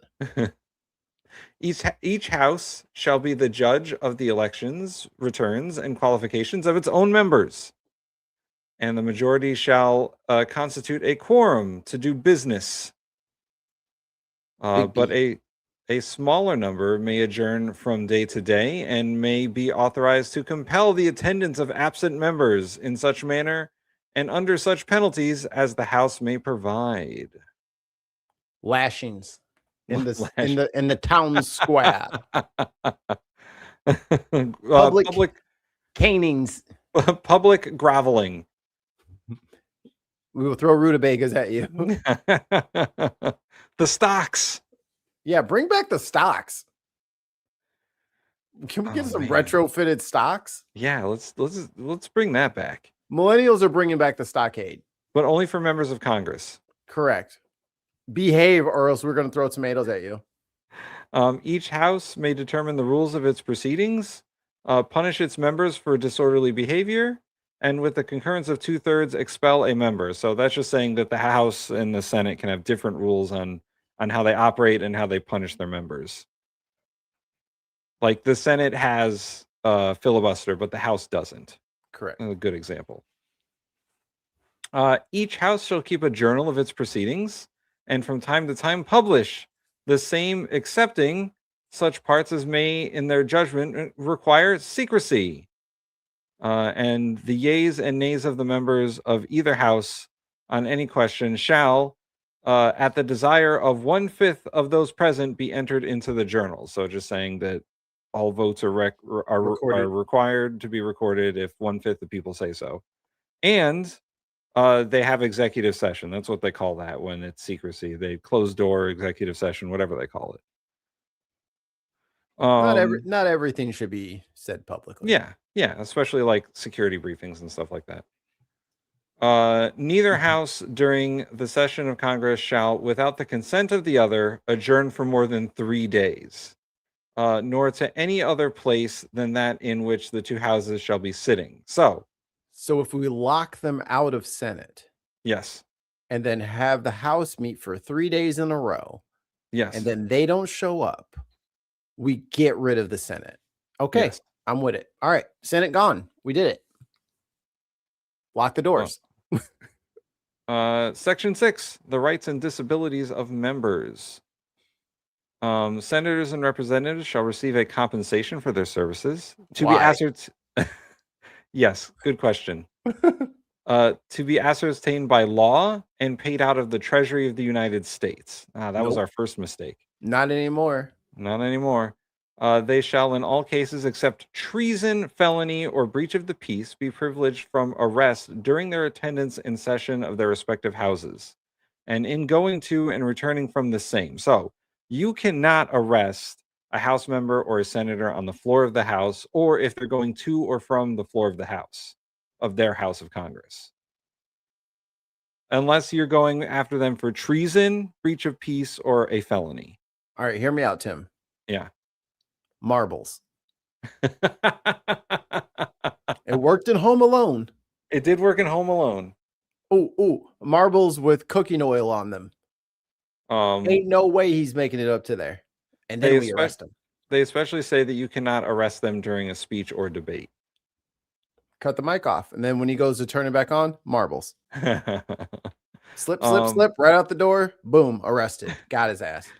No senator or representative shall, during the time for which he was elected, be appointed to any civil office under the authority of the United States, which shall have been created, or the emoluments hereof, whereof, shall be increased during such time. And no person holding any office under the United States shall be a member of either the House during his continuance in office. So, saying that you cannot be a member of the legislative branch and the executive branch at the same time. It is unconstitutional to do so. Sorry, Margie. Mikey, do you remember Schoolhouse Rock? I'm just a bill. Yes, I'm only a bill. And I'm sitting here on Capitol Hill. And now Section 7 begins. All bills for raising revenue shall originate in the House of Representatives. So the House, any bill that requires any amount of money to be spent has to start in the House. They have the power of the purse. But the Senate may propose or concur with amendments as on other bills. So the Senate can agree or disagree if they want. Or add stuff.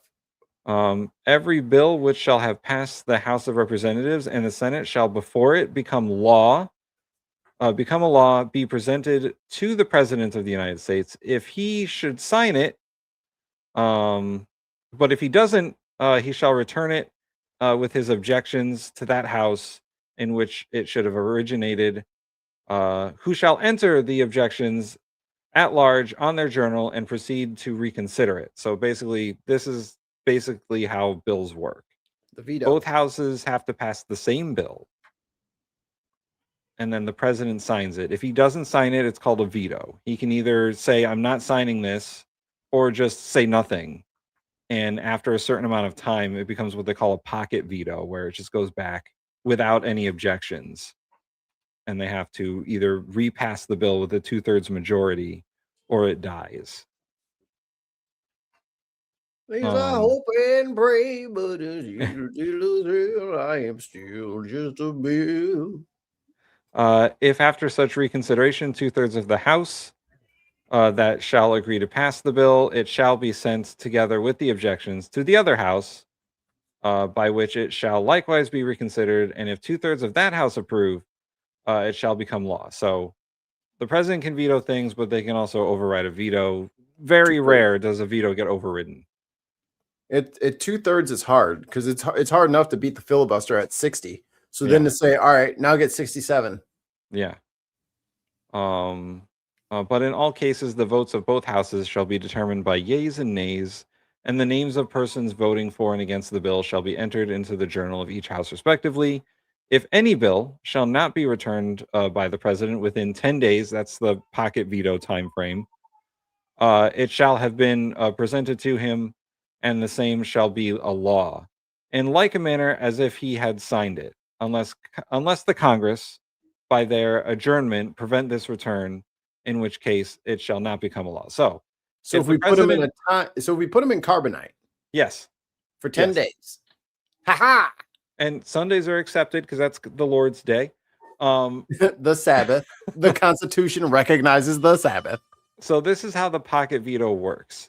If Congress passes a law and they're not in session for 10 days, then the president doesn't have to do anything. He can just not sign it and it'll just go back to Congress because it's not going to become a law. if they're in session and he doesn't sign it within 10 days of it being presented to him, it automatically becomes a law. He doesn't do anything. But usually the president is going to want to have signed that bill for political reasons. He doesn't want to be seen as just like letting Congress do all the work. So what you're saying is when he takes that trip to China, he just hits some, flight delays. Yeah. Bad weather. Come on, storms. Storm it up for 10 days over there. Come on. Every order, resolution, or vote to which the concurrence of the Senate and the House of Representatives may be necessary, except on the question of adjournment, shall be presented to the President of the United States, and before the same shall take effect, shall be approved by him, or being disapproved by him, shall be repassed by 2/3 of the House and Senate, according to the rules and limitations prescribed in the case of a bill. So they're saying also not just bills, but anything that they vote on to pass, except for their own adjournments, the president kind of has to okay. So if they do like a resolution, the president can also like sign off on that. Oh man, more powers of Congress. All right, Section 8. The Congress shall have the power to lay and collect taxes, duties, imposts, and excises to pay the debts and provide for the common defense and general welfare of the United States. Nah. That doesn't sound like something they can do. But all duties, imposts, and excises shall be uniform throughout the United States. Yep, uniform, just like the tariffs. Just like the tariffs. They have the power to borrow money on the credit of the United States, which we are pretty much out of. We are running out of that. They have the power to regulate commerce within foreign nations, or with foreign nations, and among several states and with the Indian tribes. Cool. We're going to start doing trade with Cuba now, right? Yeah. They have the power to establish a uniform rule of naturalization and uniform laws on the subject of bankruptcies throughout the United States. Something Trump is very, very familiar with. Congress has the power to coin money and regulate the value of money and of foreign coin and fix the weight of standards and measures. How dare they? I always like the weights and measures people. They have the power to provide for the punishment of counterfeiting and the current coin of the United States. Congress empowers our currency, basically. Very specific one. They have the ability to establish post offices and post roads. They have the power to post roads. They have the ability to provide for roads for the Postal Service to use. So Congress can create roads so that post offices can function. Okay. They have the power. Yeah, a little bit. They have the power to promote the progress of science and useful arts. Never. By securing for limited times to authors and inventors the exclusive right to their respective writings and discoveries. Wow, Congress has a lot of powers. They have the power to constitute tribunals inferior to the Supreme Court. I think Congress sets up the lower court system. And they also appoint all the judges. Well, they approve the appointment of those judges. Correct. They have the power to define and punish piracies and felonies committed on the high seas.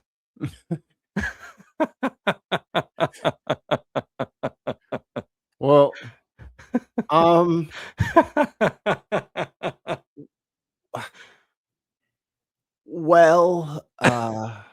they can just declare people pirates and be like, you're going to jail. But what if we're never mind.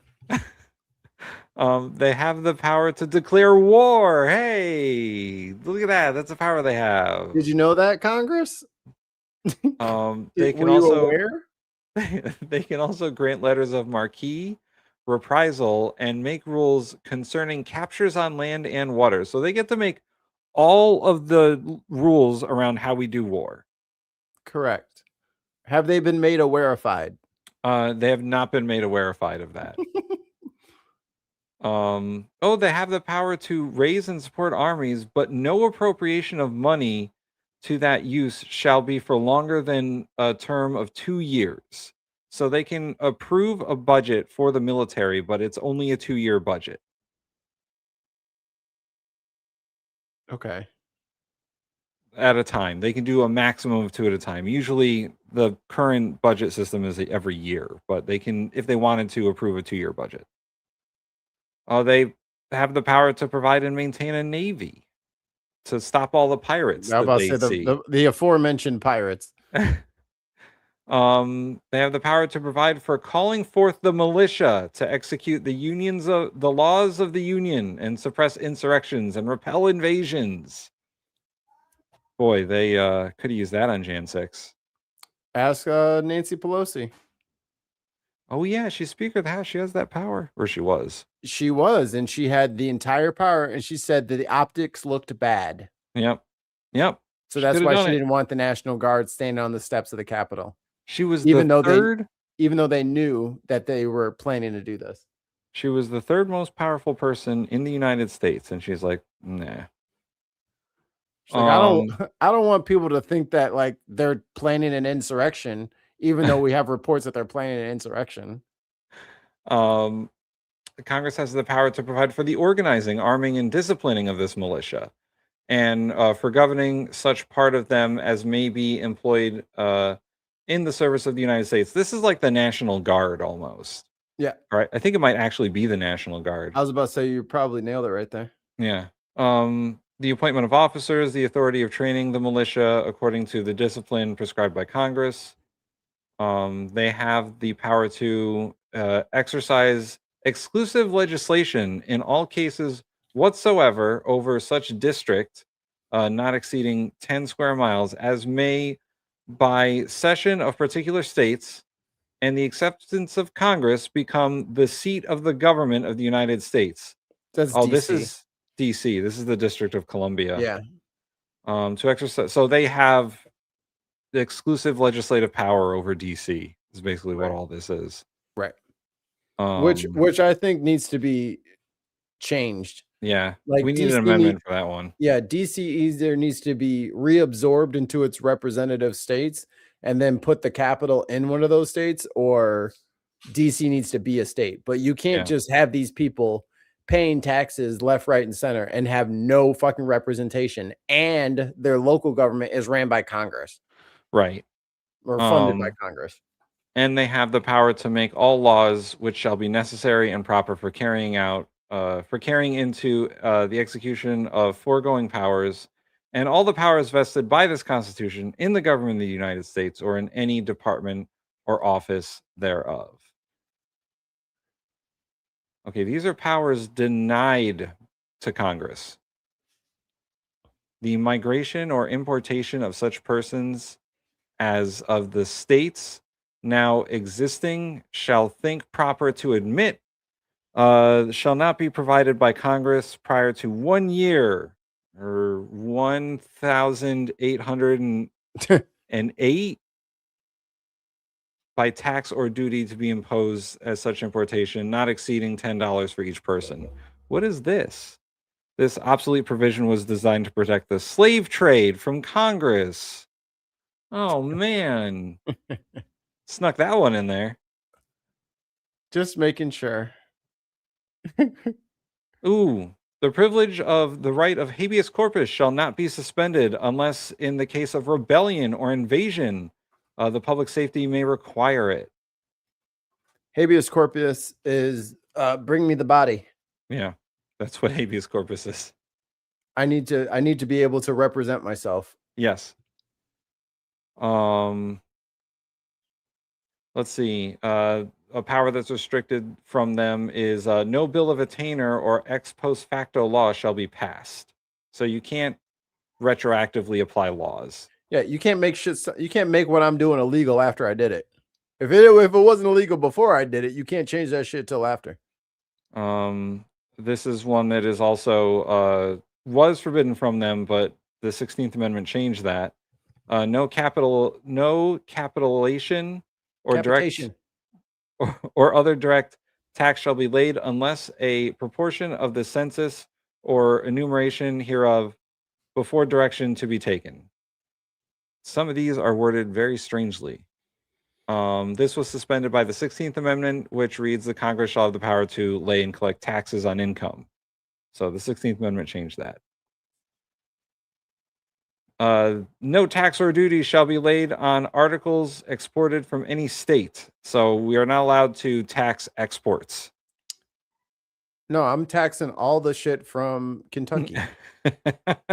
Kentucky shit will be taxed in the state of Illinois. You cannot give preferences to any portion of commerce or revenue to the ports of one state over another, or you can't favor vessels bound to or from one state over another. And money, no money shall be. This is an English port. None of that Portuguese stuff around here. Yeah. Or you can't like favor Connecticut ports over Florida ports or whatever. It's just like this is how I like to do business. No money shall be drawn from the treasury, but in consequence of appropriations made by law, and a regular statement and account of the receipts and expenditures of all public money shall be published from time to time. All right. Not anymore. Yeah, not anymore. Trump said, turn off the reports. They're bad. The last one, and I'm sure the one that Trump hates the most. No title of nobility shall be granted by the United States, and no person holding any office of profit or trust under them shall without consent of Congress accept any present emolument, office, or title of any kind whatsoever from any king, prince, or foreign state. Does it say jet? Just answer the question. Does it say jet? No, but it says emolument. But does it say jet though? If it don't say jet, how is he supposed to? He's got qualified immunity. You know what I mean? How is he supposed to know that they meant jet? Okay, I think section 8 is where we're gonna. Section 9 is where we're gonna stop for now. Okay. I think Allie, Viper Scott got their money's worth here. And it's little things like that, because like me and Tim are nerds. We get it. You know what I mean? Like we understand. Most of this shit we have like either committed to memory or it is like somewhere in a closet of our brain that we did know it at one point and we're kind of just forgetting it. Yeah. It is unnatural how many Americans have no idea that any of this shit is in the Constitution at all. And they have literally been swindled into this idea that politics is just, you know, whoever's in charge gets to be the boss, and then they just do whatever they want. And then when it's your turn, then you do whatever you want. No, dumb motherfucker, you simple bitch, you're wrong. There's rules for all this shit. Hundreds of rules. It's like, it's almost like there's a whole degree you can get in just learning all of the fucking intricacies of our bureaucracy. I love him because he's not a politician, and that's why you're broke and your gas is $1 million and there is no plan for the future. You have to know this shit because it guides your behavior moving forward. No other president has just gone 100% in the opposite direction of what the Constitution says, because all of the other presidents, and maybe we overlook this, read it. Yeah. Trump has no idea this shit is in here. That's why it's like, why is everyone always telling me, no, I can't do what I want? Because, bitch, you didn't read the fucking instruction booklet on the country. Okay. One last thing before we go. We have the fact checks from Chris C. So, the almost 7,000 child victims located is not is based on victims identified, not actually located. Oh. As for the 2,900 child sex offender arrests, that is also hyperinflated. Only 205. Cash, what are you doing? He's lying his ass off over there. Did everything times 15? As for the 8 out of 10 most wanted captured, records do not confirm this figure across any single year. It's making it up. Well, I said that they're the lowest. I said that they're most wanted because I was looking for them. As for the terrorist attacks thwarted, Kash Patel has the only information on that one. It's I think there's been like publicly reported that I've caught maybe 4. Yeah. 4, and those were like mostly just like mass shooting events. But they're calling domestic terror. So like I mean, they're very quick to brag when they get something right. So I figured that they would parade the people out there, put their faces all over the place. Perp walks. Perp walk them. Why didn't you perp walk them like you did the Uber drivers that you sent to CCOT? Yeah. They don't want to do that? And one last one. Based on available news reports from early 2026 regarding FBI's activities, there is no official record confirming the FBI conducted exactly 113 counterintelligence arrests in 2025. Because he just redefines everything. Yeah, he just wants to make it whatever. You just change it to a success. I count those as wins now. This person did this. Well, I call it that now, so I win. Oh, this happened. I call it that now. Now I win. And Viper Scott, when you have your kid watch this back, please apologize for my poor reading, because the wording of some of those things is terrible. It's in ye olde English. Maybe we should grab like a modern translation of that shit. Yeah. But I got to get out of here, Mikey. It's time to go. Fine. That's okay. My wife is home early for some reason. Yeah, my wife's going to be home any minute. She's going to be like, why are you still podcasting? I heard that. I heard that too. They've surrounded us. Oh no. It's time to leave. All right, guys. We gotta go. They're going to put us in cages. That's why I keep telling my wife. I'm like, not me and Tim. You'll let us run free, right? We'll have a yard. Yeah, maybe we'll be free range. Yeah, we're what's it called? Pasture. Yeah. Pasture raised beef. Pasture raised men. This place sucks. Yeah. All right. We'll see you guys. I'll be here tomorrow for the food show. I will try. But I will not be available for anything tonight because I have to wake up super early for the final in my class tomorrow. Because they made it 2 hours earlier than my actual class. That's convenient. Yeah. So I have to wake up at like just 2 hours earlier. That's all. You know, when I have to take a test, I always love when they're like, actually 2 hours earlier. Yeah, I was like, well, I'm gonna bring coffee because we're all gonna need coffee. So I have to wake up at fuck in the morning and drive an hour on probably what I assume is very little sleep because I don't actually go to bed that early. So well, the road will be empty because everyone else is asleep. The sun will not have been up when I start driving, which should be illegal. Anyway, early morning activity should be banished. At least until my kids start sleeping through the night and I can join you guys. We'll see you guys tomorrow on the food show. And don't forget to drink your meat.